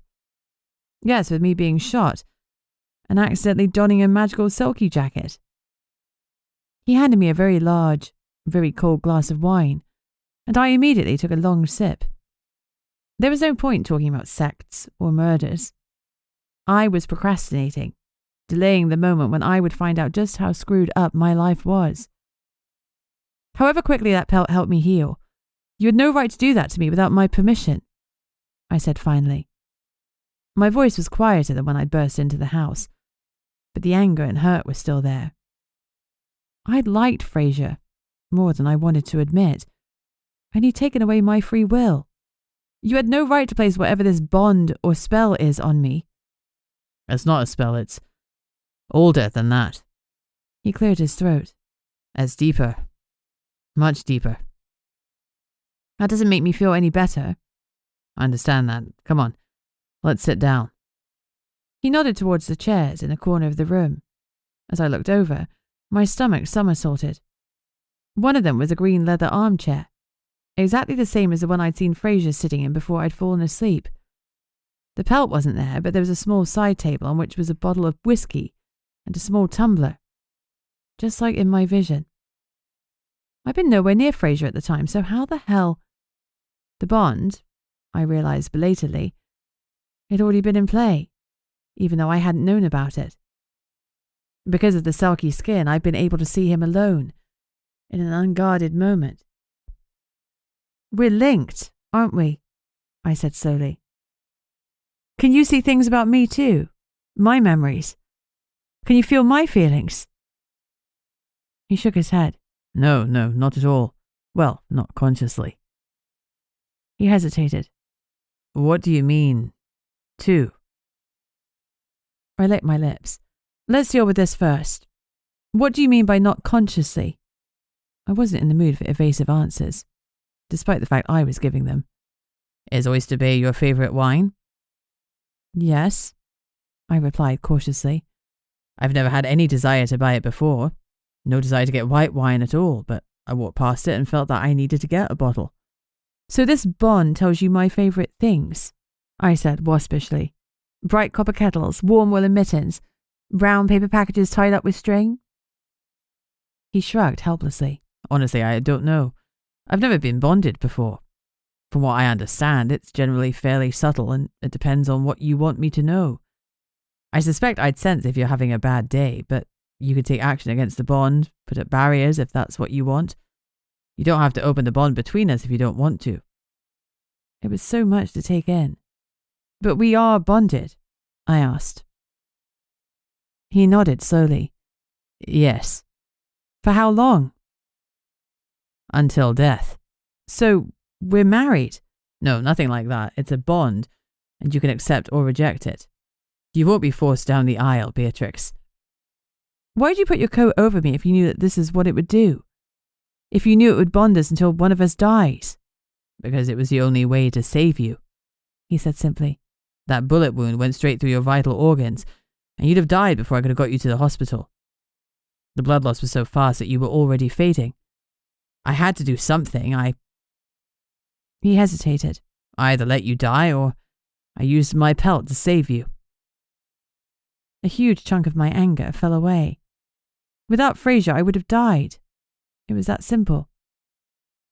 I took a steadying sip of wine. So you bonded me to you instead? It was the only option. All right. I blew out a long breath and tried to think clearly. We're bonded forever. What does that mean? Are you the only person I can have sex with? What happens if I want to have sex with someone else? He reached out and for a moment, I thought he was going to touch me. But then he hesitated. It's not like that, he said. Not for you, anyway. Not for me, I parroted. His eyes shifted downwards. I wanted to get a reading from him, to know exactly what he was feeling. But I couldn't do that unless I lowered my barriers, so, with a tentativeness that was close to fear, that's what I did. The myriad emotions that struck me were the most complex I'd ever felt. There was heavy guilt and a heap of nervousness, but there was something else. Gratitude. Gratitude that I'd lived. One emotion was notably absent. Regret. Fraser didn't regret saving me. And then I sensed hope that I wouldn't take this badly. And because that hope was so tentative, I took a deep breath and tried not to crush it. Fraser, I need the truth, I insisted as I carefully raised my mental barriers again. What did you mean when you said not for me? How does the bond affect you? Wordlessly, he took the wineglass from my hand and took a massive gulp. I wasn't sure if I should be impressed or horrified. He was downing a good wine like it was water. He handed the glass back to me. The bond is supposed to be one way, he said. I'm a selkie. When I put the coat on my chosen person, I'm saying that I will be with them for eternity. But you can reject being the chosen one. The power is in your hands, Beatrix, not mine. I stared at him. Do you mean you can't be with anyone else? Ever? Be with them physically? No. Love them? No. That's it. I gave you my pelt. It's you or no one. For as long as I live. Chapter 25. I needed to say something. He just told me that he had sacrificed the chance of ever finding true love for me, but all I could do was stare at him with my mouth hanging open. He took the empty wineglass and brought it back a moment later, full to the brim. I still hadn't said anything. Why weren't the words coming? I took a long sip of wine and ordered myself to speak. You had to give up your chance of loving anybody but me in order to save my life. Is that what you're saying? When you say it like that, it sounds pretty horrific. He half smiled. This isn't funny. I knew he was attempting to lighten the mood, but it wasn't working. I couldn't let you die. And I'm grateful for that, I really am. It may not seem like it right now because I'm so shocked, but I'm glad I'm not dead. Grateful? I guess there are worse places to start. Can I be honest with you? I suppose we might as well be honest because, we're bonded for life, I offered. Yeah. That. His smile faltered, and he picked up the whiskey bottle from the side table and poured a good inch into the glass. Whatever he was about to say clearly wasn't going to be easy for him. Finally, he spoke. I'm not a relationship person, B. I'm 35 and I've had 2 serious relationships in my life. That's it. 2. That's 2 more than me, I admitted involuntarily. Fraser raised an eyebrow. I expected him to make a comment about it, but he just nodded. I have intimacy issues, I admitted flatly. He sent me a wry glance. Me too. That's going to be a fun combination, isn't it? For me, it's because of my parents. I never wanted anybody to feel trapped like my mother did, as if they were stuck with me forever. Giving my pelt to someone was never an issue because I knew I'd never do it. I never thought I'd find anyone who I'd want to offer it to. But he took a gulp of his drink. That was before I met you. You mean before I was dying? No. I mean before I met you. It took his words a moment to sink in. And when they did, my skin burst into goosebumps. Fraser. I'm not saying that to put any pressure on you. That's the last thing I want. I meant what I said about you ignoring the bond if you want to, but you asked me, and I thought I should tell you the truth. From the moment I met you, I've been drawn to you. He hesitated. I'm so used to being in charge, but the first time we met, you snarled at me. Then you demanded I drive you to the hospital. I'm not sure I demanded, I said defensively. He looked amused. Well, you certainly weren't taking no for an answer. That was the moment I knew I wanted to know you better. Maybe just as a friend. Whatever. I wanted you in my life. But I wasn't going to hit on you, not with the whole eternal flame thing at play. And then slowly you undid me.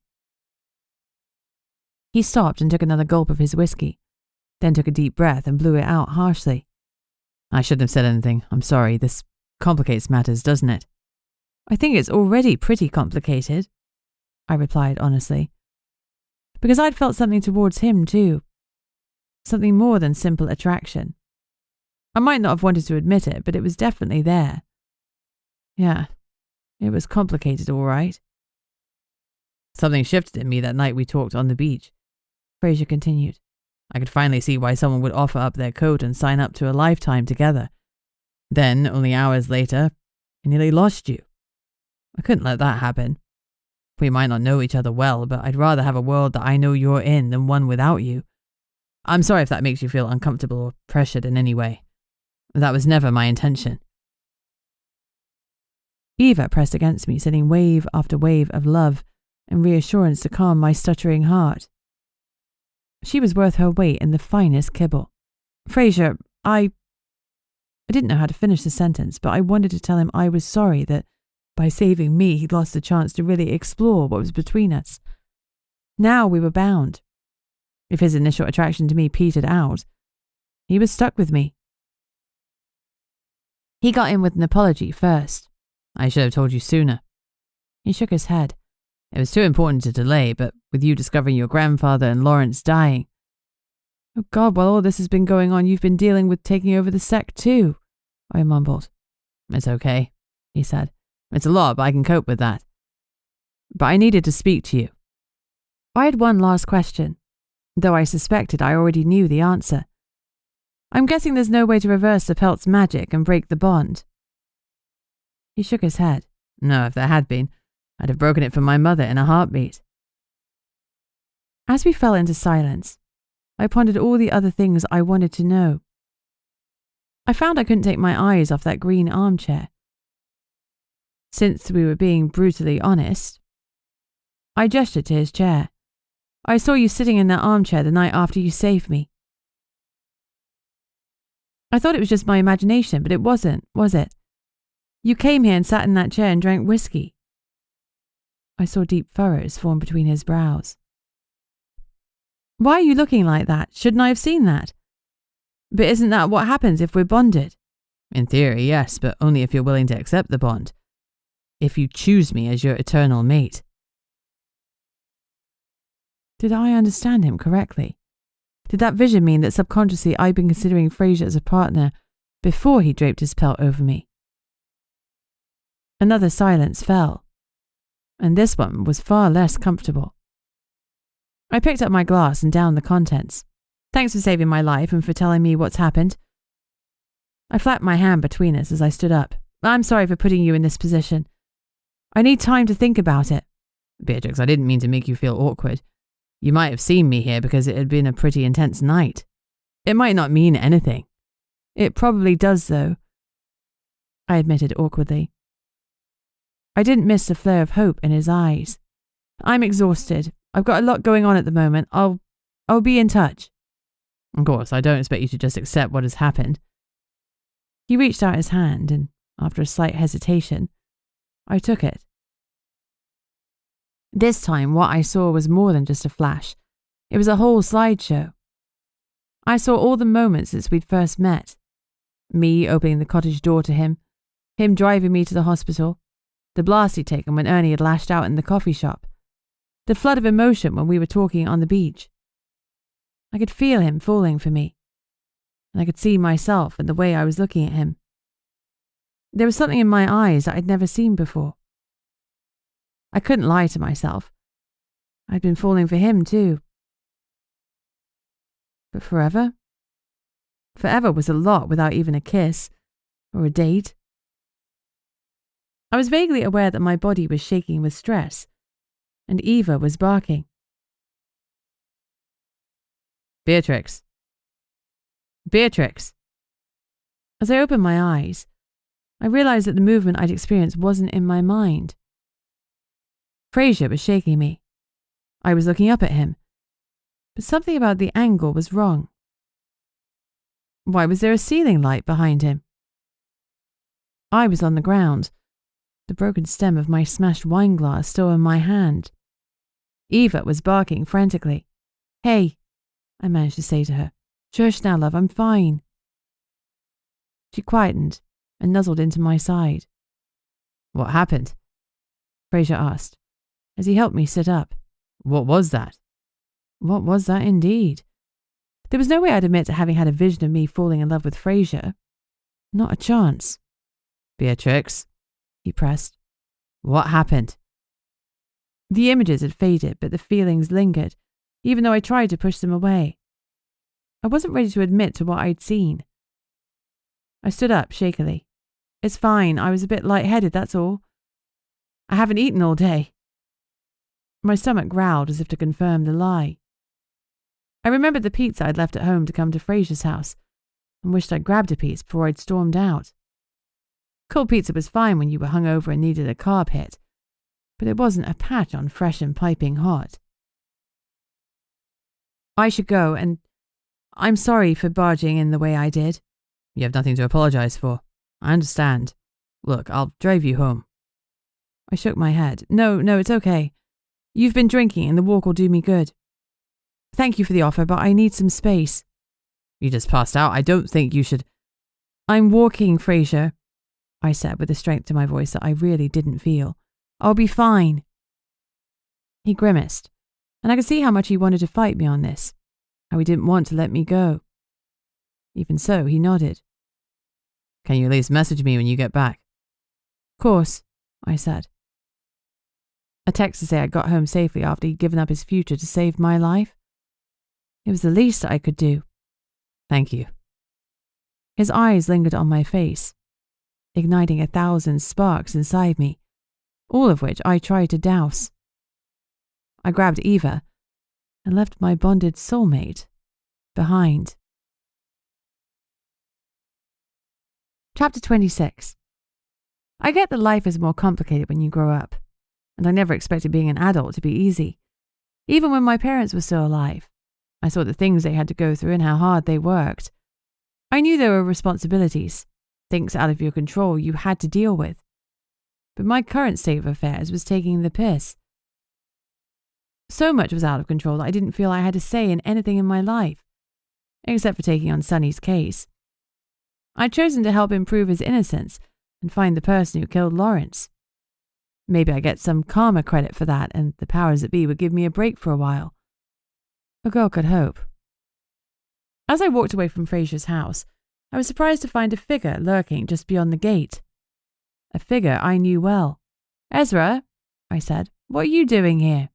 Does it sound creepy if I say I was standing outside waiting for you to come out? "A bit," I admitted, then smiled. "How do you know I was here?" Dad rang me, said you come speak to Banks, and you seemed pretty upset. He thought you might want an ear, someone to rant to. I shouldn't have been surprised because they were such a close-knit family. Of course his dad had rung him. "What do you say we go back to mine?" he offered. "I've got hot chocolate and marshmallows, and you can use me as a punch bag if you think it'll help." He hesitated. "It's a long time till the next full moon, though, so maybe don't go too hard on me." Despite all the things that were going on in my head, I couldn't help laughing. "That sounds perfect," I said. "The marshmallows rather than using you as a punch bag, though that sounds pretty tempting too."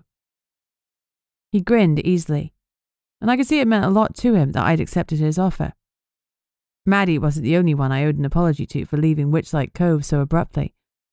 I'd apologized to Ezra, but saying sorry and showing you were sorry were two different things. "Hop on then," he said. Hop on? It took me a moment to realize what he was talking about. Hidden in the shadows by the wall was a large motorbike with 2 helmets hanging from the handlebars. "You got a motorbike?" "I got a really cool motorbike. It's one of the perks of being beta of the wolf pack." "That reminds me. Big B. What a nickname." "I know, cool, huh?" He offered me a wolfish grin before handing me a helmet. "Are you getting on or what?" He looked at Eva. "It's not far. If we go slowly, can you run alongside us?"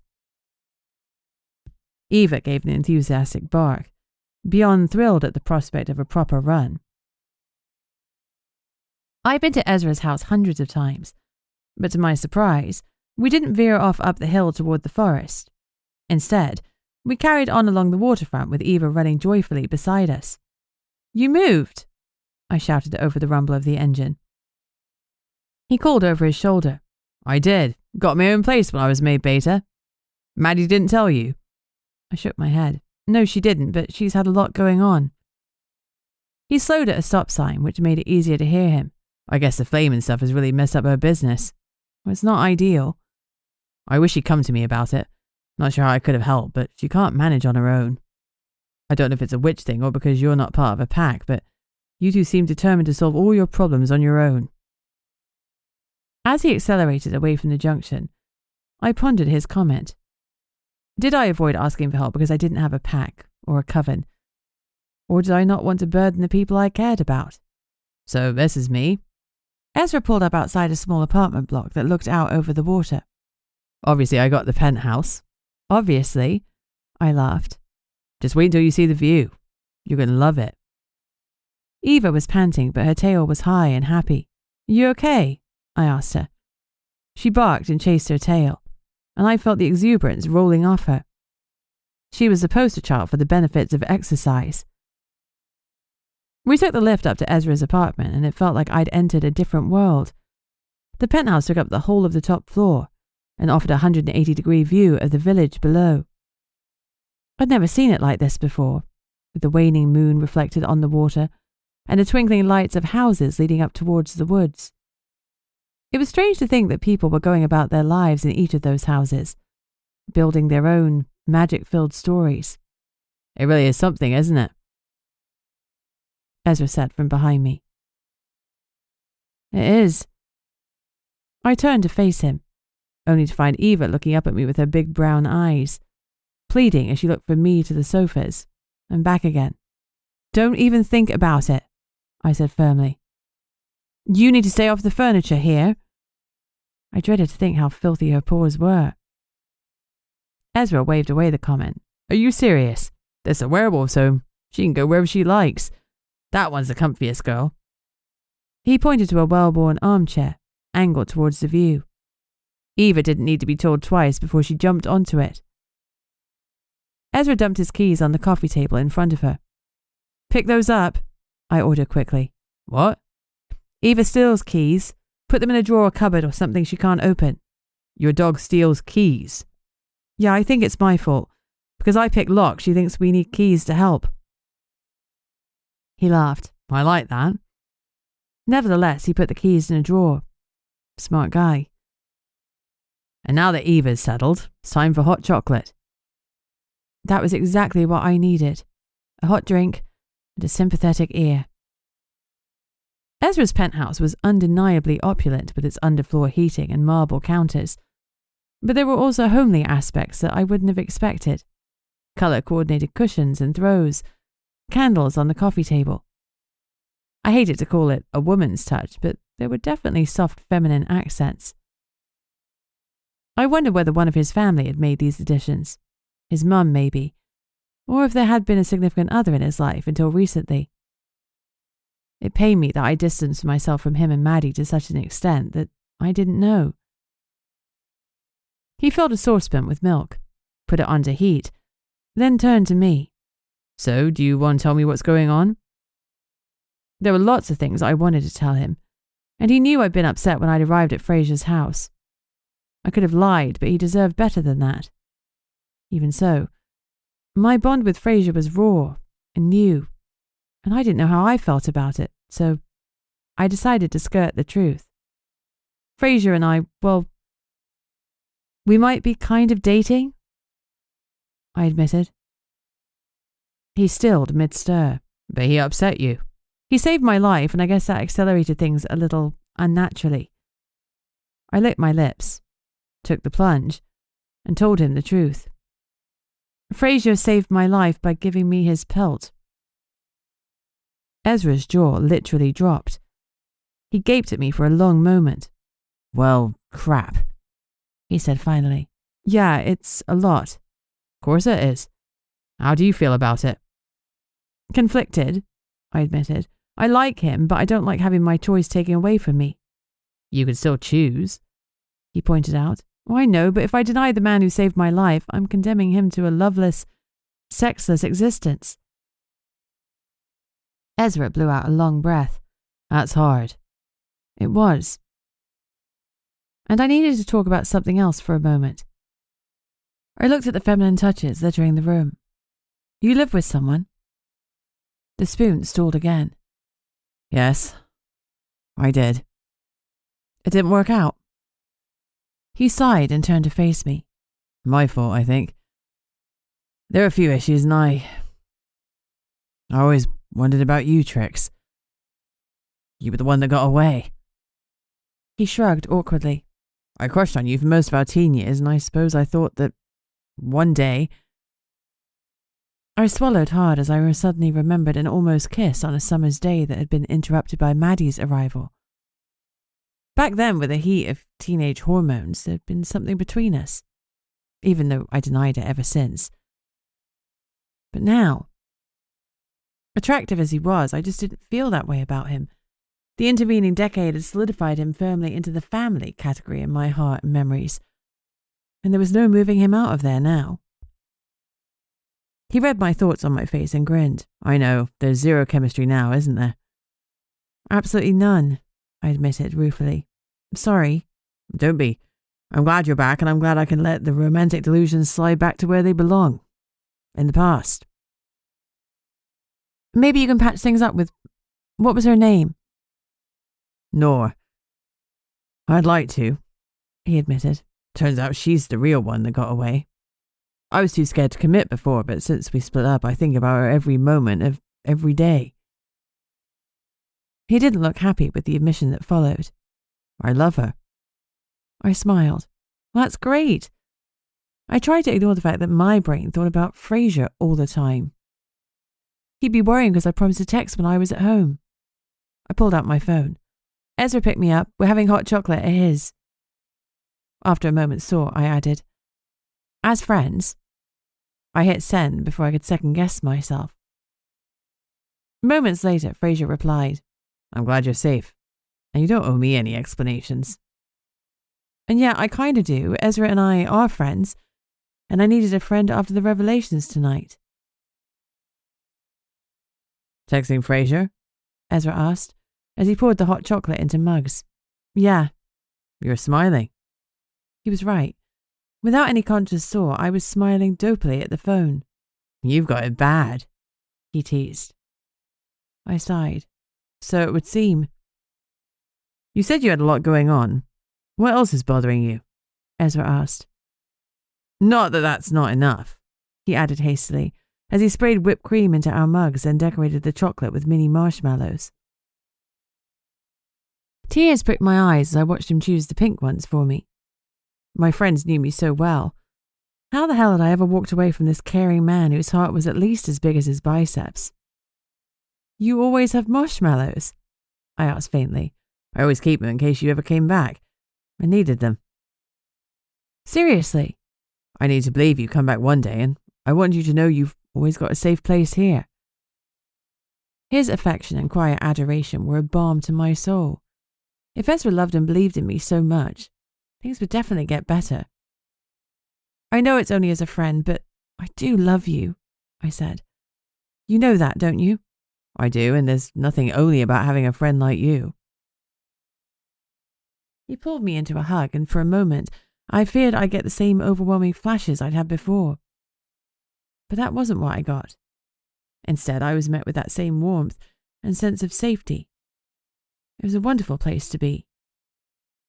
He drew back. You're tense. What else is bothering you? To be honest, something hinky's going on with my magic, I admitted. Something new. For the first time in my life, I actually have some power. Seriously? I nodded. My empath skills keep getting stronger, but it's more than that. I hesitated. I can see things when I touch people. His eyes widened. Dead people? I hit him. The Sixth Sense had been one of our favourite movies. He laughed. Okay, sorry. But seriously, like visions or memories or their thoughts? I'm not sure. Could you do it to me? He asked, intrigued. Did anything happen when we hugged? No, but I wasn't trying. Okay, try again. I'm thinking of a colour. What is it? Well, it doesn't work like that. At least, I didn't think it did. How do you know? If you want to test your powers, try them on me. Go on. I'm thinking of a number and a colour. Touch me and tell me what you can see. I wasn't sure I wanted to, but he was right. I needed to practice somewhere safe with someone I trusted. And that would be either Ez or Maddie. She was out of commission because of the whole accidental dark magic thing, so that left the man standing in front of me. Fine. I took a deep breath and placed my hand on top of his. Well, what is it? He asked eagerly. Can you tell me what they are? I couldn't. But then I'd have my empath barrier fully raised because I was desperate not to have my emotions or thoughts affected by Fraser's. As I focused on Ezra, I loosened it a fraction. I'd experienced a massive surge of excitement. Had I not known I was standing in front of Ezra, I could have believed it was Eva's emotions I was reading. There was the same unbridled optimism and pure goodwill. But as for colours or numbers, I couldn't see a damn thing, and there certainly weren't any flashing images, like the ones I'd experienced with both Kaz and Fraser. Nothing. I pulled my hand away. I didn't get anything other than your excitement. Is that good or bad? He asked. I don't know, because I've no idea how this works. The only person I can talk to about it is Ernie Jacobson. I don't know if Maddie told you anything about my relationship with him, but it's complicated. In for a penny, in for a pound. I took a deep breath. It turns out he's my dad's father, my grandfather, and he's been living here in Witchlight Cove for years, knowing that I exist and making no attempt to look for me. Ezra's outrage hit me. Outrage aimed at Ernie. Are you kidding me? I guess I'm not being entirely fair. He said he looked, but he couldn't find me. It was as if I'd been blocked from his view. So he gave up and waited for me to come home. Shit, Trixie, that's crazy. How do you feel about it? Honestly, I don't have a clue. I'm hurt he gave up so easily. Excited I could have some family to love. Scared that he'll die. I sniffed. And there's a lot more going on that's hard to deal with. I'm trying to prove Sonny is innocent and my magic is haywire. I'm a bit of a mess, I confessed. Ezra's expression was grave. What is it? I asked, concerned. You need another witch, he said. Someone you can trust to talk with about your powers. None of the covens want anything to do with me. Doesn't have to be a full coven, does it? A single powerful witch might be enough to help you. Other than my grandfather, I don't know one who would help. You don't, but I do. I think I know just the person you need. Chapter 27. I shouldn't have been surprised to find Maddie waiting up for me. The moment I turned my key in the lock, she ran to the door and flung it open. Thank God you're back, she said, wrapping her arms around me. Again, I braced myself for a vision to hit me, but there was nothing. No flashes of memory, no images from inside her head. Nothing. It was just normal. The tension slid off me and I let myself enjoy the hug. It was a long time since hugs had been a normal part of life. Finally, she drew back and searched my face. How'd it go? You okay? Are you married? I'm sorry it took so long, I apologized. It was all a bit much and afterwards I went back to Ezra's house to talk. Her eyes widened. And did you and Ezra? I swear she almost leered. Knock it off, Mads, I huffed. Neither Ezra nor I want anything more than friendship. He's in love with Noor. She clapped her hands excitedly. I knew it! I knew he just needed to see you to realise that you weren't his soulmate. Hey, I objected. So this whole time you were trying to push us together? She interrupted. So he'd realise Noor was the one for him. Yes, I'm an absolute genius. She did a happy dance. An evil genius, I shot back. And she froze mid-boogie. Sorry, I blurted. I didn't mean it like that. I just mean you're cunning. Like Baldric from Blackadder. Ugh, foot into mouth. I hadn't meant to refer to her accidental use of dark magic. She relaxed, though the happy dancing was over. I know you didn't. Anyway, what about you and Fraser? Are you hitched? It's not quite that simple. I went into the kitchen and opened up a pizza box. Cold pizza was better than no pizza at all. Between mouthfuls of soggy pepperoni, I relayed everything Fraser told me. So he can't be with anybody else? Maddie exclaimed. But that's insane. Apparently not. How does that work? Will you not be attracted to anyone else? I didn't ask the technical details. It was a lot to take in. No wonder. Has to have reopened a wound for you. I blinked. How so? You left here for a similar reason. Your parents took away your free will. They didn't give you a choice when they gave up their lives for you, and to live with that guilt, you detached yourself from society and avoided forming any new bonds so it couldn't happen again. But now it has. You'd only just started to like Fraser, and now you're bonded without your consent. That's a lot to unpack. I can see why you'd struggle to wrap your head around it. I was absolutely floored. My best friend had psychoanalyzed me, and she was absolutely spot on. When did you get so insightful? I asked finally. Oh, you know me? She laughed and dodged the question. But, judging from what Fraser said, this will be tough for both of you. So have some patience, okay? And that means with yourself as well as him. You need to cut yourself some slack. You're completely justified in needing some time to get used to what has happened. And if Fraser is half the man I think he is, you'll understand that. I'm sorry, I said, almost as stunned by her final comment as her previous Oscar-worthy speech. Did you just compliment Fraser Banks? She smiled slightly. What can I say? He saved my bestie, so he can't be all bad. Also, I'm shattered, and my brain is obviously addled with tiredness. I'm sure I'll be back to insulting him in the morning. Thank goodness. I laughed and picked up another slice of pizza. Are you having any more? I said, nodding at the box. No, like I said, I'm exhausted. I'm going to head for my bed. Thank you for waiting up for me, I said softly, and I'm sorry for leaving you to worry. You came back. That's what matters. My conscience pricked again as I thought about Ezra's words earlier that night. As Maddie hugged me goodnight, I held her slightly longer than normal. Once again, no vision struck, and I wasn't sure if I was relieved or disappointed. See you early in the morning, I said when we broke apart. I'll come down to the police station. To interview your suspect. Client? He's a client? Whatever. If you get up early enough, we can walk in together. As soon as she finished the sentence, she snorted with laughter. It could happen, I protested. We both know it won't. I'll see you when you stroll in at 10 a.m. I could be earlier. I've got a furry alarm clock these days. I'm sure I won't be late. I am so good at famous last words. In Eva's defense, I probably shouldn't have relied on her to wake me, but she almost always had me up by 9 a.m. Obviously, though, when I needed to be up early, she slept in. Probably because of her run to Ezra's house.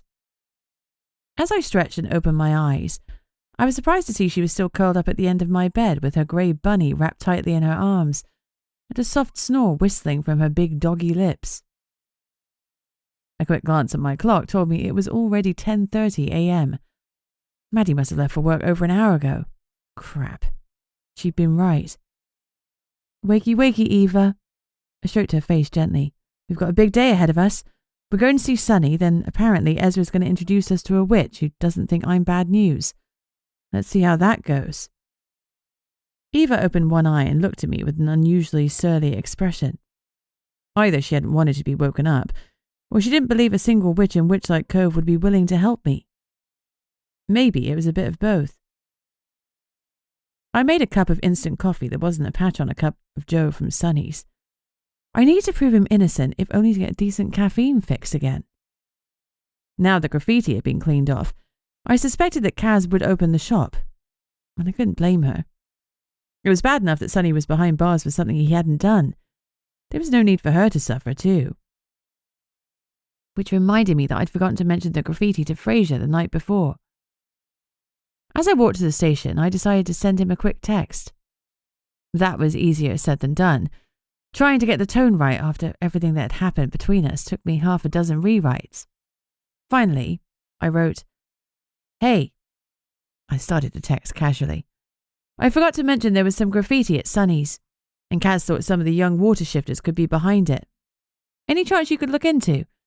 Thanks in advance. And thank you for everything else too. X." That last sentence and the single kiss took me 10 minutes to decide on, but I was happy with the final message. I hit the send button just as I stepped into the police station. "Hey, Dove.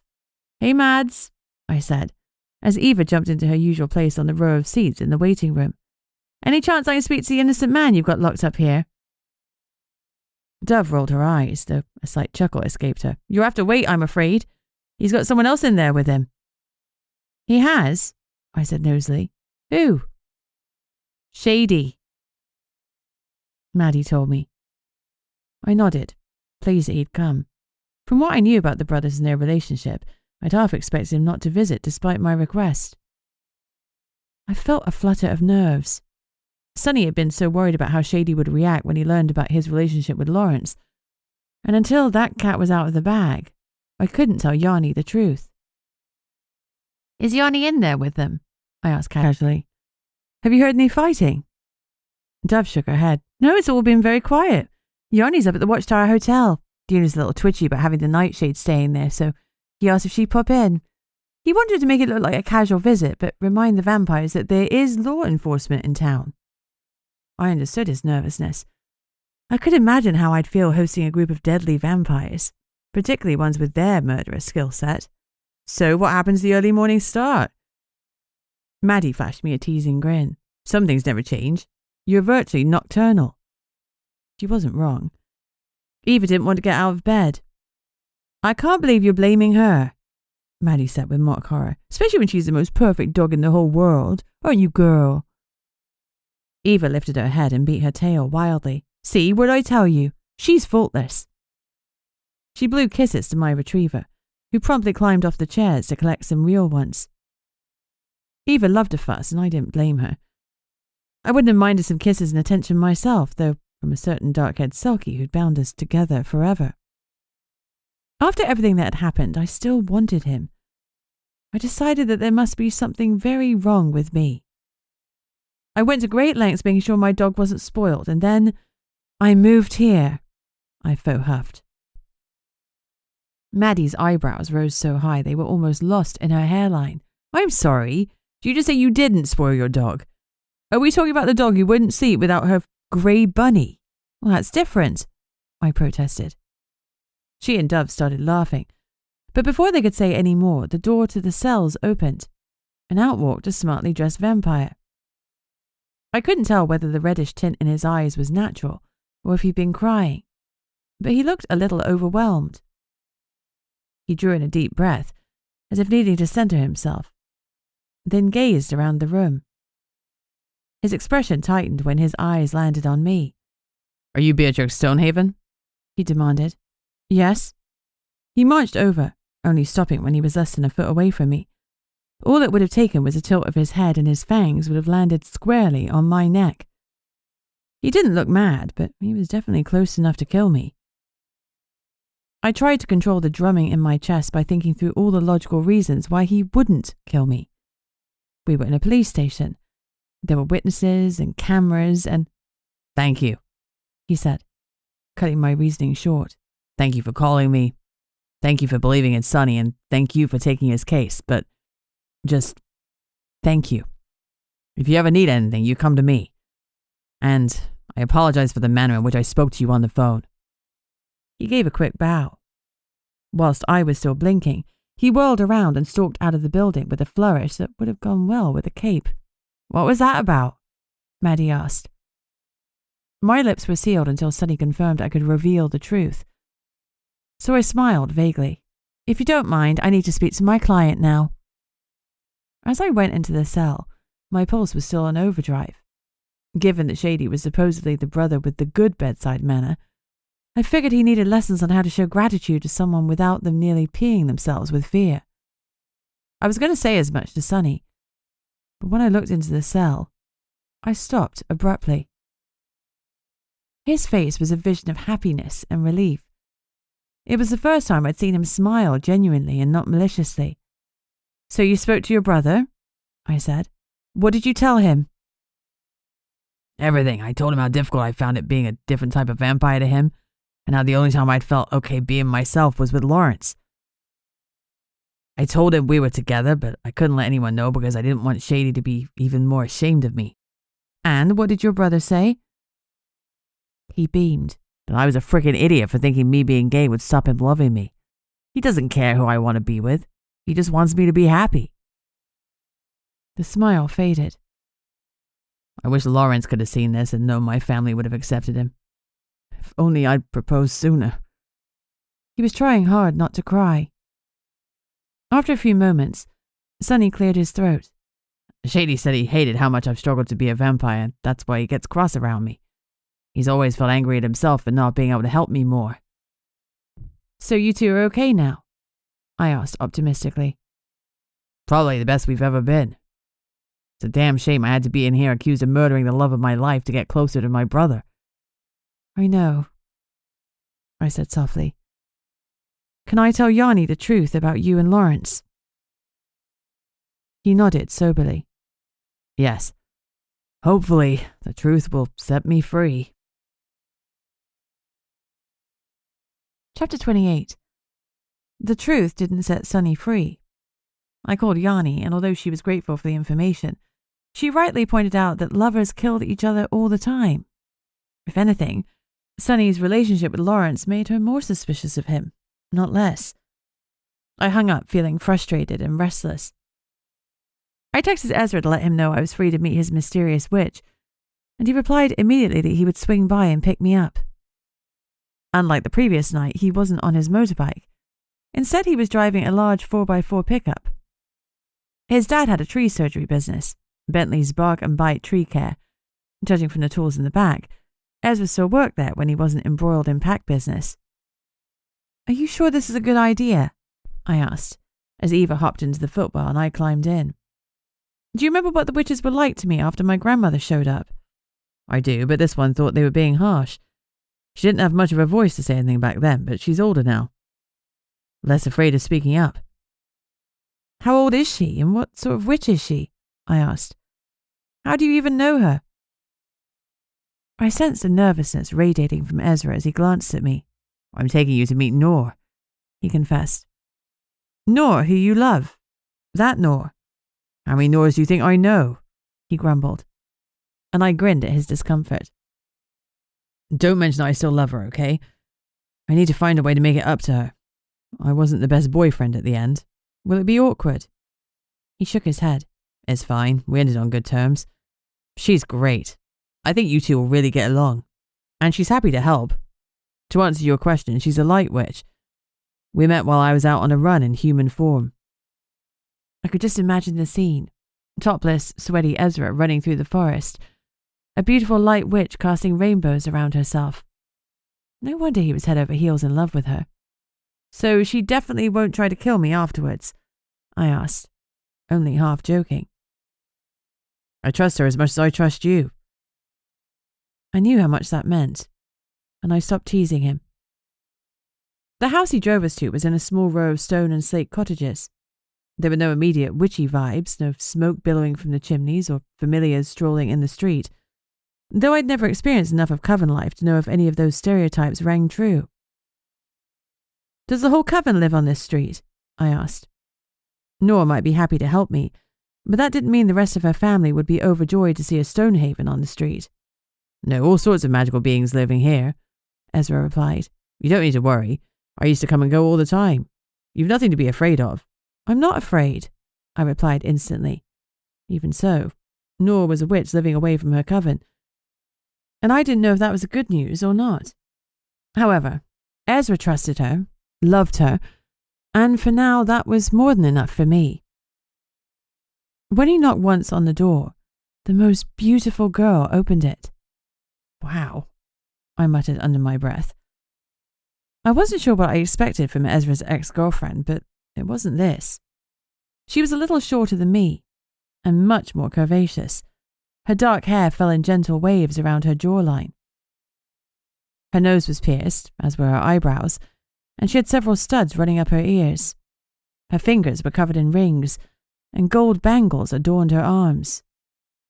She was totally intimidating. Thanks for doing this, Nor. Ezra gave her a lopsided grin. Don't be silly, it's fine. I'm honoured to get the chance to meet the amazing Trixie.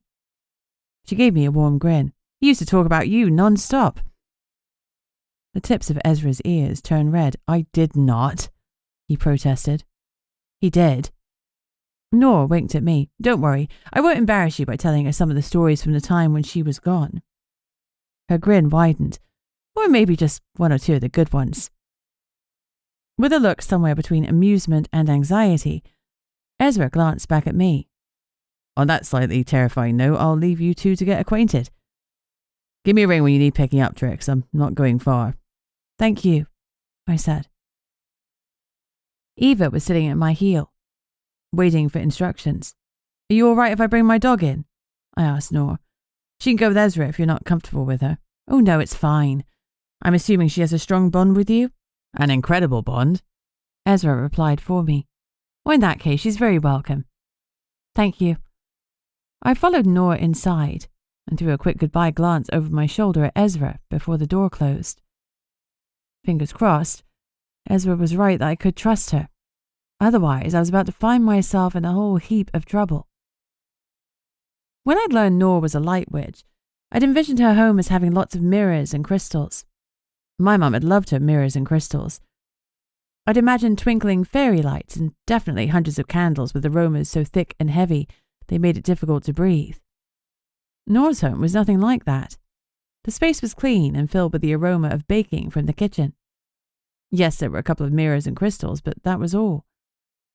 It looked like a well-kept, non-magical house. Can I get you a drink? She inquired solicitously. I was just about to make a peppermint tea. Oh, that'd be great. I followed her into the kitchen. She definitely had her life more organized than I did. I could tell that from the tidy shelves and the to-do list pinned on the board beside her fridge. Does the rest of your coven live close by? I asked. To break the silence that had fallen as she bustled around the kitchen. No, I moved away from them. Technically, they're still my coven and they still call me when they need me, but they didn't take too well to me dating a potential alpha wolf. They didn't like you dating Ezra. I'd barely wrapped my brain around the idea that he was a beta. Imagining him stepping into his father's shoes was impossible. They were worried that a werewolf husband would weaken our witch bloodline. Her tone was matter-of-fact as she filled the kettle. Then her expression turned grim. They tried to put spells on us to keep us apart. I'm so sorry, I exclaimed, genuinely shocked. That's awful. It is. She flashed me a tight smile.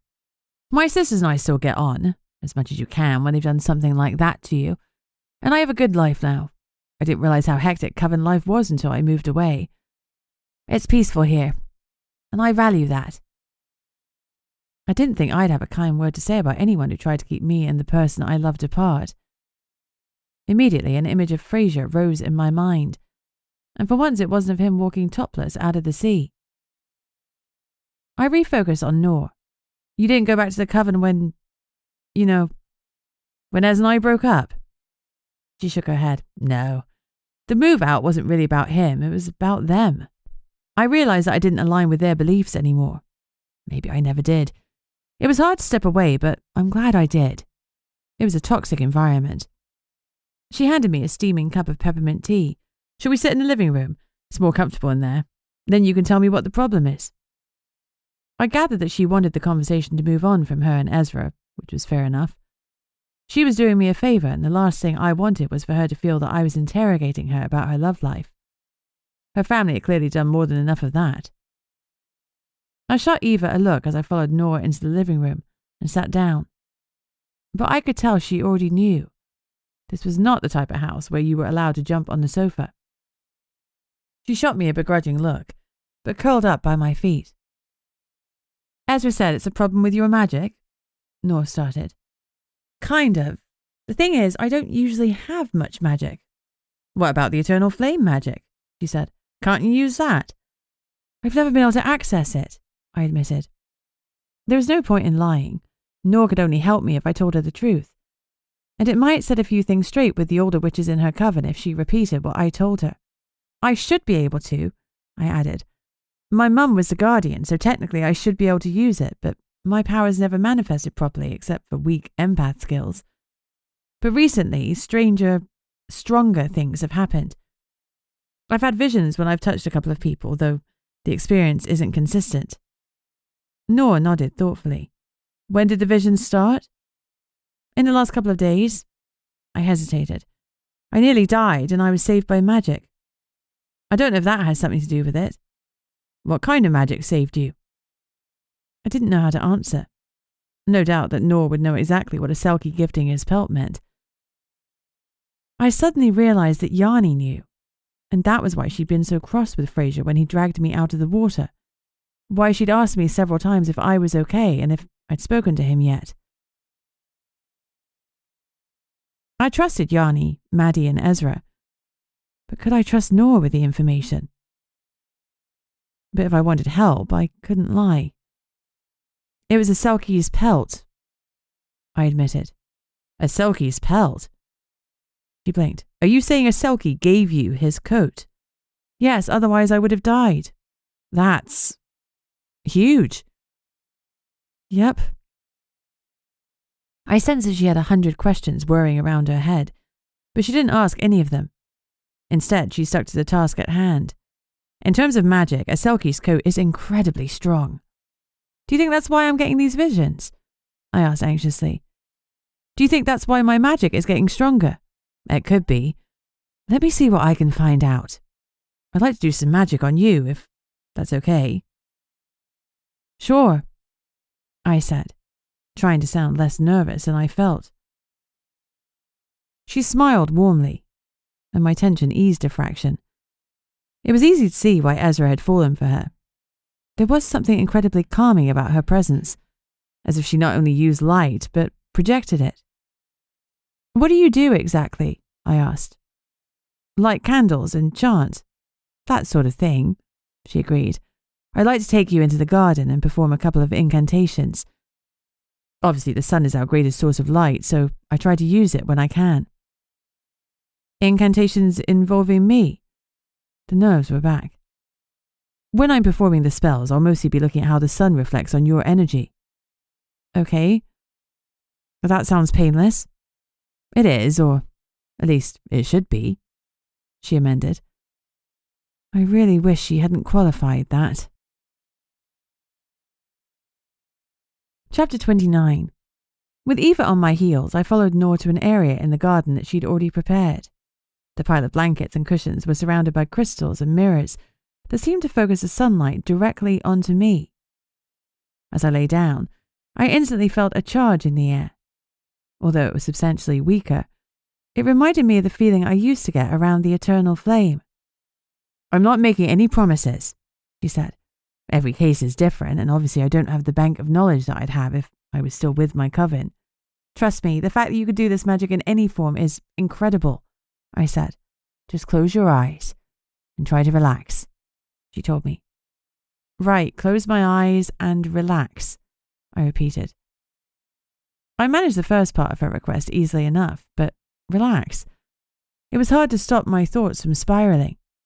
What if this was a mistake? What if this destroyed the smidgen of magic I possessed? Clenching my eyes as tightly as I could, I inhaled deeply and tried to settle. I could feel Nor moving around me, and the sweet, soothing scent of incense filled the air. I felt safe around her.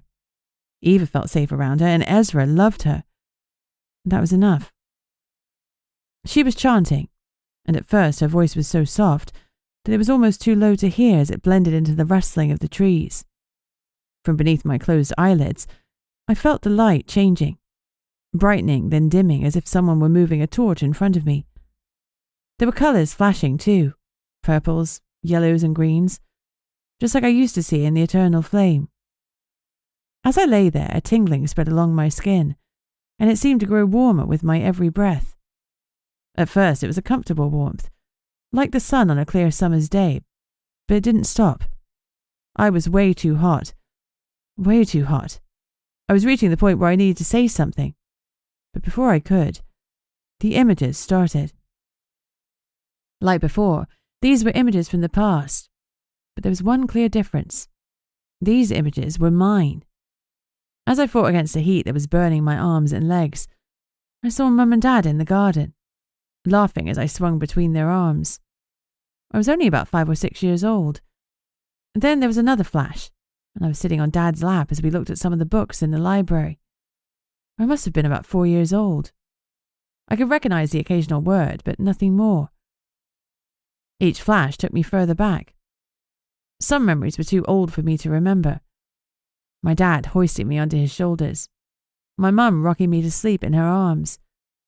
But they were all filled with the same emotions: love and contentment. The heat was so strong now that my muscles were shaking, but I didn't want to stop. The images filled me with such joy. I desperately missed seeing my parents, and I didn't care if my body burned to a cinder if I got to steal these moments with them. The heat intensified. Whatever this next image was, it would be important. As the flashback took me to the next scene, the feeling of love and contentment was gone. Something far darker had taken control. Fear. I was a newborn, laying in a crib and staring up at my parents. It wasn't love I could feel at that moment. It was paralyzing terror. I could see it on their faces. "We have to, Iris," Dad said firmly, though regret coloured his tone. "It's the only way to keep her safe." My body was on fire, but I couldn't stop. I had just heard my father's voice for the first time in a decade, and I needed to hear my mother's too. I'd happily burn for it if I could hear her voice one more time. A heartbeat later, I got my wish. "At some point we'll need to tell her," Mum said, her voice laced with pain and guilt, despite being as gentle as I remembered it. As my parents looked at each other in silence, I knew that hearing and seeing them again this one time would never be enough.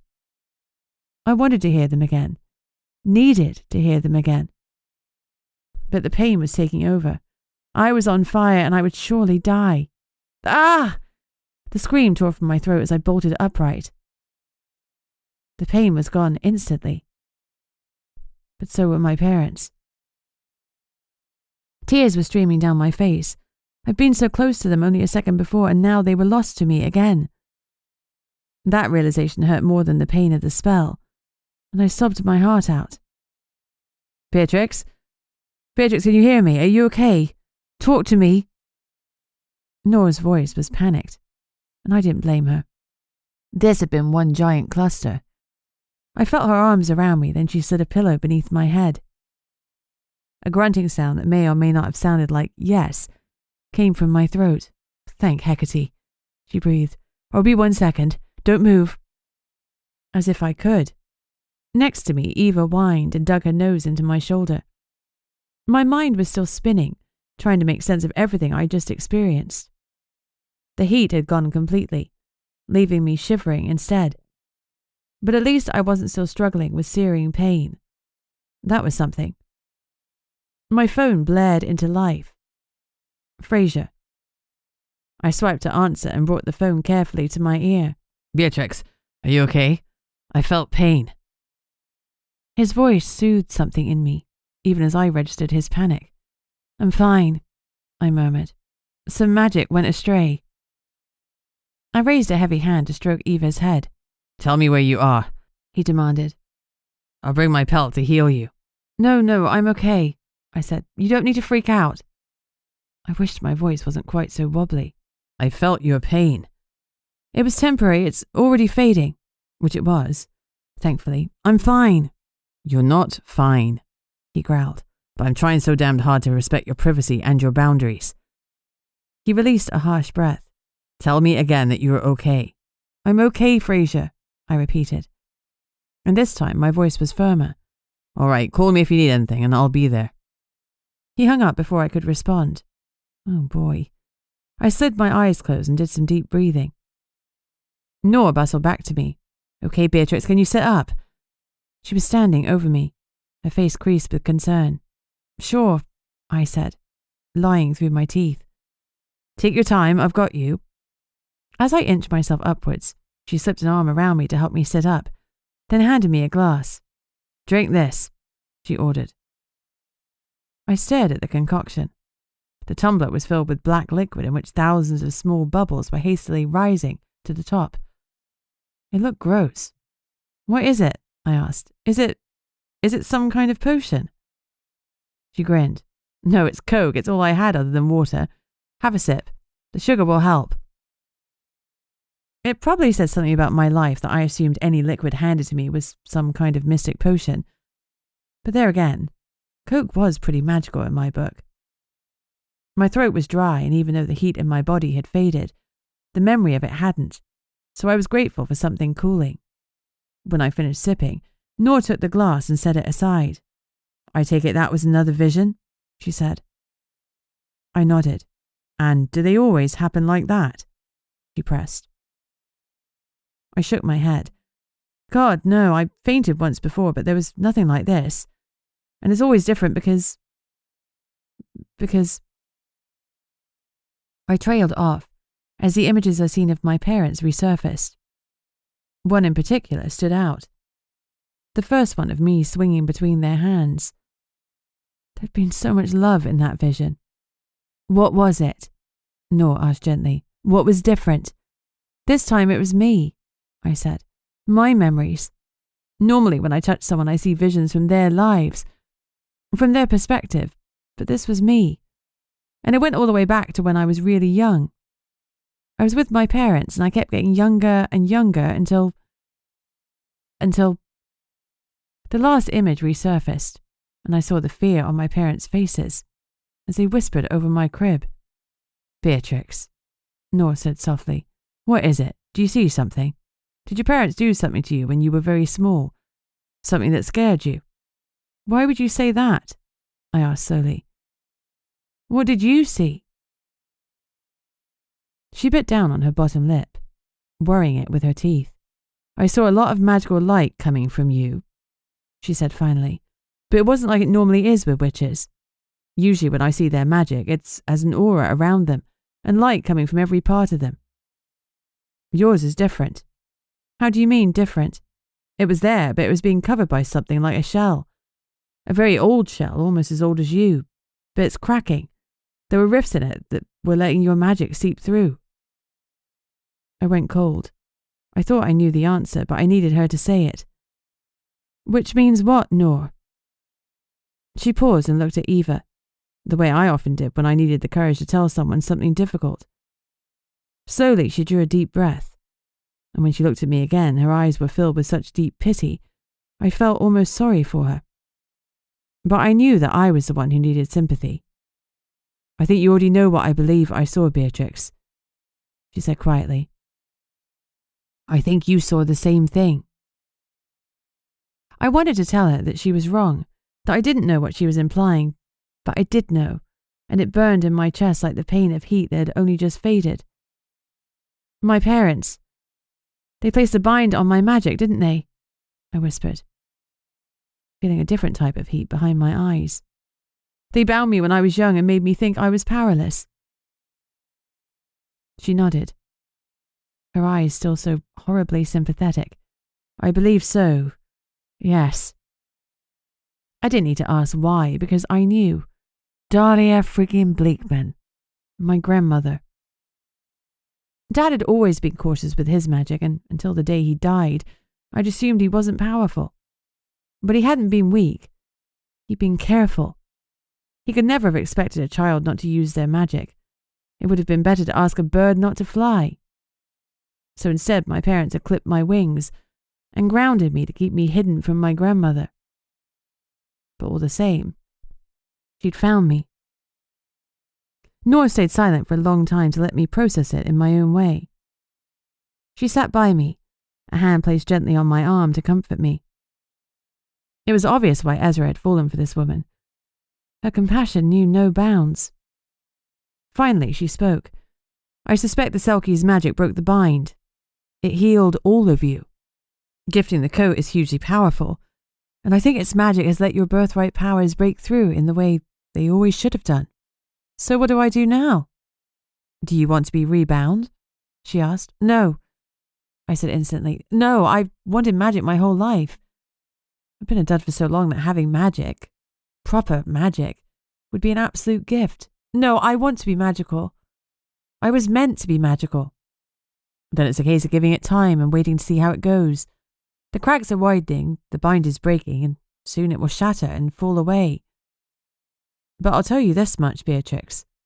From what I saw of the magic seeping through those cracks, there's a lot of it. I've never seen such a bright light. And that was with the shell covering you. Your parents may well have bound you because you are a very powerful witch. Very powerful, indeed. Chapter 30. I dreamed about having proper magical powers for so long that I should have been excited by Nora's words, but instead, pure terror was coursing through me. You won't tell anybody, will you? I asked anxiously. I need to work out what the hell's going on before I tell anyone. I promise, she said softly. I won't tell a soul, not even Ezra. I know you don't know me, but you can trust me. I always do my best to be a good person, and anyway, I'd never do anything to upset someone who's clearly so dear to Ezra. There was a wistfulness in her tone that made me feel hopeful for him. Maybe they would reconcile. I desperately needed to move the focus off myself, so I asked, What happened to you two? I asked. He told me you dated for a while. Dated for a while? She gave a low whistle and shook her head. That's one way to describe the last 4 years of our lives. 4 years? He didn't tell you that. Despite the time we were together, I always had the feeling that he wasn't quite all in, and a part of him was still holding out for someone else. There was no anger in her voice, just sadness, though her glance at me was pointed. I winced. I love Ezra, but not in that way. He's my friend, and I hope that I'm his. And I think seeing me again has put to bed any teenage crush he may have had. I think you'd find now that he'd be all in. I hesitated. She deserved the truth, and I knew Ezra wanted her back. I hoped a little more honesty would get them back on track. He told me he was dealing with some serious heartbreak and that you were the right girl, wrong time. He said that. A glimmer of light shone in her eyes, only to be extinguished almost immediately. She sighed. I think it's too late now. I messed things up and got jealous. I don't know if you've seen many of the female werewolves he hangs out with, but those women are seriously hot. And they get the whole pack thing in a way that I never will. A witch dating a potential alpha might have been trouble for my coven, but a potential alpha dating a witch. He was shooting himself in the foot by staying with me. Ending things was the right thing to do, she said firmly. So she'd left him because she didn't want him to miss out on his birthright, even though she'd already lost her family because she was dating him. If I hadn't already thought that Noor was a special person, now I knew it for sure. Who are you trying to convince? I asked gently. Whatever there was between you, it's clearly still there. He thinks the world of you. He wouldn't have brought me to see you otherwise. She waved away the comment. Hey, trust me, that doesn't mean there's anything more to salvage between us. She forced a smile. Anyway, you've got enough on your plate without matchmaking for me and Ezra. Let's sort you out first. She was right. Getting the pair of them back together would be a great distraction, but I had too much to deal with to be distracted, however much I might want to be. I sighed. I'm not sure how to handle this. It's not like I have a coven or family to talk it through with. I thought about Ernie, but we weren't at the sharing deep secrets phase, and it would take time for trust to grow between us. Besides, I wanted him to focus on Maddie. Healing her was the priority. I can't imagine how hard it must be, Noor said. At least I was still part of my coven when I got my powers. But you know I'm always here if you need me. And we only need one more witch. 3 is a magic number and all that. I thought about that for a moment. Would you consider an alchemist as a type of witch? They are magic weavers, absolutely. I felt a flutter of excitement in my belly. Well, then maybe we should think about forming our own little coven with Maddie. I'm sure you must have met her. Maddie? She gave a wide smile. Yes, few times. She's great. She is, and we live together. Even if we can't form a coven, you could come over one night for a glass of wine. A coven with wine. Noor grinned. I'm liking the sound of this more and more. I grinned back and quietly ignored the warning voice that told me I shouldn't be putting down roots. In some ways, it had been a productive and positive session. I discovered a lot about myself, like why I'd never had proper powers. I'd also learned that these visions weren't just some sporadic glitch, but my own birth-given magic finally manifesting, and I might even have formed a new coven. But there had been a lot of darkness, too. My parents had been complicit in me having no power, and they'd lied to me about it. What with the bond of Fraser and Sunny's case to solve, I didn't have the headspace to unpack it all, so I shoved the shit about my magic into a box in my mind and pushed it away. It would be tomorrow Beatrix's problem. How'd it go? Ezra asked as I climbed into his car. Good, I said. She was great help and I like her a lot. I set him a sidelong glance and embraced my meddling heart. She's obviously still crazy about you. You know that she ended things because she thought it would be best for you if you became alpha.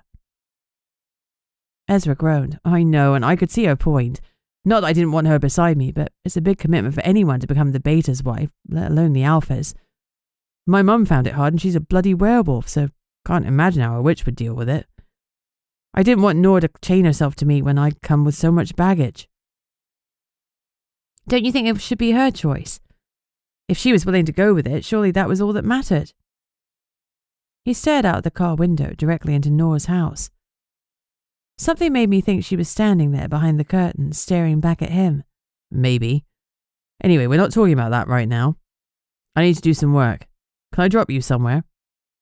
Do you happen to know where Julieta Cortez lives? He stared at me. As in the head of the vampire sect. That's the one.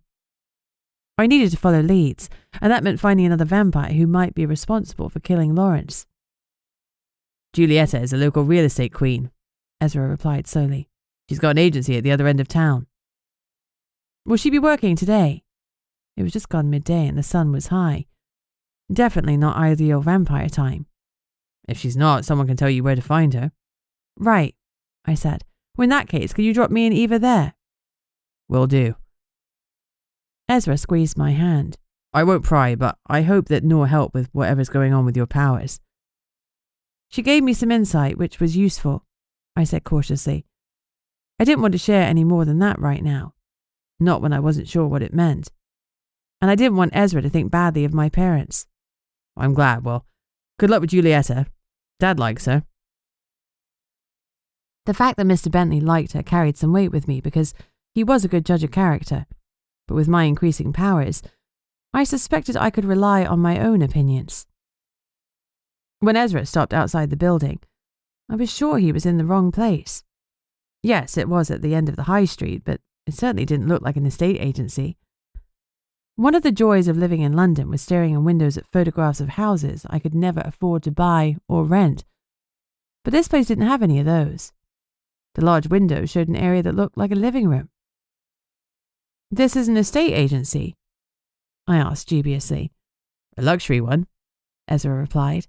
"For the rich and famous only." "We have rich and famous in Witchlight." "Well, rich at least." I glanced at Eva. This definitely wasn't her type of place. "I've got to go to work now," Ezra said. "But you know you can ring me at any time, day or night, if you need me." I hugged him across the console. "I know, and back at you. Thank you for everything. Come on, Eva." I opened the back door of the truck, and she immediately jumped out, but rather than her paws landing quietly on the ground the way they normally did, there was a loud clattering. "You have to be joking," I said, looking at the keychain that had fallen on the pavement in front of me. I bent down and picked it up. There were half a dozen keys, together with a couple of novelty items, including a glittery letter N. "Eva, you stole Noor's keys. Why did you do that? We like Noor." Eva's tail wagged happily as Ezra glanced out of the window. "You weren't joking. You really do have a kleptomaniac for a dog." "She's only a kleptomaniac when it comes to keys. Could you drop these back for me and maybe take Noor a bottle of wine to say thank you and sorry about her keys? I was going to do it later, but I'm not sure when I'll get a chance, and she'll need these back ASAP."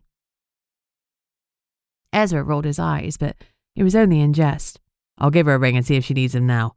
If not, I'll take him over this evening along with a bottle of Malbec. She's a red wine woman." No wonder he grabbed me a glass of red automatically at Lawrence's opening night. "Thanks, Ezra." A moment later, he was driving away. I looked down at Eva. That was deliberate, wasn't it? You wanted him to go back there. I had to admire her audacity. Fingers crossed, Noor would ask Ezra to open the wine and share a glass with her. I was certain there was still a spark between them that just needed fanning. And apparently Eva thought the same. "I'm afraid this is going to be a lead situation." I bent down and clipped her lead to her collar. "And no stealing keys here, okay? I'm not sure the head vampire would see the funny side of it." I was about to open the door when it opened, and a familiar man stepped out. Lestat.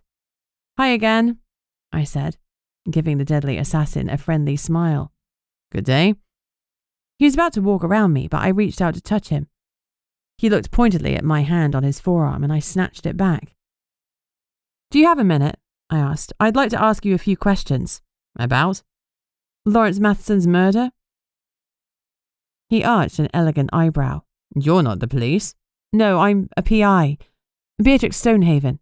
"Stonehaven?"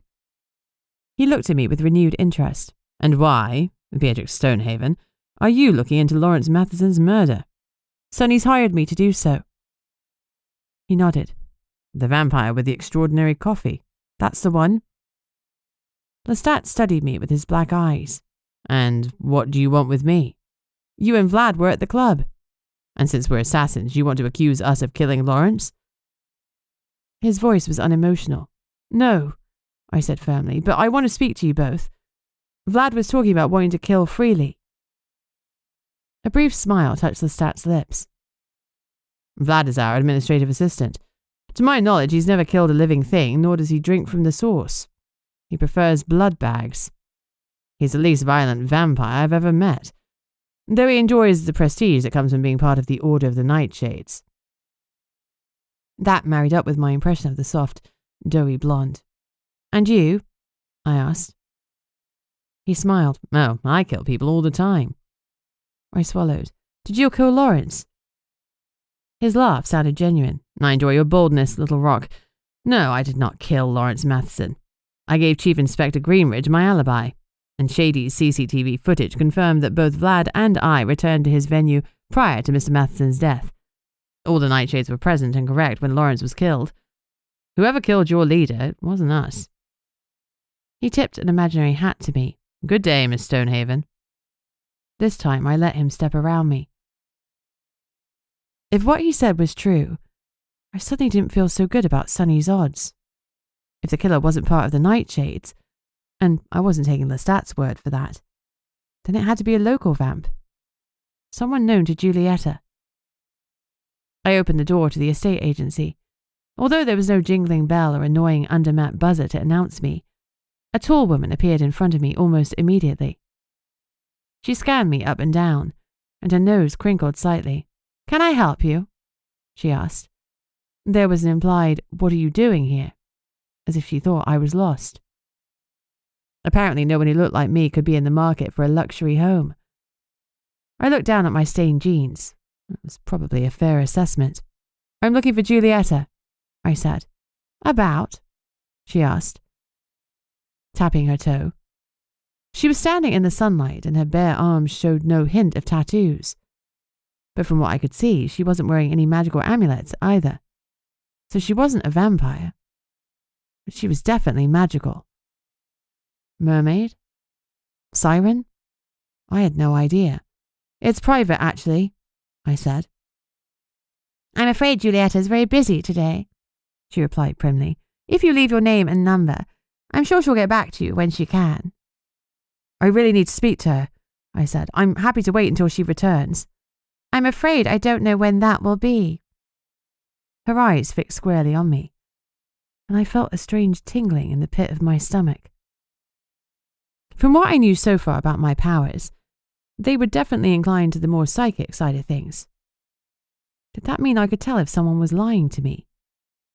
Maybe if I touched her hand, I could find out more. I took a step forward, not entirely sure what I was planning to do, when a calm voice came from the back of the building. "It's all right, Zara. Stonehaven and I have an appointment." Giulietta was every bit as intimidating as I remembered from the previous night. Her perfect posture made me wonder if she'd been a ballerina. It would have made sense. Turning into a cutthroat vampire leader should have been easy after the competition and pressure of the ballet world. You only needed to see the state of a dancer's feet to know that those women were tough as nails. "Come into my office," she said. "I've been looking forward to talking to you." I couldn't help but feel that she was the spider and I was the fly. And I was stepping willingly into her web. Chapter 31. Giulietta Cortez had style, that's for sure. Just like the front of the building, the room I walked into didn't look anything like an office. It was more like a salon in a very expensive house. Sure, there was a large mahogany desk with a leather swivel chair, but there was also a comfy sofa. The walls were deep green, and several framed awards were displayed on one of them. Realtor of the Year, Coastal Charm Real Estate Award, Property Pinnacle Award 2025. This was a woman who took her job seriously, and I guess she did the same when it came to running the vampire sect. "A surprise visit by the selkie's mate," she said. "Tell me, Stonehaven, to what do I owe the pleasure?" "Sorry?" I stammered, certain I'd misheard her. "The leader of the water-shifter sect, Fraser Banks, the selkie. He gave you his coat, did he not? And by all the laws of magic, that makes you his mate." A surge of anger rushed through me. I hadn't imagined Fraser would choose to share our secret with the head vampire, especially not without mentioning it to me first. "He told you that?" I demanded. She laughed. "No one told me." She moved to a coffee machine and placed an espresso cup beneath it. "You were rather loud last night when the leaders cleared out of Fraser's, and I have this delightful vampire hearing." She tapped her ears. "It's useful to remember that. Secrets don't stay secret long in Witchlight Cove." My anger dispersed, and a flood of embarrassment took its place. I'd waited until everyone was out of Fraser's house, and the front door was closed before we'd started discussing matters. But Giulietta could have been lurking around outside. Should I deny it? Was there any point? "Well," I began, "it's... that situation, it's... None of my business, she interrupted smoothly. And I shouldn't have brought it up. I apologize. Unless, of course, you've come here to talk about a possible wedding venue. No, I said flatly. I'm not here to talk about wedding venues. I want to talk about Sonny. I don't think he killed Lawrence, and I want to know if there are any other vampires who could have framed him. Does Sonny have enemies within your community? I thought for a second that she would refuse to answer my question. But then she leaned back into her chair. Sonny is not your typical vampire, as I'm sure you're aware. There are many who frown upon his way of life. Does that include you? I asked. One of her perfectly plucked eyebrows rose in an impressive arc. Surely you're not implying that I would wish to see one of my own kind behind a cell door. No, of course not, I said quickly. I'm just asking questions. My job is to keep the peace. I've worked hard for many years to make sure that vampires are tolerant, both of each other, and the magical and non-magical creatures in Witchlight. This killing by a vampire goes against everything I have taught my people, so I find it difficult to believe one of them would be involved. Do you think it's the Nightshades? I asked. You think someone hired them to kill Lawrence? Her gaze was level. I certainly wouldn't accuse them of being involved. That didn't mean she didn't think they'd been involved. However, there was one gaping hole with the assassin theory. The Nightshades were reputed to be some of the best killers in the world, who would complete a job without leaving a trace of their presence. So why would they need to frame Sonny? Why send that videotape?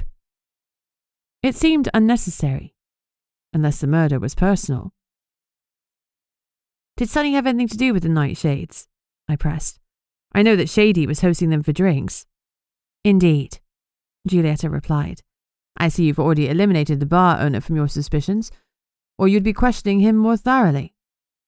I'm confident Shady wasn't behind it, I said, even though I hadn't actually spoken to him, other than that weird moment in the station after he'd seen his brother. But I gained the impression that he cared for Sonny deeply. He wouldn't have set him up like that. I persisted. Back to my question. Do you know if Sonny had any connection to the Nightshades? I pressed. You must ask him yourself, but I will say this. All the vampires here had very different lives before they came to Witchlight. Some were involved in dark, nefarious activities. Others were struggling to make a living. I make it my business not to find out about their existence before they joined us, and I judge them solely on their behavior in this village. I would hate to prejudice myself against them by knowing their past mistakes, and I would encourage you to do the same. So you could have killers in your group. That's what you're telling me, isn't it? We are vampires, she said pointedly. We live by death. I expect that many of them have killed at some point, but they know that to do so in Witchlight Cove would mean exile from the village, and I can't think of anyone who would take that prospect lightly. Who do you think killed Lawrence? She shrugged. That is for Chief Inspector Greenwich to discover. And if it is Sonny, then he will go to jail for a very long time. Her voice was steely. I stood up. Thank you for seeing me. I paused. What was Lestat doing here? The same as anyone who comes to an estate agent. He's thinking about buying a house. I blinked. Here? Here. Huh. Thank you for your time, Giulietta. She nodded, and it was clear that I was dismissed. I got as much as I could hope for, and the longer I stayed, the greater the risk of Eva stealing something and deciding to make a chew toy out of it. I cleared my throat awkwardly. I also appreciate your discretion about what you overheard last night. She inclined her head. Weirdly, I trusted that she wouldn't go around blabbing the news about Fraser Banks' new mate. With a light tug on Eva's lead, I prepared to leave. But then Giulietta spoke again. Before you go, Miss Stonehaven, she said, her voice softening slightly, I know it might be difficult for you to do, but if this were my investigation, I would look at who has the most to gain from Lawrence's demise. Someone who wants to work their way up the ranks, and has already done so, remarkably quickly. Her gaze locked onto mine. Someone who was not born in Witchlight Cove, becoming the leader of a sect within 5 years of moving here, would raise my suspicions. I knew exactly what she was implying. Fraser was with me when Lawrence was murdered, I said firmly. That doesn't mean he couldn't have hired someone. Her eyebrow arched again. He's certainly rich enough. It's just something to think about. I'm sure you know what you're doing. Her smile widened. There was something about the twitch of her lips that made me think she didn't believe that at all. Chapter 32. Julietta was right. If I hadn't known Fraser and we hadn't been in this predicament, he would have been at the top of my suspect list. He had enough money and influence to hire the Nightshades to do his dirty work. Plus he had a rock-solid alibi in that he'd been chatting with me and Maddie when Lawrence was killed. But why would he frame Sonny? Fraser was one of the few people Sonny actually got along with, as much as he got along with anyone. Trying to think of Fraser as a killer felt like trying to fit a square peg in a round hole. But I needed to question him, and maybe talk to him some more about our bond. It had obviously connected us strongly enough for him to sense my pain, and I needed to know how that worked. It was still lunchtime, so I didn't expect to find him at home. As I contemplated where the best place to look for him was, I realized I could use our bond to find him. I already knew that if I thought about him strongly enough, I'd get a vision of what he was doing, as I'd done the night after I was shot. Doing it now could save me from a lot of searching. Then I shoved the thought away. Doing that would be an invasion of his privacy. Instead, I headed to the Smuggler's Rest. Thankfully, the moment I opened the door, I saw him standing beside the bar. When he turned, his eyes lit up with pleasure, though I didn't miss the way he scanned me for signs of injury after the pain he felt from me earlier. "Hey," he said. "Everything okay?" It was clear that he didn't know whether to greet me with a kiss or a hug. Instead, we settled on awkward smiles. "I wondered if you wanted to come for a walk with me," I said. "There are a couple of questions I need to ask you about the murder," I added, so we didn't think they were about us. He looked at me intently, and for a moment, I thought he'd refuse. But then he nodded. "Let me tell the others and grab my coat." He disappeared into the back of the restaurant, then reappeared a few moments later, with a coat and a cone of chips. "Here." He thrust the chips at me. "You're hungry." I took them gratefully. I am. The chips were salted to perfection, and he'd even put a generous splodge of mayo on the side. How did you know I like mayo rather than ketchup? The same way I knew about the Oyster Bay. Something told me and I listened. Once we were outside, he asked, "What's going on? Is everything all right?" I answered honestly. I had a problem with my magic, but it's fine now. Let's focus on the case, okay? "Of course, I'm always here if you want to talk, though." He cleared his throat. "So, the case. Have you got any leads?" "Not exactly," I grimaced. "None really, but it's possible that the Nightshades were involved, though they all claim to have been at Shady's when Lawrence died." "You don't believe them?" "I find it hard to believe that a group with such a sterling reputation couldn't play with a timestamp to make it look like they were there when they weren't." Fraser nodded. "I can see that." It was nice not to be automatically shot down the way Yanni would have done if I floated the theory by her. If they were involved, they were probably hired by someone who stood to gain from Lawrence's death. He took him less than a heartbeat to realize what I was saying. "You mean me?" He looked amused. "I have to ask," I started. "I understand. On the surface, it looks as if I profited from his death." "Well, not just on the surface, Fraser. You actually did. You're the leader now because Lawrence died." "I would have been the leader anyway. Lawrence was facing a lot of criticism after the mess with Gilbert Storecrest, and he and I had been in talks for months about me taking over from him. He wanted to step away and focus on his home life." I blinked. "So you would have become the water shifter leader anyway?" "Yes. Lawrence was going to abdicate and support me taking over the position because there's no one else within our community with the same strengths and resources. I was a shoo-in, with or without his endorsement. If anything, his death has made the transition harder for me." He eyed me. "I'll prove it. Put your hand on my heart," he instructed me. "Sorry?" I stammered. "Put your hand on my chest. You have visions when you touch me, don't you?" "They're new," I said truthfully. He nodded. If you use them with the bond, you should be able to tell if I'm lying or not. Fraser. I edged backwards. It doesn't mean you're accepting the bond. He reassured me. It's just there. I'm sure you'll be able to feel whether I'm telling the truth or lying. My fingers tingled as if they were desperate to reach out and touch him. But it wasn't that simple.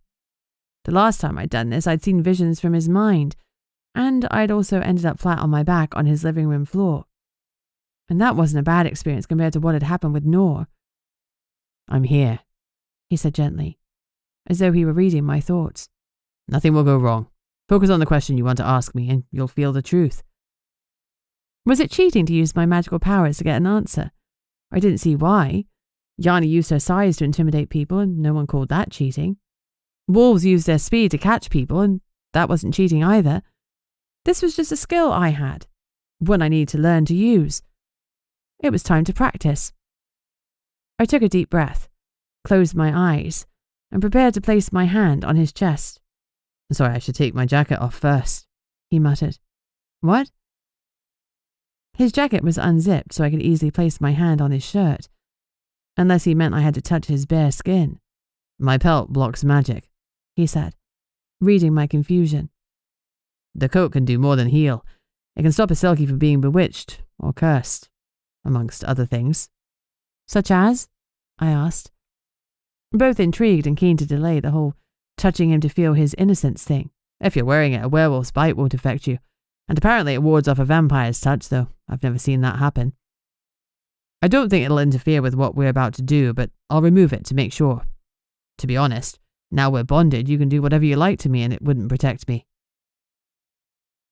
I knew he was talking about spells and magic, but my mind couldn't help wandering down a far earthier path. What would I want to do to Fraser Banks if I had the chance? There were so many things.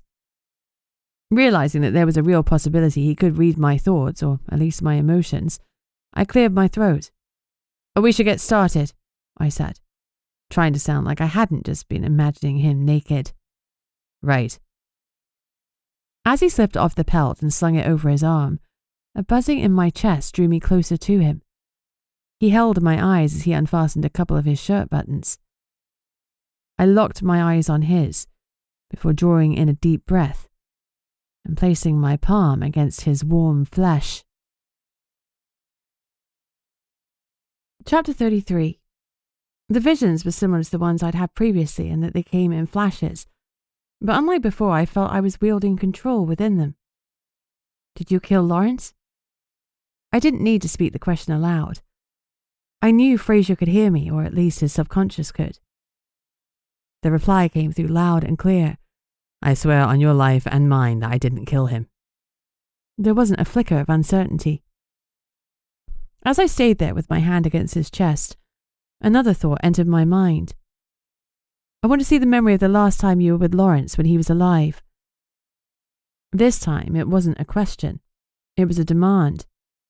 Straight away I felt his subconscious yielding. It didn't have a choice, and it was going to show me what I wanted. In that moment, my power scared me. A single flash took me to the bar with Lawrence in his dapper clothes greeting the guests at his opening event. When he saw Fraser, his joviality faded a little. Banks? His voice was stiff, formal. I appreciate you coming. I wouldn't miss it. My last hurrah before I hand you the reins, Lawrence said tightly. We haven't worked out the details yet. No, but it'll be soon. The pod's restless, dissatisfied with me. Don't think I don't know about Derek pressuring you to take over. I'm not a man to bow to pressure, Fraser growled back. Lawrence laughed bitterly. No, but I am. I look forward to my life becoming easier.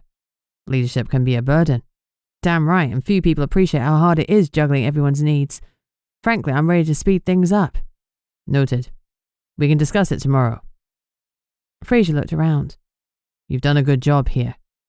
Coming from a property developer, that's a real compliment. Someone across the room grabbed Lawrence's attention. I'm needed. I better go. Speak tomorrow. Tomorrow. Fraser agreed. That was it. That was the last time Fraser had seen Lawrence.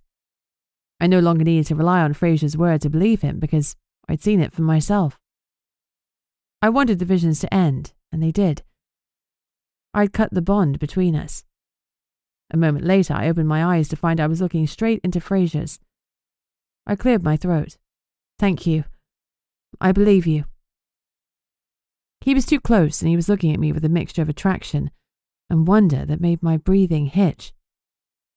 I wanted to remove my hand from his chest, but it felt like it was superglued there, and removing it would hurt us both. The longer the moment went on, the more his eyes darkened. Wonder fell away from his gaze, leaving only stark, raw attraction. Instead of pulling away from him, I ached to press my lips to his. Moving slowly, giving me plenty of time to object, his hand slid under the back of my t-shirt, and his fingers brushed the skin at the small of my back. He drew me gently towards him, and lowered his lips to mine. I surged upwards to meet them. Thankfully, there were no visions. All I felt was him. I gave a low moan when his tongue touched my lips. The heady scent of him surrounded me, and suddenly the smell of the ocean seemed heavy in the air too. My other hand slipped up around his neck, pulling him against me. Finally, we drew apart, and his gaze was instantly contrite. I'm sorry, I didn't mean that to happen. I didn't want to pressure you. I released him and put my hands on my hips. Don't tell me you regret that kiss, I said indignantly. He smiled slowly. I loved it and I'd love to repeat it, but I was planning to go slowly. Slower than slow. Glacial, really. Glacial's for ice, Fraser. I am not ice. No, you're not, he agreed. You're hot. My cheeks warmed. Thank you, I responded awkwardly. I wasn't used to being called hot. Right, well, anyway, that was nice, I mumbled. Nice? He looked mildly affronted. If it was only nice, I didn't do it right. My blush intensified. It was better than nice. It had sent a rush of blood to all the good places, but he didn't need to know that. I cleared my throat.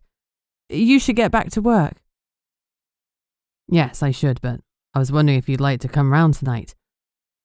Not to be less glacial, he added hastily, but to talk about the eternal flame.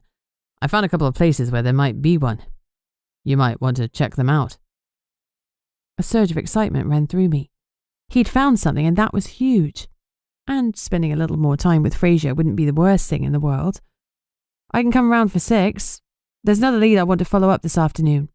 6 is fine, Fraser replied. Can I ask what the lead is, or is it top secret? I laughed. Actually, it's not so much a lead as a hunch. I'm going to speak to the Nightshades. He looked alarmed. You got to be joking, Beatrix. I narrowed my eyes. Do you have any right to tell me what I can and can't do? He heard the warning in my voice and winced. No, of course not. I'm not telling you what to do, but I'd worry about anyone going to see the Nightshades. They're assassins. Paid killers. I'm not paying them to kill me, I said dryly. But I need to find out if someone hired them, because right now they're the only suspects, apart from Sunny. Juliet is convinced none of her vampires would have killed Lawrence. Of course, so I'm pretty sure Lawrence said none of his shifters could be murderers either, Fraser said, referring to Gilbert. It was a good point, but I chose to ignore it. I'm not going to do anything to aggravate them, I assured him. His expression didn't soften. Let me come with you, he said after a moment. At least let me wait outside. I'll be fine, I insisted. I'll have Eva, and I've been a PI for a long time. In the non-magical world, he pointed out, his concern evident, where I dealt with demons and crazed elves and all sorts that you wouldn't believe. Look, I don't tell you how to run your businesses, and I'd appreciate it if you did me the same courtesy. I could see straight away that those words had stung, and I felt a little bad. It was clear that Fraser respected me, he'd already shown that, but I needed him to back off. Thankfully, my words finally did the job. I'm just worried, that's all. Can you call me after you've met them so I know you're all right? You'll know I'm all right because I'm coming to your house, remember?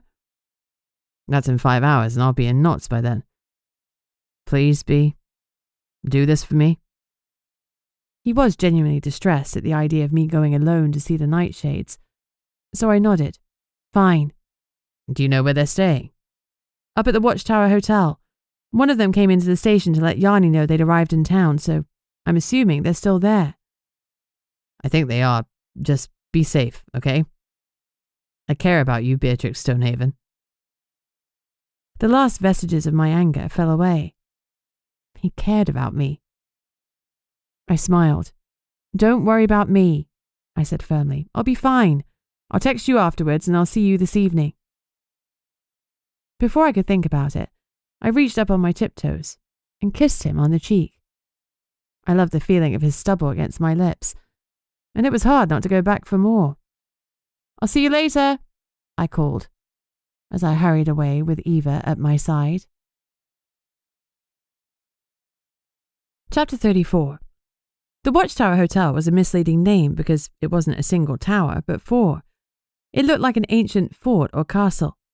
It had been built for the first vampire who'd lived in Witchlight Cove, so it made sense that the Nightshades could choose to stay there, though I couldn't remember the last time one of the undead had actually owned it. It had been a hotel for as long as I could remember, and I'd been there as a child for school fairs and dances, not to mention the annual Witches' Conference where every witch from every coven in Witchlight came together. As I approached it, the thought of those times made me uneasy. We needed the space back then because there were so many witches. If the Nightshades had booked the whole place, exactly how many of them were there? Whatever, I only needed to speak to the most senior among them, and that would be Vlad's Candy, or Candice, as the more diplomatic called her. Given that my car was still in London, and Eva needed a decent walk, we trekked the 3 miles around the outskirts of the village. The closer we got to the hotel, the slower Eva's pace became, and I didn't think it was because she was getting tired. She knew what was inside that building, and wasn't keen on spending her afternoon in a building with a load of trained killers. I could relate. When we arrived at the door, she sat down and refused to move, no matter how hard I tugged at her lead. Come on, girl, I said. The quicker we get in, the quicker we can get out. Eva whined softly. It's all right, I said. It's still daylight. Worst case scenario, we run outside if things get scary. Assuming they don't have daylight wards tattooed on them, I thought grimly, though I didn't voice my concerns to Eva. She still didn't move, so finally I unclipped her lead and let her stay outside. Lucky pooch. Taking a deep breath, I pushed open the heavy front door. So much of Witchlight Cove felt like stepping back in time, but nowhere more so than the Watchtower Hotel with its dark wood, plush velvet chairs, and tapestries on the walls. Who hung tapestries these days? Really old people, that's who. And vampires. Summoning as much confidence as I could, I pulled back my shoulders and marched over to the reception desk. A tall man with silvery wings, a fae, was standing behind it. That seemed odd because, as far as I knew, there was no love lost between vampires and the fae folk. But I guessed that when it came to business, money was money. Hello. I flashed a polite smile. I'm here to speak to a member of the Order. Her name is Candice. Could you call her? The fae's lips parted, though it took a moment for him to speak. I'm not sure I can do that, he said. If you don't know her, I continued, reciting Maddie's description, she's tall and has incredible hair, and only wears designer clothes. I know Candice. He leaned forward as if sharing a secret. She's head of the Nightshades. Great, I said. Now, are you going to fetch her for me, or should I wait out here so she can see how you treat her guests? That was nothing more than a bluff. I was on seriously thin ice, but there was no point doing things by halves. He grimaced. She's in a meeting. I feigned confusion. Really? That's odd because this is the time she told me to meet her. Maybe it's best if you contact her to sort out a better time. I don't think I should go and get her. They're busy today. His lips pursed. He wasn't being unpleasant, but it wasn't the warmest welcome. Something about his demeanour definitely felt off. Deciding it was worth the risk, I lowered my emotional barriers slightly to let his feelings wash over me. The heat of his fear hit me immediately. He was terrified of the Order, and summoning one of the deadliest creatures who'd ever visited Witchlight Cove was not something he was eager to do. "What if I wait in the bar?" I offered. "You said Candace is in a meeting in there." I gestured to the conference hall entrance. "When she comes out, you can let her know I'm waiting. Would that work?"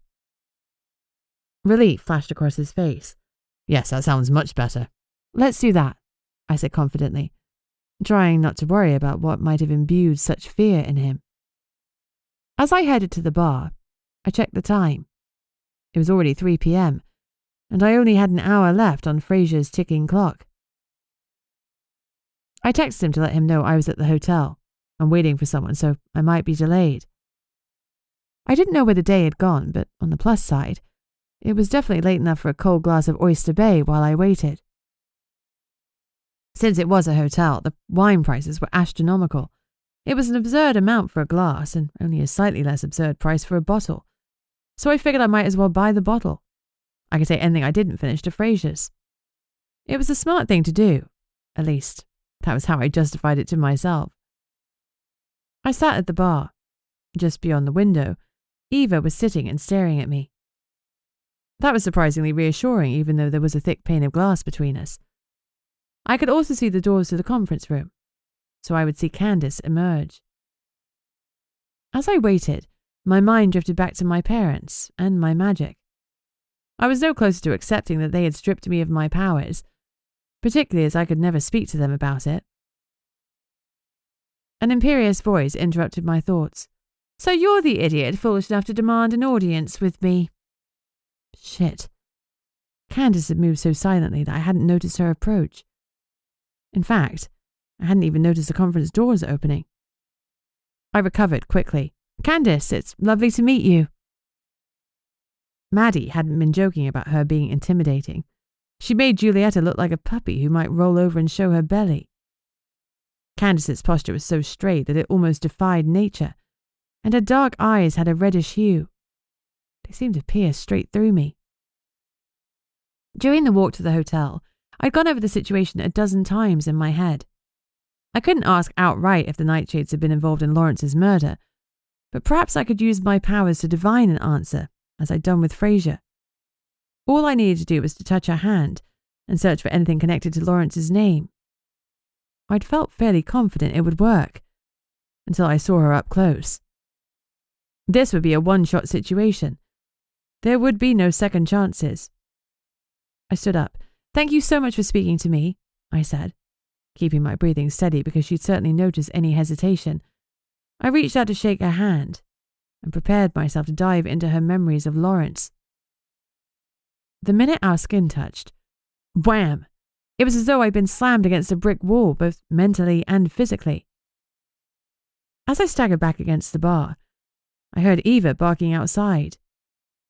I tried to signal to her that I was fine, but it was difficult when I was struggling to stand upright. When I'd nearly fainted after touching Fraser, that had been my doing. But this was hers.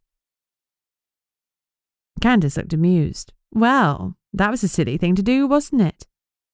Her smile was predatory. "I should kill you right now for trying a stunt like that," she snarled. Eva was growling protectively as she ran away from the window, most likely to find a way inside the hotel, but I knew that wouldn't help. I needed to defuse the situation fast, before Candace sunk her fangs into my neck. "I'm so sorry, I'm new to my powers," I stammered. "I only started experiencing them 2 days ago, and half the time nothing happens when I touch someone. I really am sorry." Common wisdom had it that vampires could tell if you were lying, so hopefully she could see that I was telling the truth, technically, and she believed that trying to invade her mind had been an accident, even though it hadn't been. As her silence swirled around us, I decided that it was probably best if I carried on talking. "I came to ask about Lawrence, the water shifter leader in our town who was killed by a vampire a couple of days ago." She looked down at me with such cold disdain that I knew she didn't believe me. "Our order has already spoken to the police," she said curtly. "I assured your chief inspector that we had nothing to do with that murder." "I'm not working for the police," I said quickly. "I'm working for the vampire who's been accused of the crime." "Be careful," Her voice was suddenly dangerously soft. You're making a grave mistake if you think you can treat us the same way you treat your locals. They've gone soft. Even the well-respected vampires here are a disgrace to their name. I swallowed hard. She clearly wasn't a fan of anyone in Witchlight Cove. I can't help you, and even if I could, I'm not inclined to. I could tell from her tone that the conversation was over. Just as I was about to call it a day, Vlad ambled up to Candace, holding a clipboard. Hey, Vlad, I greeted him. He blinked. Do I know you? We were chatting at the bar during the opening events at the nightclub, though I guess you were quite drunk. A slow flush worked its way up his face, and he tugged at his collar. Right. Since I was getting nowhere with Candace, I decided to fire another shot before I was chucked out of the hotel. Do you know who killed Lawrence Matheson? The returned vampire frowned and looked down at his clipboard. As he flicked through a few of the pages, Candace sighed audibly, though she made no move to stop him. Vlad's lips moved as he mouthed Lawrence's name. Nope, he said finally. Matheson wasn't on this year's hit list. Was he someone we killed last year? He asked Candace. She tapped her long fingernails impatiently on the bar. Matheson wasn't someone we killed any year. He was a shifter that died in the bar where you got heinously drunk. Vlad's blush deepened and I felt quite sorry for him. He wasn't that drunk, I defended him. He was calling himself Vlad the Impaler. Lestat joined us, his amusement clear. Miss Stonehaven. He greeted me. Stonehaven? Candace's eyes narrowed in a fierce glare. I thought you said you were just discovering your magic. And now I find out you're a guardian. By all accounts, she is magically inferior, Lestat drawled. Ouch. Direct hit. She can't be. Candace snarled. She's related to bloody Bleakman. The world narrowed. You know my grandmother, I whispered. She grimaced. Not well, thankfully. I licked my suddenly parched lips. When did you last see her? Why do you want to know? Was it within the last decade? I needed to know if my grandmother was still alive, because if she was, that changed everything. 6 years ago, wasn't it? Lestat said. Or was it 7? Candace sent him a look of such fury that if it had been me, I'd have had my fists up instantly. Instead, I looked around for something to use as a weapon. There was a butter knife on a plate next to the remains of an afternoon tea. I could grab it, but could I use it before she ripped out my throat? No one's going to be ripping throats. Lestat's voice in my head was amused. She wants to see the flame. I tell you what, Candace suddenly purred. Her demeanour so changed it gave me whiplash. You let me see the flame, and I'll tell you everything about Dahlia Bleakman, including what she was doing, where she was doing it, and who she was doing it with. God damn it, I need to know all those things, but I had no flame to show her. I slid off the stool. Sorry, I can't do that. Needing to distract her, I asked, Can I ask you a question? She tilted her head slightly as she studied me. You can ask, but I'll decide whether to answer, she said finally. I was just wondering what an assassin's AGM is like. What do you talk about? It's not like you have village fates to organise. I thought I saw the tiniest twitch of amusement at the corner of Candace's lips, and Lestat made no effort to hide his broad grin. We're a large organisation, Stonehaven. Organisations require administration, finances, delegation, management, assessments, appraisals, recruitment, Candace intoned. That was depressingly mundane. Right, I said. Sure. Now, about the flame. Sorry, that's still a no. She smiled. It was a terrifying sight. For now, she said dryly. That'll change. She reached into the breast pocket of her suit and pulled out a black business card. There was no name, Just a number, embossed in grey. Call me when you change your mind. Yes, absolutely, I said quickly. I remembered my wine. I've only had half a glass from that bottle, I said. You should have the rest, it's really nice. Oyster Bay. Everyone knows what a vampire's drink is, and it's definitely not white wine, so I thought she was going to refuse and sneer at me for offering. Instead, she echoed my words. Oyster Bay? Yes. And it's cold. With a smooth, sweeping movement, she grabbed the neck of the bottle and whipped it out of the ice bucket. Don't take this to mean you're forgiven. I just like Oyster Bay, she said, before disappearing back into the hotel. I turned back to Vlad and Lestat. I guess she's not sharing.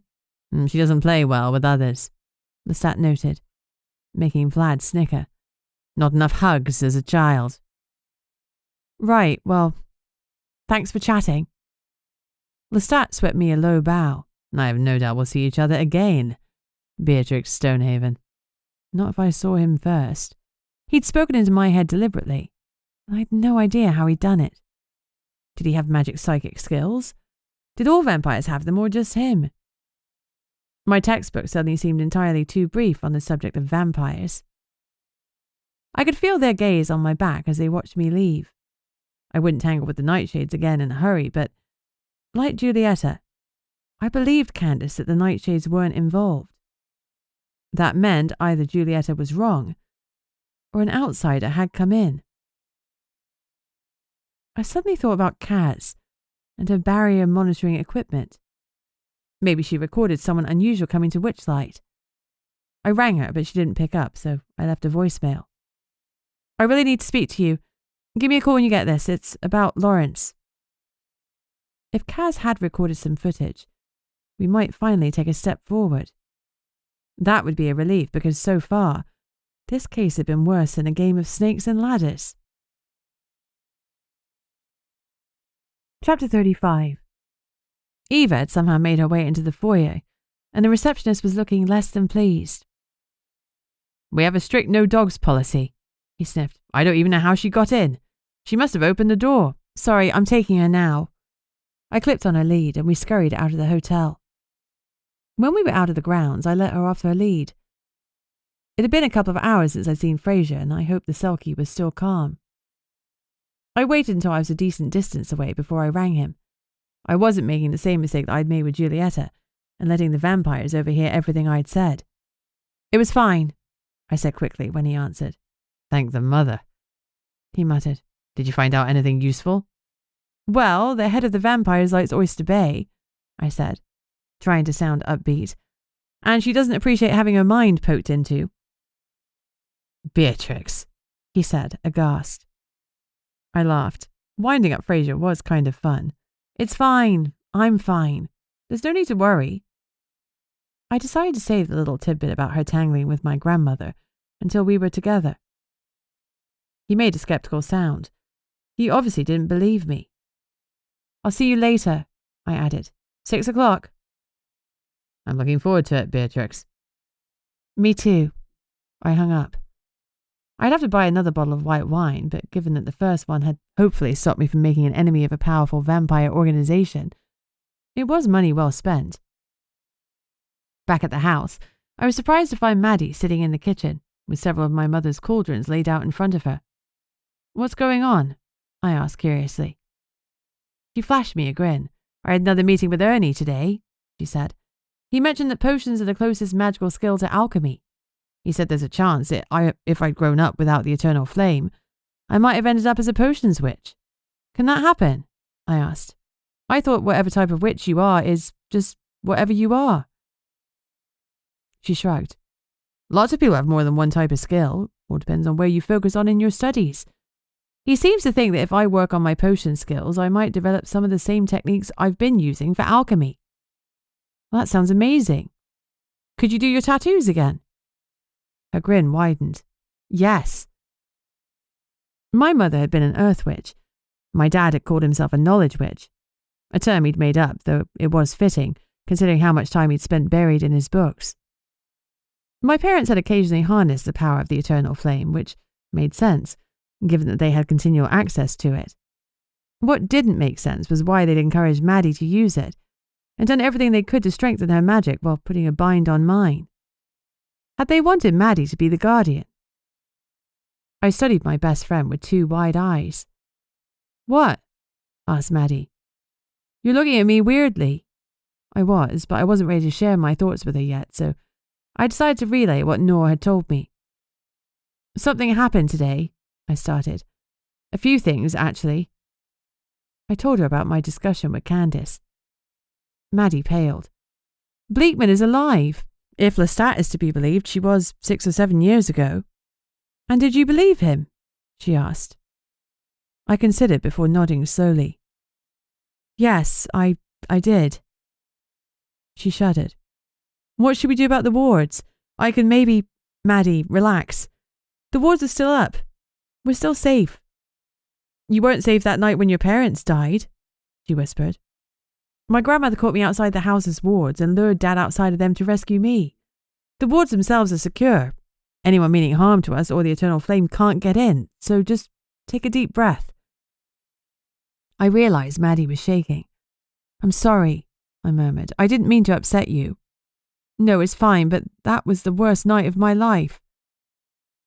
I nodded. "Mine too, but even if my grandmother is alive, she hasn't come back since then." "No, she hasn't," Maddie agreed. "But you haven't been here." And now I was. I went cold. "We can speak to Ernie about putting on some more wards as a precautionary measure." Maddie sagged against me. "That's a great idea." She smiled weakly. "Now, can we talk about something that doesn't petrify me?" "Sure, for starters. Why didn't you tell me Nora is so lovely?" The tension eased from Maddie's frame as she thought about Ezra's ex. "She's sweet, isn't she? They made a great couple. I was furious when they ended things. I really like her." I paused.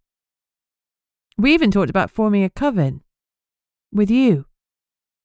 Her eyes widened. "Are you serious?" We were half joking, but only half. "It might be worth looking into." Maddie nodded. Then her expression became serious again. "Until you leave again, you mean?" I licked my lips. "I'm not so certain that I will leave.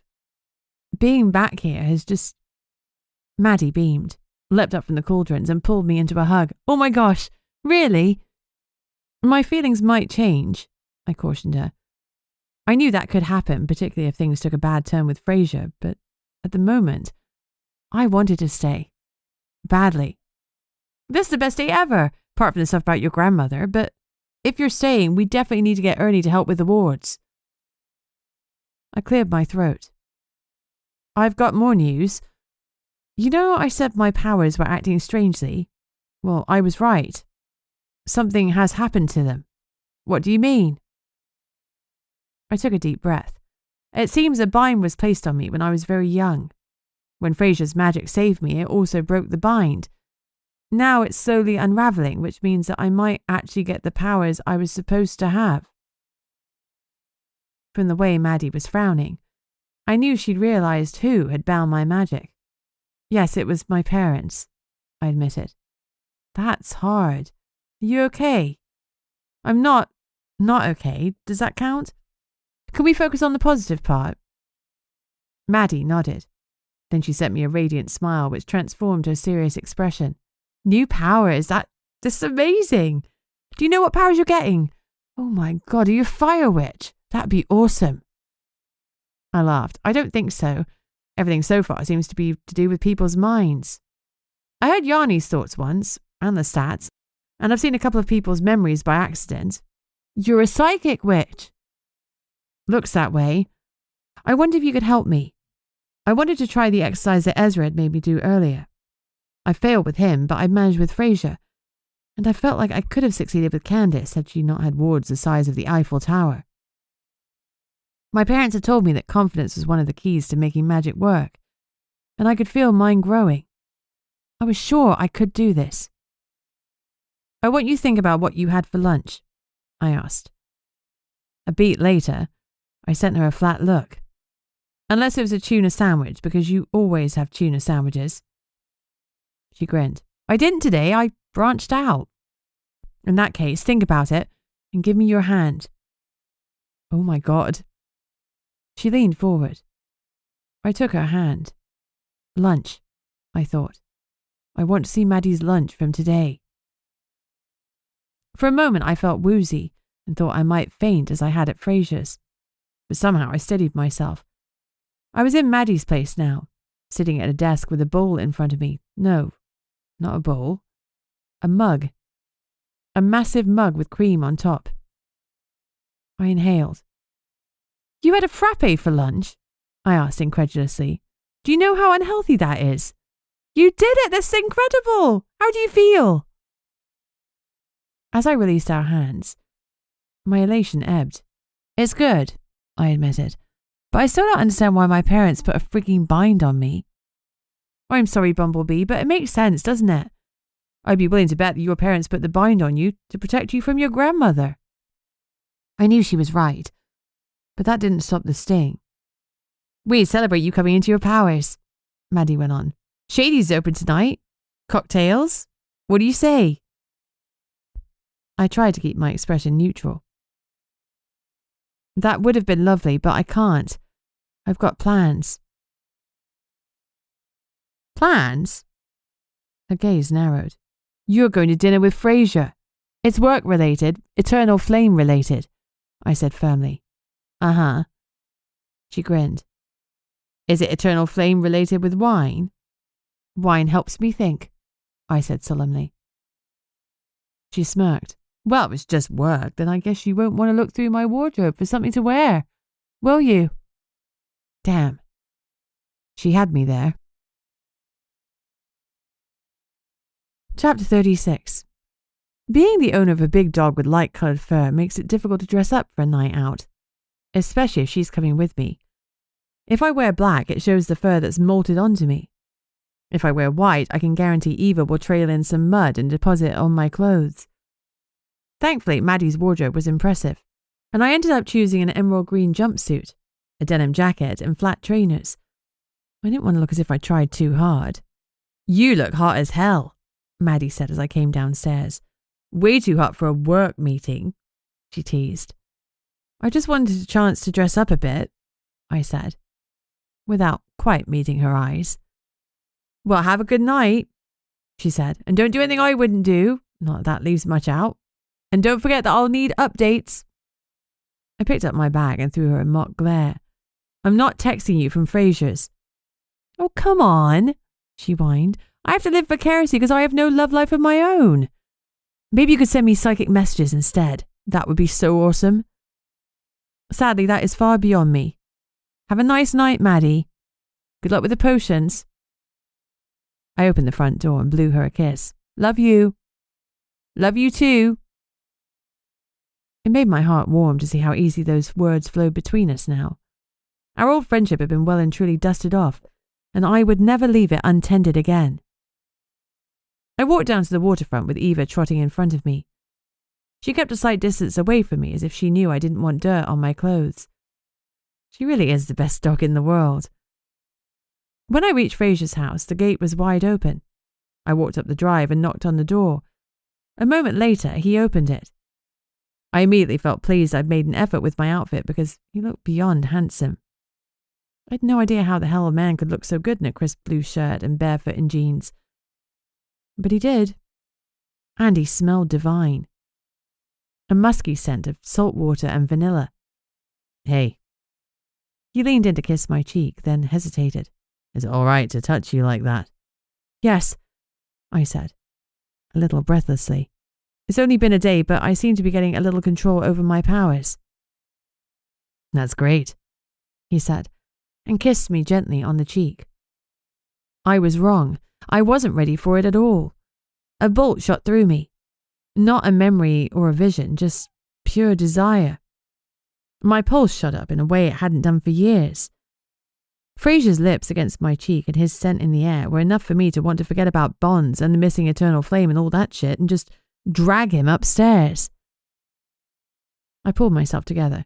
No sleeping with Fraser until we knew what the hell was between us. Glacial was what we needed here. The food smells lovely. I blurted out the first words that came to mind, before I realised I couldn't actually smell any food. He grinned as he took my denim jacket and hung it up. I hadn't started cooking yet, and I'm afraid I cheated a little. I ended up staying late at the restaurant, so I asked the chef to whip us up something. No need to apologise if I'm getting dinner cooked by your chef. I brought wine. I held out the second bottle of Oyster Bay I'd bought that afternoon. I'll put this in the fridge. I've already got a bottle chilling. He shot me a wry look. Apparently I can't go shopping now without picking up a bottle of your favourite. I guess I'll have to keep coming round to help you drink them, I said lightly, then immediately wished I could take back the words. Did I sound too pushy? I'd like that. He smiled. I followed him into the kitchen. After he'd poured us each a glass of wine, he passed mine over and our fingers touched. I wished like hell that the attraction between us was less magnetic. Cheers, we said simultaneously. So, do you want to see what I've got? He asked suddenly. You want to show me what you've got? I repeated huskily. Information about the eternal flame, he clarified. Oh, yes, of course, I said, praying I hadn't gone as red as I felt. The eternal flame. I'm more than happy to show you what else I've got. What happened to Glacial? He grimaced. Around you, my plans go to shit. You say the nicest things. I laughed. I took another sip of my wine, grateful that I was the one with psychic powers and not him. Come on, I said, taking hold of his hand in a way I'd never done before. Won't you show me what you've got? Eternal flame-wise, I added hastily. His laughter was the best sound I'd ever heard. I don't know what I'd expected. A couple of bits of paper, some open books, maybe a few notes jotted in the margins. But I should have known not to underestimate Fraser Banks. His dining table was covered in books with post-it notes sticking out from their pages. In the centre of his table, multiple tabs were open on his laptop screen. You've done all this research on the flame, I said, impressed. He nodded. I looked at some of it before, he reminded me, when I thought there might be a chance it could heal my mother. A pang of sympathy struck me. His father had beaten his mother so badly that Fraser considered kidnapping her and bringing her to Witchlight Cove to see if the eternal flame could save her. Unfortunately, she passed away before he could try. I'm so sorry, Fraser. That's okay. Obviously, that's how I discovered the cove. But there were other places where I thought there might also be eternal flames. One in Scotland, another in the Mediterranean, and one in the Caribbean. I wouldn't say no to a trip to the Caribbean, I said with a grin. Under the guise of research, obviously. Obviously. I haven't pinned down the exact locations yet, just landmarks. I've narrowed the one in Scotland down to 8 possible locations, and the one in the Caribbean to 12 islands. I hadn't looked into the Mediterranean one yet. Much as I love the idea of going to the Caribbean, the difference between 8 and 12 was significant. Not to mention it would be quicker and easier to travel around Scotland and go tropical island hopping, even if I could have done with some sun. I'll put the food in the oven to warm up, Fraser said. Then we can see if we can narrow this down a bit more. Check if we can identify any of the landmarks. I'm hoping something will call to you, maybe jog a memory. Sounds good, I said. As Fraser headed into the kitchen, I stared at the pages spread across the table. We needed to find another eternal flame, and perhaps if its guardian was obliging, they'd explain why my flame had vanished. I tried to ignore the dark thought that it had vanished because I had, and after a decade it had given up waiting for me. I sat down and picked up the nearest book, but I'd only read the first line of the passage that Fraser had highlighted when my phone buzzed. Jesus, Maddie, I thought, certain she was calling to check up on me. I was taken aback to see a different name on the screen. Ezra, I said. Is everything all right? His voice was frantic. Trixie, thank God you answered. I need you to come to the hospital. What? Why? What's happened? It's Peppa. Someone hit her with their car. Please, I need you to come. Now. Chapter 37. Apparently it was a hit and run, I said to Fraser as he drove me to the hospital. That's all I know. Do you want me to wait for you? He offered. I don't mind sitting in the car. I shook my head and forced a smile. No, it's fine. I'll call you if I need you, if that's all right. Always. The sincerity in his tone made my heart do a backflip. But I didn't have time to think about that now because Ezra was already running out of the hospital towards me. What happened? I asked as I jumped out of the car. They said she was hit outside our house. She'd only just come back to the village after a concert. Paul was inside and he didn't see it happen. I guess that was both a blessing and a curse. Less trauma for Paul, but fewer witnesses. Ezra looked wrecked. There was apprehension and tension in every inch of his body.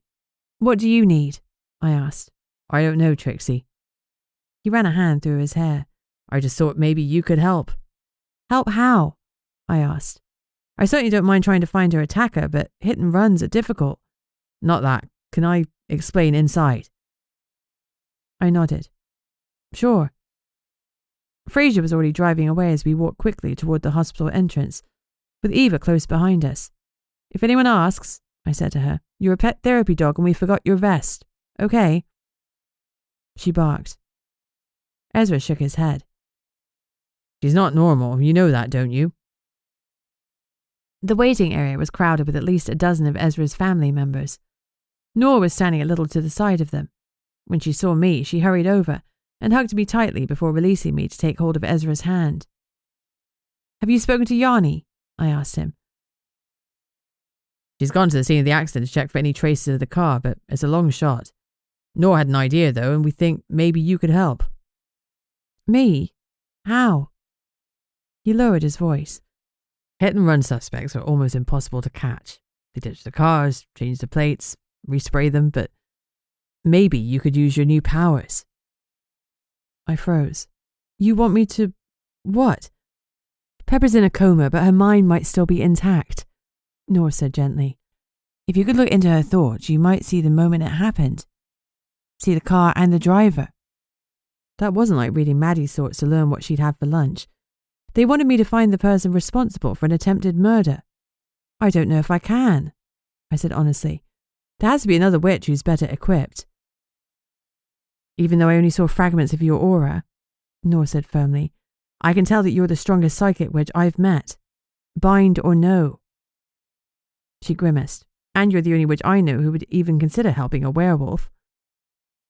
I shook my head. I don't think it's safe. What if I hurt her? I'd never forgive myself. I understand your concern, but I trust you, Ezra said. And Nora trusts you. Besides, we can't wait. Peppa was hit at least 20 minutes ago, and for all we know, the driver might already be going through the barrier. Please try, Trixie. If it doesn't work, we'll find another way. I don't... He cut me off. I've never asked anything of you, not once in 20 years, and I've done everything you've asked of me. I stayed out of your life when I desperately wanted to come and find you, but now, I'm begging you. Do this for me. He was right. He'd never asked anything of me before. And as far as friends went, Ezra was as loyal as they came. He didn't just want me to do this. He needed me to. If something goes wrong... No one will blame you, he said firmly. I promise. I can anchor you, Nora offered. Keep you from using too much power on her. I nodded slowly. All right then. Take me to her. As Ezra excused himself to go and speak to Peppa's family, Fraser appeared in the hospital corridor. I thought you went home, I exclaimed, startled. Instinctively, I stepped into his arms, and he instantly drew me closer and pressed a kiss onto my hair. I was on my way, he explained as he drew back. But then I thought that I should be here for you. It wasn't a bond thing, he added hastily. More of a moral thing, I guess. It's okay, I said, surprised at how intense my feeling of gratitude was at seeing him. I'm glad you're here. What's going on? Can I help? I met his gaze as I tried to steady myself. Peppa's in a coma. There's no way of knowing who ran her down before they hide the evidence, so I'm going to try to enter her mind and get a vision of the car that hit her. You're going to use your powers on her.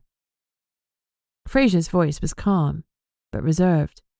I am, I said firmly, preparing to argue with him about why I should do it. Okay.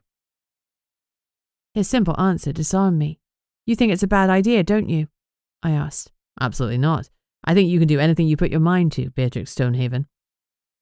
There was no hesitation in his tone, and I felt energy radiating from him into me. A steady current of belief in me that somehow felt miraculous. Go on, he said. I'll stay out here and comfort the Bentleys if I can. If you need me, I'll be right here. I nodded before I leaned up and kissed him lightly on the lips. His smile was like the sun. Could you take care of Eva for me? I asked. Of course I can. Eva went to him happily, tail wagging. As I left Fraser's side, I made sure my emotional barriers were firmly in place. I knew I'd be hit by a wave of emotions when I entered Peppa's room, but I couldn't let it sway me. Still holding Nora's hand, Ezra led me to Peppa's bedside. 2 older women, her mothers, were sitting on one side of her, and on the other was a pale-skinned, dark-haired man, presumably her vampire husband, Paul. Aunt Kath, Aunt Wen, Ezra said softly. You know Beatrix. The women looked up briefly, their faces etched with pain.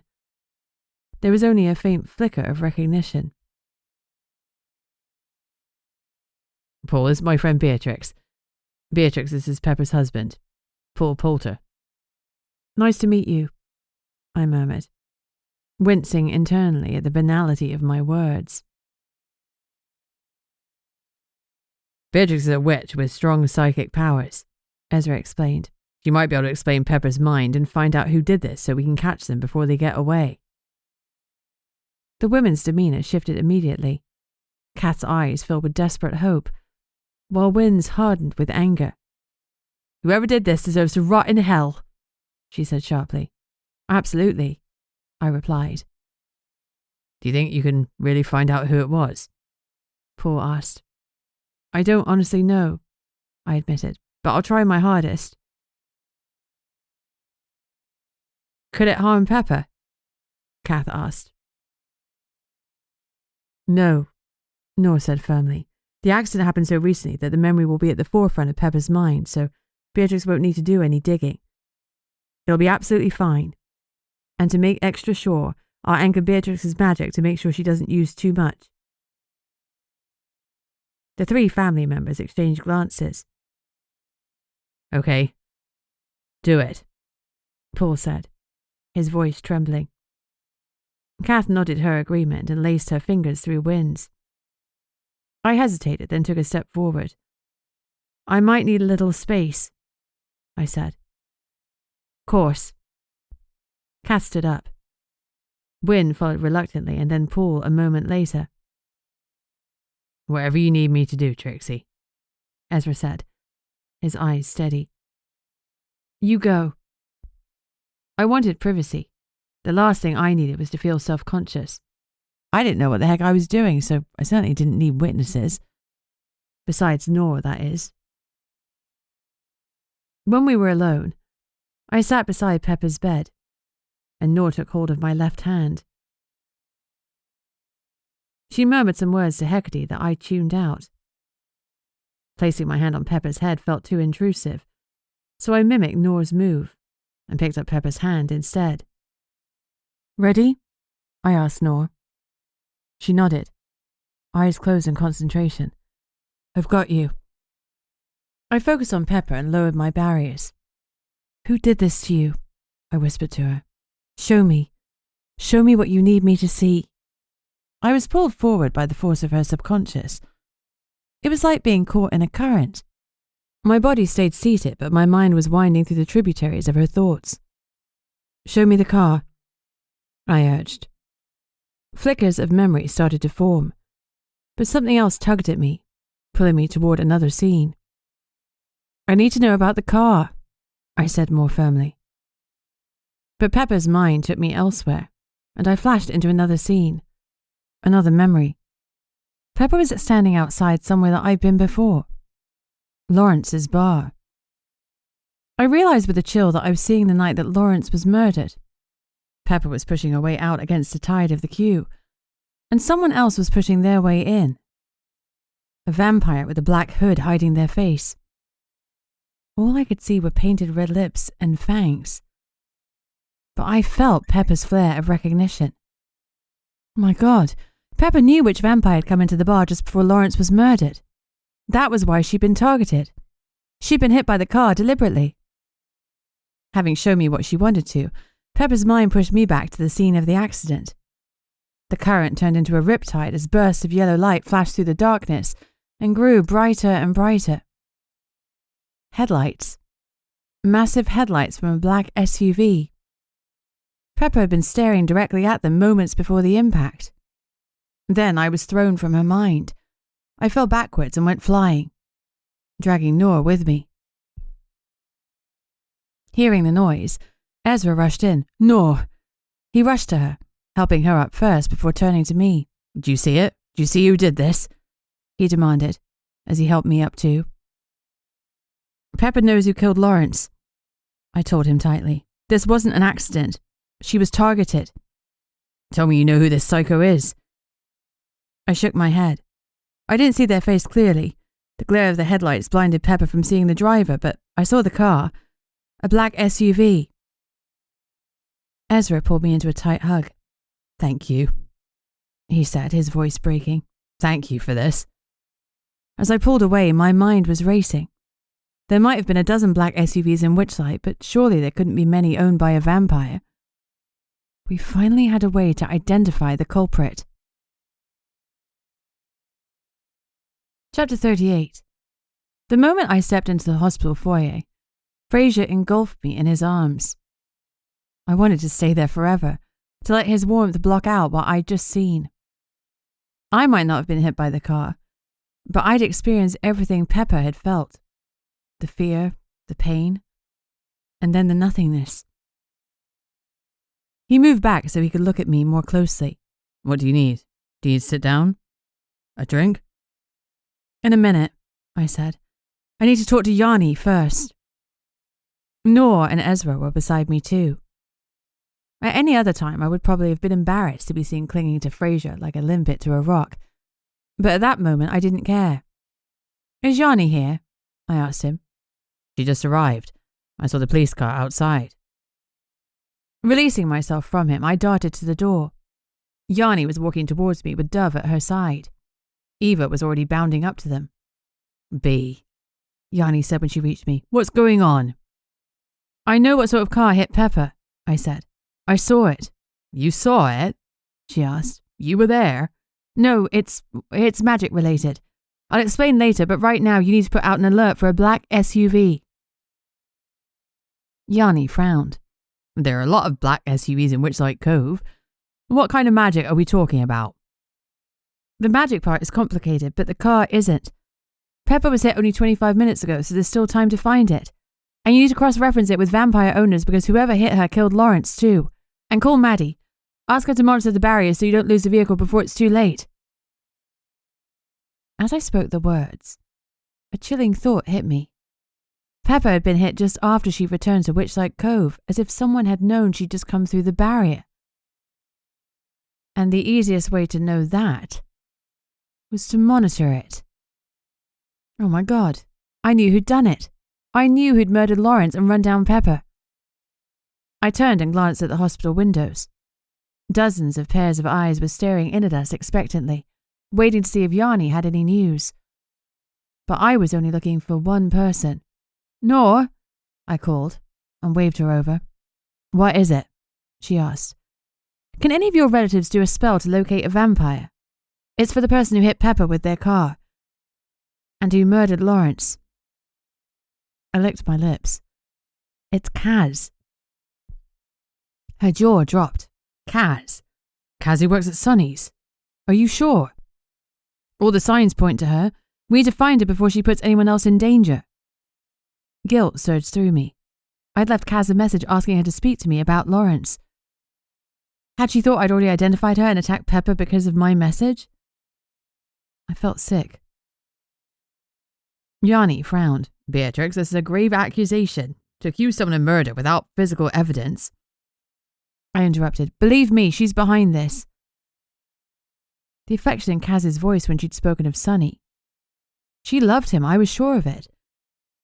I'd assumed it was platonic love, but maybe I'd assumed wrongly. She loved Sonny, and he loved someone else. Had she believed that Sonny would seek comfort from her if Lawrence was dead? Peppa had seen Kaz sneaking into the club, so she had to be eliminated as soon as she returned to Witchlight from her concert. Kaz had the feed from the barrier on her laptop, ostensibly to monitor when there would be a rush of customers. But the cafe had been closed, and she'd been using it to monitor Peppa's return. One of my cousins can do a locator spell. Nora turned to her phone, though I don't know how easy it'll be to do without an item of Kaz's. Yanni was looking at me apprehensively. Are you going to tell me how you know Kaz is behind this? And what kind of magic was involved? Because if Maddie is using... No, she's not, I said hastily. Maddie's not touching dark magic, I promise. It was me. Beatrix Stonehaven. Her face turned thunderous. After everything that happened to Maddie, you're telling me you're messing around with evil magic?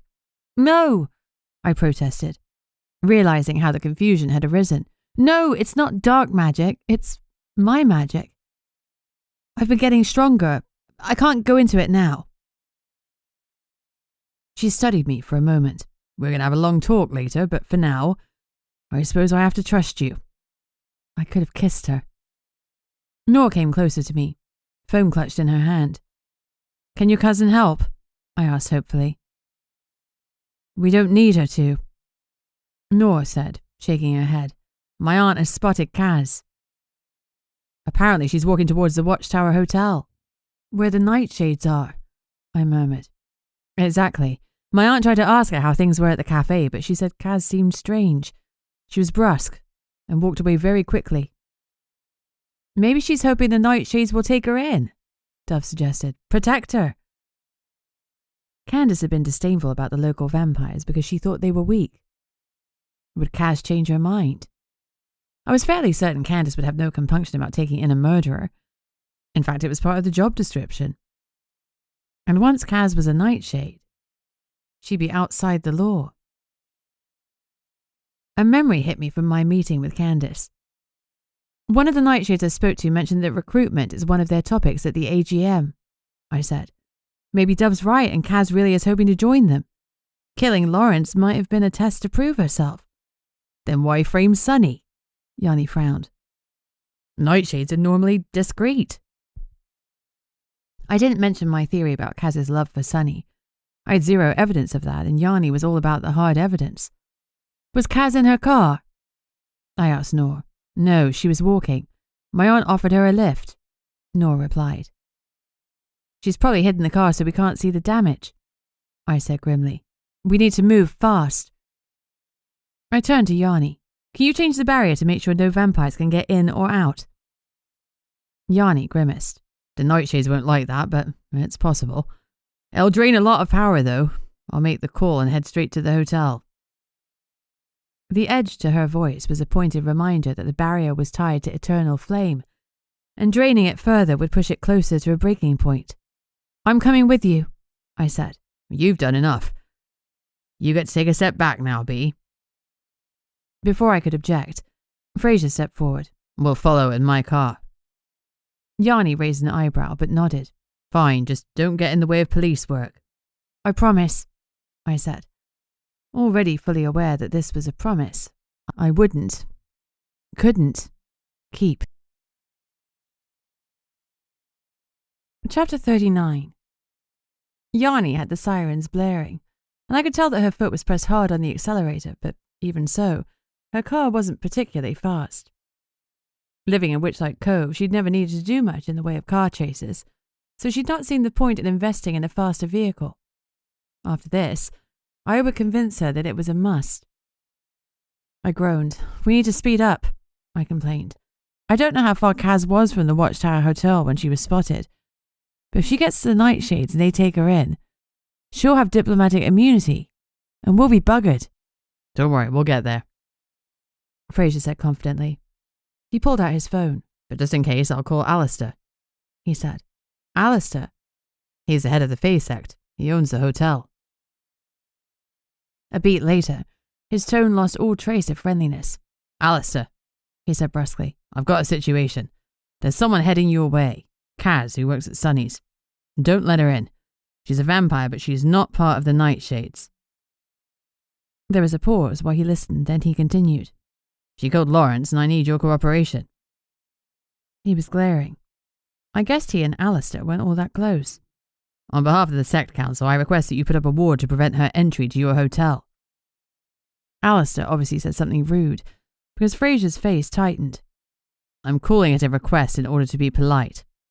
But we can call it what it is if that makes you happy. It's a demand, Alistair. Do it. He hung up. I stared at Fraser. You're not a fan of Alistair's? He's a horrible bastard. Fraser growled. He seemed pretty scared when I met him. The Fae manning the front desk, that's Orion. He's scared of Alistair too, and with good reason. He's not a man to mess with. And yet you're locking horns with him. Thank you, I murmured with feeling. No worries, it's the right thing to do. The issue we've got is that the Fae can only hold a ward over ground that they're physically touching. And with a quick ward like this one, they can't be inside the ward either. Which is problematic because Fae defense is mostly about misdirection and illusions. They're not strong fighters. The Fae can ward the hotel, but those doing the warding will be vulnerable to attack from Kaz. Fae are scared of vampires at the best of times. Huh, I frowned. Given that the Fae are so scared of vamps, it seems crazy that they let them stay at the hotel. No doubt Alistair's off-site. Damn coward that he is. I expect he was given a hefty payment. And there's always a possibility that the Nightshades made a booking under a false name. Fraser reached across the car and took my hand. What you did back there with Peppa was incredible. It was pretty terrifying, I admitted, but it got a result. Having the power to see into someone's thoughts is incredibly invasive, though. I hate the thought of someone doing it to me. Then the world is lucky that you're the one with the power because you won't abuse it, he said with absolute certainty. Thank you, I said, my cheeks warming. We turned off the main road and onto the narrow, pothole-ridden lane that led to the hotel. We never did get around to having our dinner, I said after a moment. Maybe after tonight we can fix another date. Of course, he said easily. I've still got all that Witchlight information to go through when you're ready. Yes, that too. I hesitated for a second. But actually I was thinking maybe we could have dinner without talking business. His eyebrows lifted. You mean like a proper date? He asked. Yeah, I admitted. Just like that. Let's get this done first, he said, and then I'm all yours. Promises, promises. Look over there, that's her, isn't it? I said excitedly, pointing ahead. Fraser's eyes flicked in the direction that I'd indicated. Just there, turn left, I urged. There's no road to the left. You've got a 4x4, quickly. He yanked the steering wheel hard to the left. Without a doubt, it was Kaz, and even from a distance I could see her fury. She was hammering her fists against the air, or rather, the boundary ward the Fae had put in place to keep her out. I spotted a female Fae about 50 meters away from her on the wrong side of the ward. If Kaz noticed her, the Fae would be dead, and Kaz would have a way through to the hotel and the Nightshades. I wasn't going to let that happen. She needed a distraction, and I was going to give her one. I unclipped my seatbelt. Don't slow down. She is to be distracted by both of us.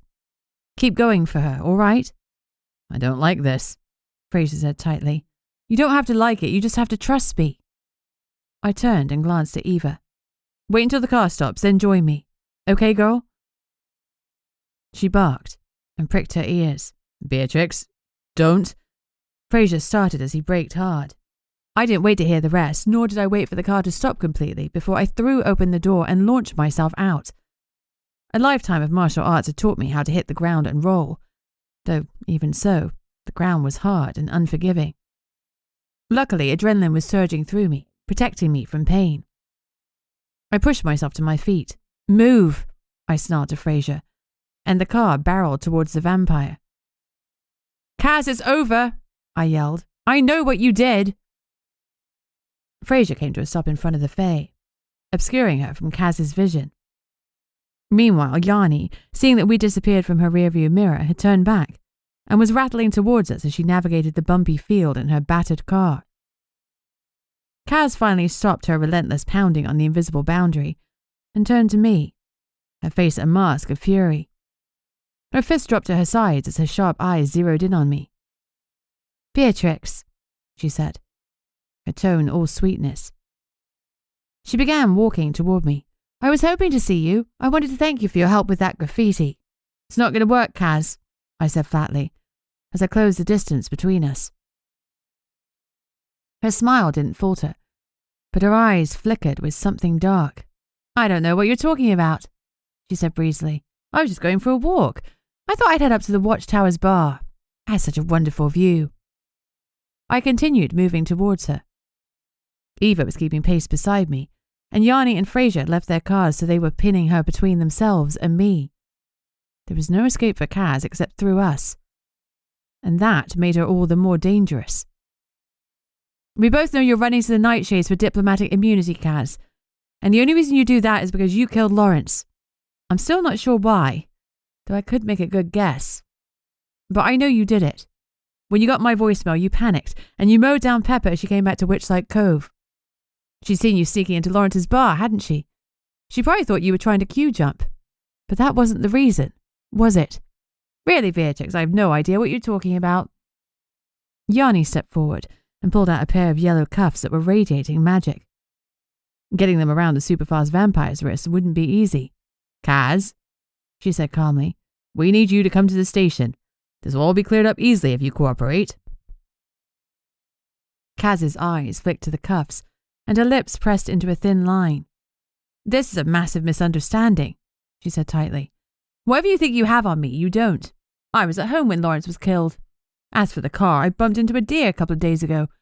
Left a nasty dent, but that's all. There's not a drop of blood on it." "Of course not," I thought bitterly. She probably licked it clean. "Why did you kill Lawrence?" I asked. "And why frame Sonny? You told me that he took you in, looked after you. He cared for you, Kaz." Her smile returned, sharper now, as if she were mocking me. "I really don't know what you're talking about," she persevered. She wasn't going to crack. My visions wouldn't count as evidence, and she wasn't going to admit anything. Unless... "I know the truth," I said, stepping closer to her. "So we can do this the easy way, or the hard way?" She looked unnervingly smug. "Sonny did it," she spat. "Hard as it is for me to admit it. He murdered Lawrence." "I guess you're choosing the hard way," I murmured. Before she could react, I grabbed her firmly by the shoulders and pushed into her mind. Chapter 40. I was fully aware that, as a vampire, Kaz could have had barriers up like Candace had done, but this time I wasn't going to be taken unawares. I was going to be faster and stronger. I flung my mind at hers with all my strength, pushing so forcefully that I practically tumbled into it. The barriers weren't there. Instead, I found myself in the same vision I'd seen back at the hospital, only now I was in the driving seat of the car and heading straight for Peppa. Bingo. Since I was there, it made sense to clear Sonny's name. I needed proof that Kaz had killed Lawrence. "Show me more," I said firmly. "Show me why you killed Lawrence." Her mind fought back, fragments of resistance splintering like static, but she couldn't fight me off. For the first time in my life, my magic was strong. "Show me, or I will find the visions myself," I told her. As soon as I thought the words, I knew that was what I was going to do. I pulled the images to me, and they blurred in a storm of time and space, over which I had only a modicum of control.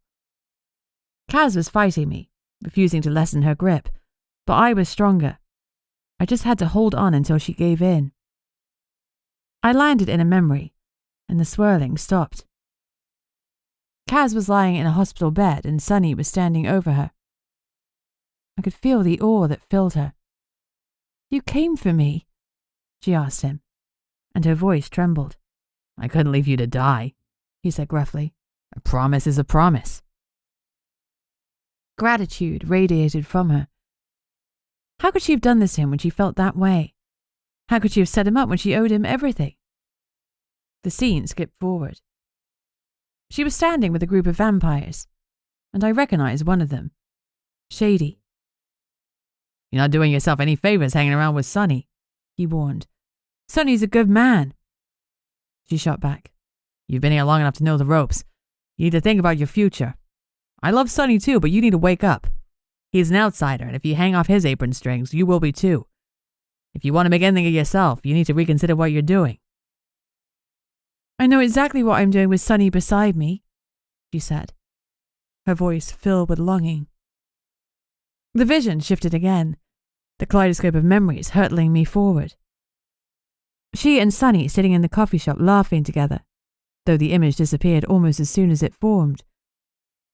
The next one showed them on the sofa together, watching a film. Pure contentment rolling from Kaz. Suddenly, the scene shifted again. The decor in the cafe wasn't the same as it was now. This had happened a couple of years ago, at least.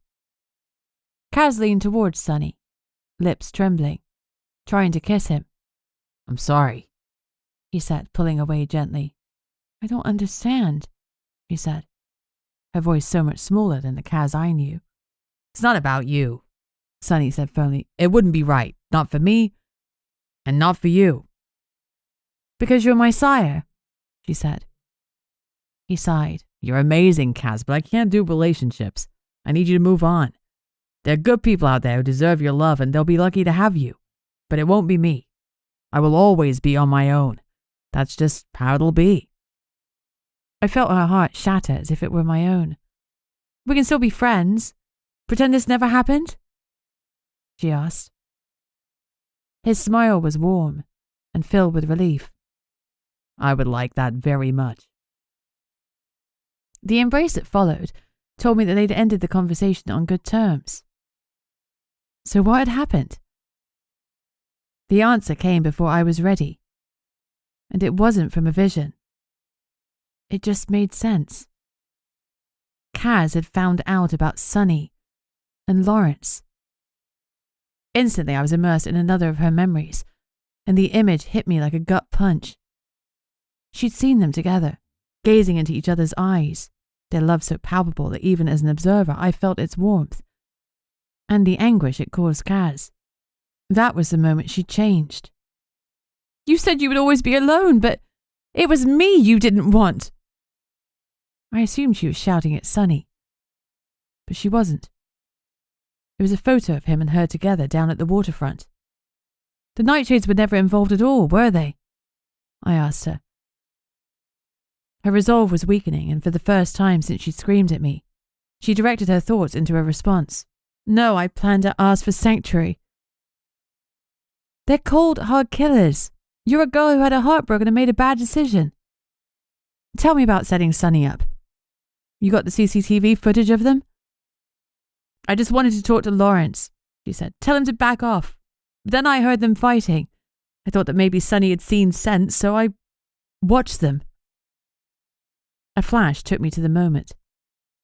Kaz was in a small broom cupboard-sized room, where the CCTV was set up, watching Sonny and Lawrence fight.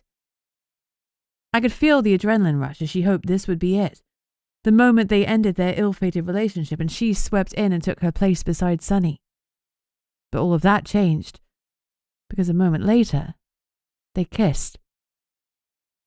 Fury took hold of her, so deep and vehement it was as if her entire soul had turned black.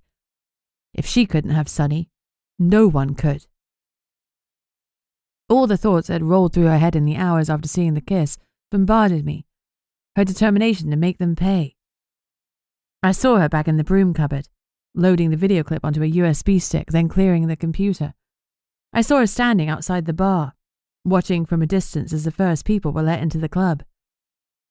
Show me how you killed Lawrence, I demanded. Kaz wasn't fighting me now or pushing against me. A bright flash shifted me again to the night at the bar. She stormed into the bar, almost knocking into Peppa as she went.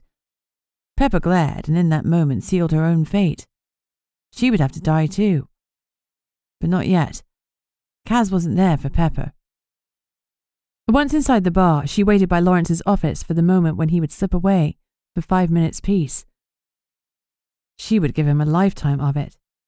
"Hey, can I talk to you?" Kaz asked in that same sweet voice she tried to use on me. "It's about Sonny. I'm worried about him." Anxiety shaded Lawrence's expression. Is he okay? "Can we talk in private?" The second Lawrence opened the door to his office, she sank her fangs into his neck, and her paralyzing venom sank into his bloodstream. She'd never used it before. It was kind of fun watching him freeze. She had no interest in draining him dry. She didn't want any part of him in her. Instead, she retracted her fangs and watched him topple over. She'd bit into his carotid artery, and every beat of his heart sent another spurt of his blood onto his lovely new office floor. His eyes met hers, and she held his gaze smugly as he died. "I'd seen more than enough. You need to tell Yanni," I commanded. "Admit what you've done. If you own up, the council might be lenient with you." I braced for her to fight back, but there was nothing.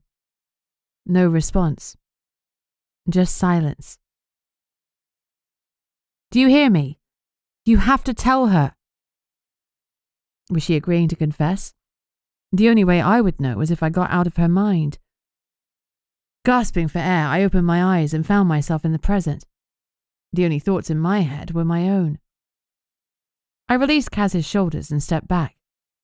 I raised my fists, prepared for her to come at me, but she didn't. She couldn't. Because the moment I let go of her, Kaz crumpled to the ground.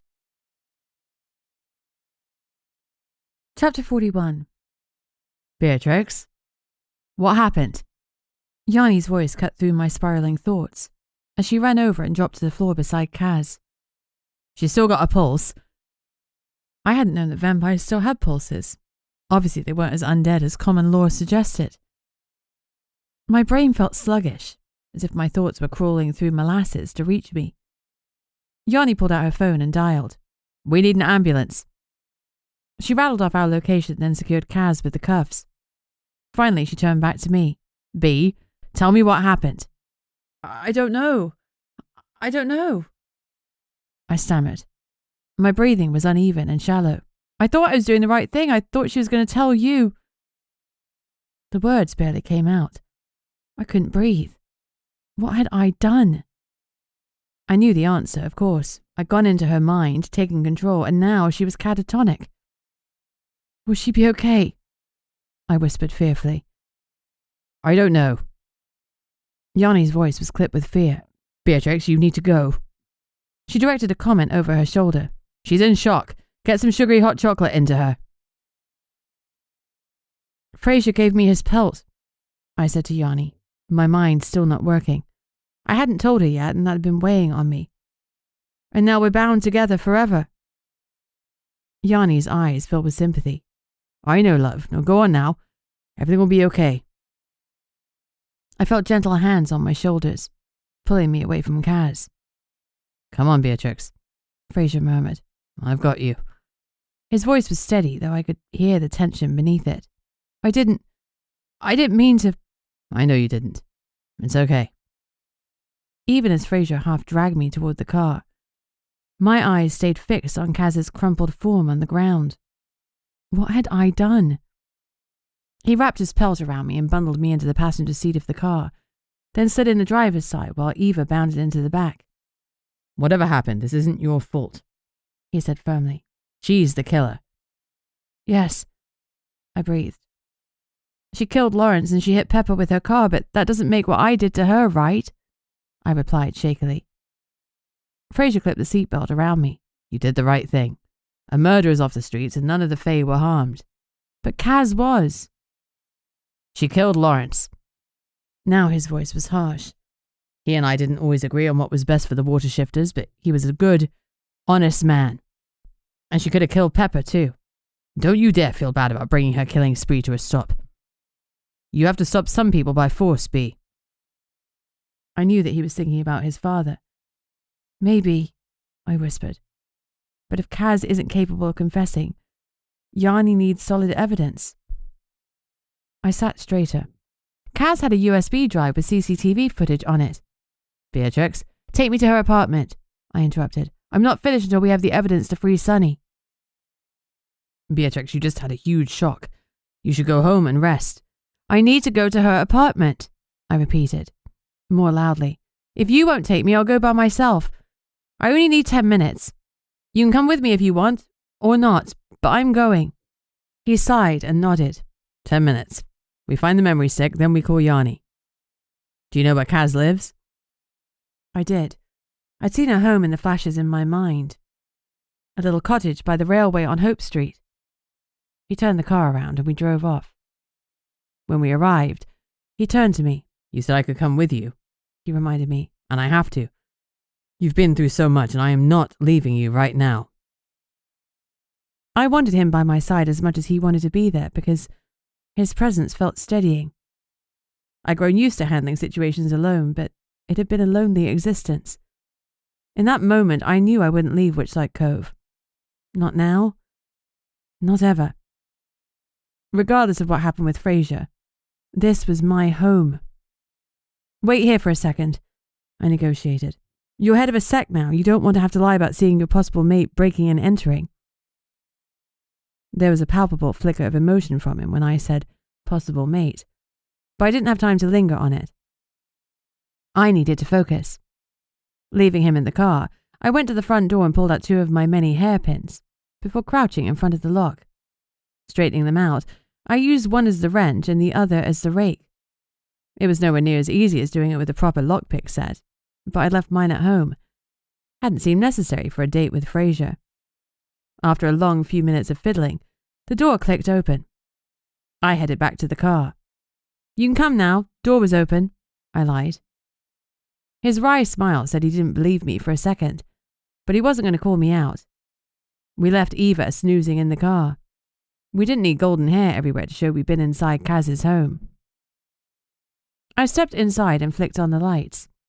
Fraser followed close behind, his presence solid at my back. I think this'll count as evidence, he said dryly. I don't think we'll need the USB drive. I followed his eyes, and my stomach lurched. Yeah, I said, feeling relieved. I think you might be right. Chapter 42. Can you call Dove? I asked. She used to take some pictures of this. The cottage walls were plastered with photos, hundreds of them. Sunny and Kaz smiling in the coffee shop with her in her work uniform. The 2 of them getting matching tattoos. Probably done by Maddie, then splashing in the water under the moonlight. But it was what had been done to each photo that made my stomach churn. Sunny's image had been defaced in every single one. Some had black marker crosses through his eyes. Others were gouged with compass points. Over more than one photo, Kaz had scrawled, "Mine or no one's." There was a photo of Lawrence, Kaz, and Sunny together. Across Lawrence's face there was a single word, written in thick, black ink. Die. The hatred, the fury were suddenly too much. They seemed to be embedded in the very fabric of the cottage. The atmosphere was heavy and oppressive, and it was sinking into me like London pollution used to sink into my pores. I can't be in here, I blurted to Fraser and bolted outside. Leaning against the cottage wall, I gasped in calming breaths as a second-hand rage slowly left me. All right?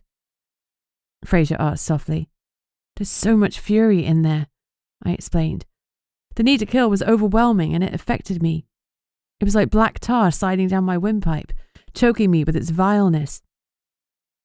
Involuntarily, I was clenching and unclenching my fingers. Fraser looked down my hands. You're hurt, he said, frowning. Only then did I realize he was right. My hands were covered with scrapes, and no doubt there would be dark bruises on my body.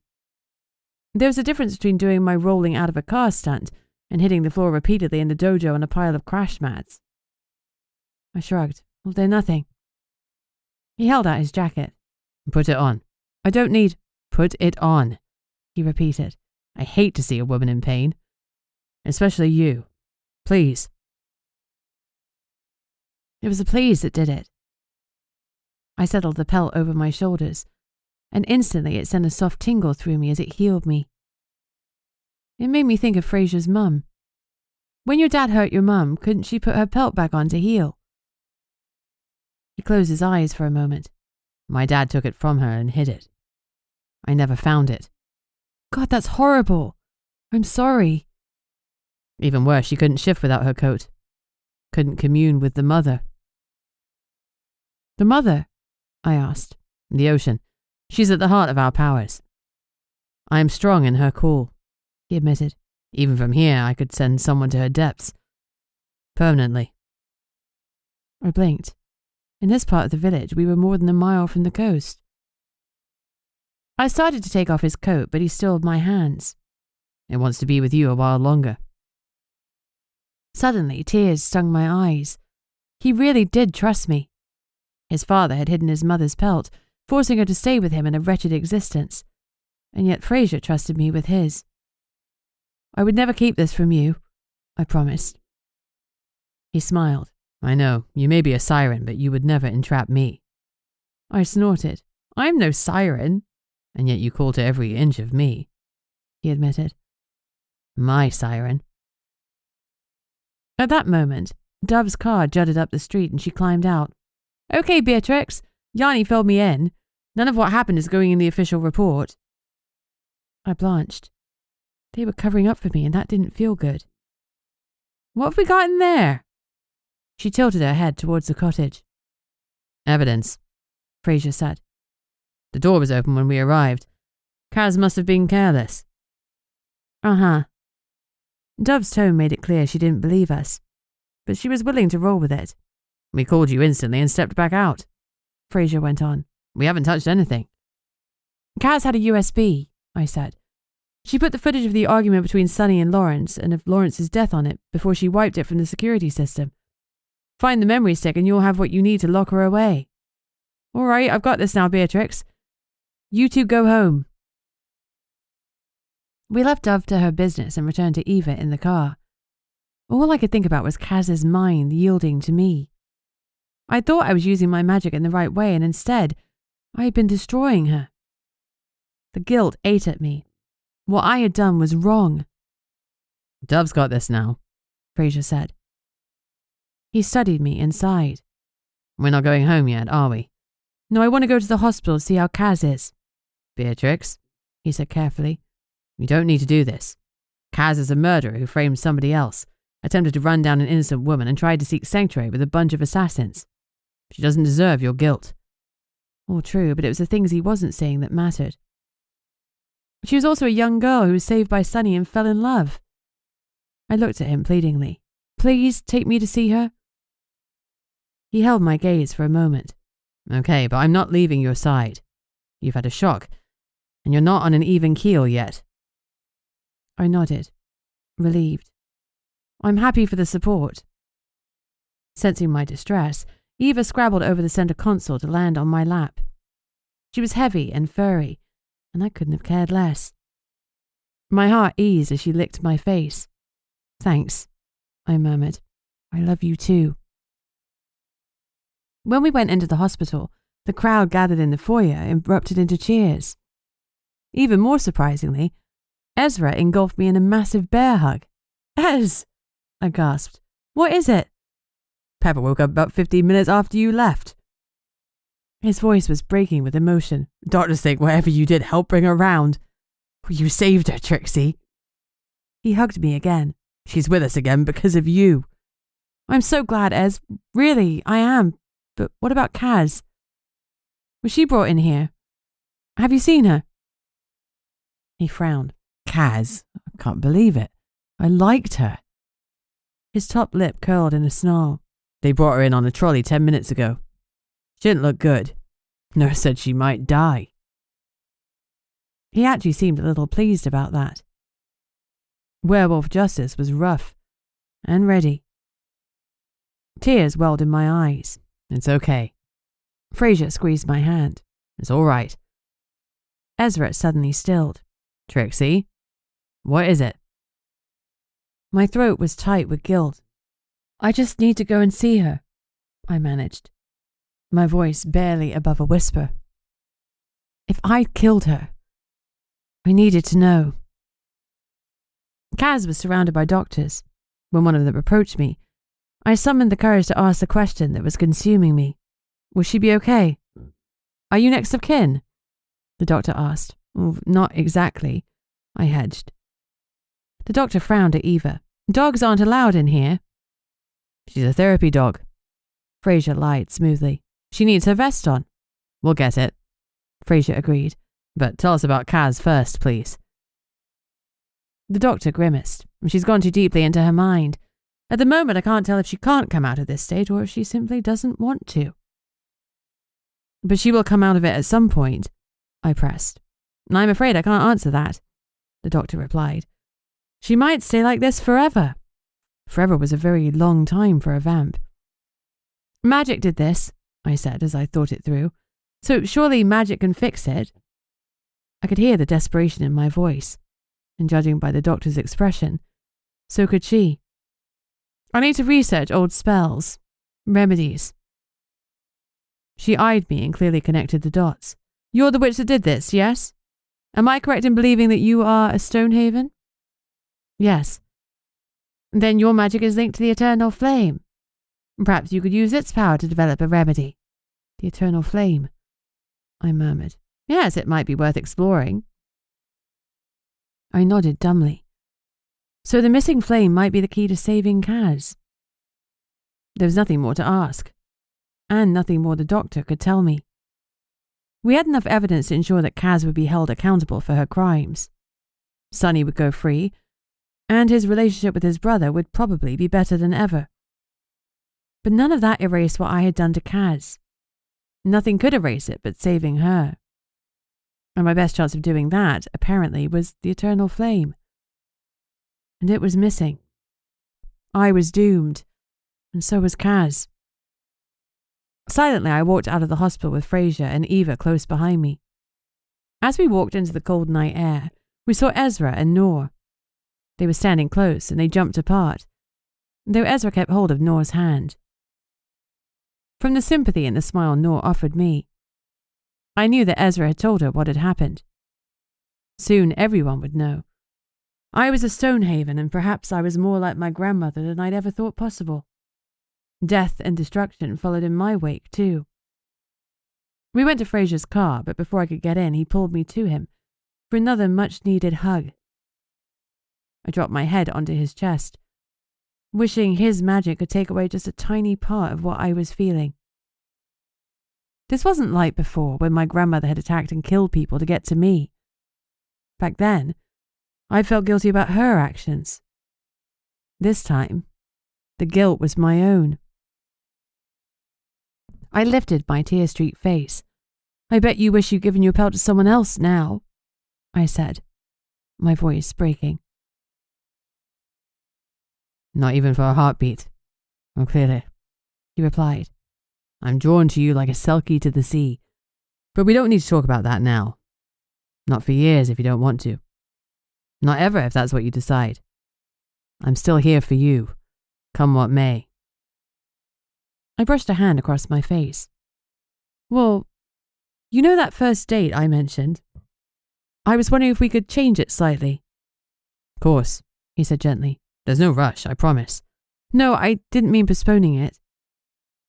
If the last few hours had shown me anything, it was that Fraser was everything I could want, and more. And that I 100% didn't deserve him. But that was something I couldn't think about now, because whether I was deserving of him or not, I needed him. What I meant was that instead of going for dinner or drinks or something, maybe we could go on a road trip? His brows lifted slightly. A road trip? I've heard Scotland is nice this time of year. It was time to get the eternal flame back, even if I had to beg another guardian to help me. We had 8 potential locations to check. How hard could it be? The end. Secrets of the Deadly Nightshades, Witchlight Magical Mysteries, Book 2. Written by Heather G. Harris and Ella Stone. Narrated by Elise Gibbs. If you'd like to support Heather on Patreon, a monthly subscription service, then you can do so from as little as $1 a month. If you'd like to hear about Heather's gossip, new releases and bargains, please sign up to her VIP newsletter at heathergharris.com/subscribe. And please, do feel free to check out her direct store, where all sorts of goodies and merchandise awaits you.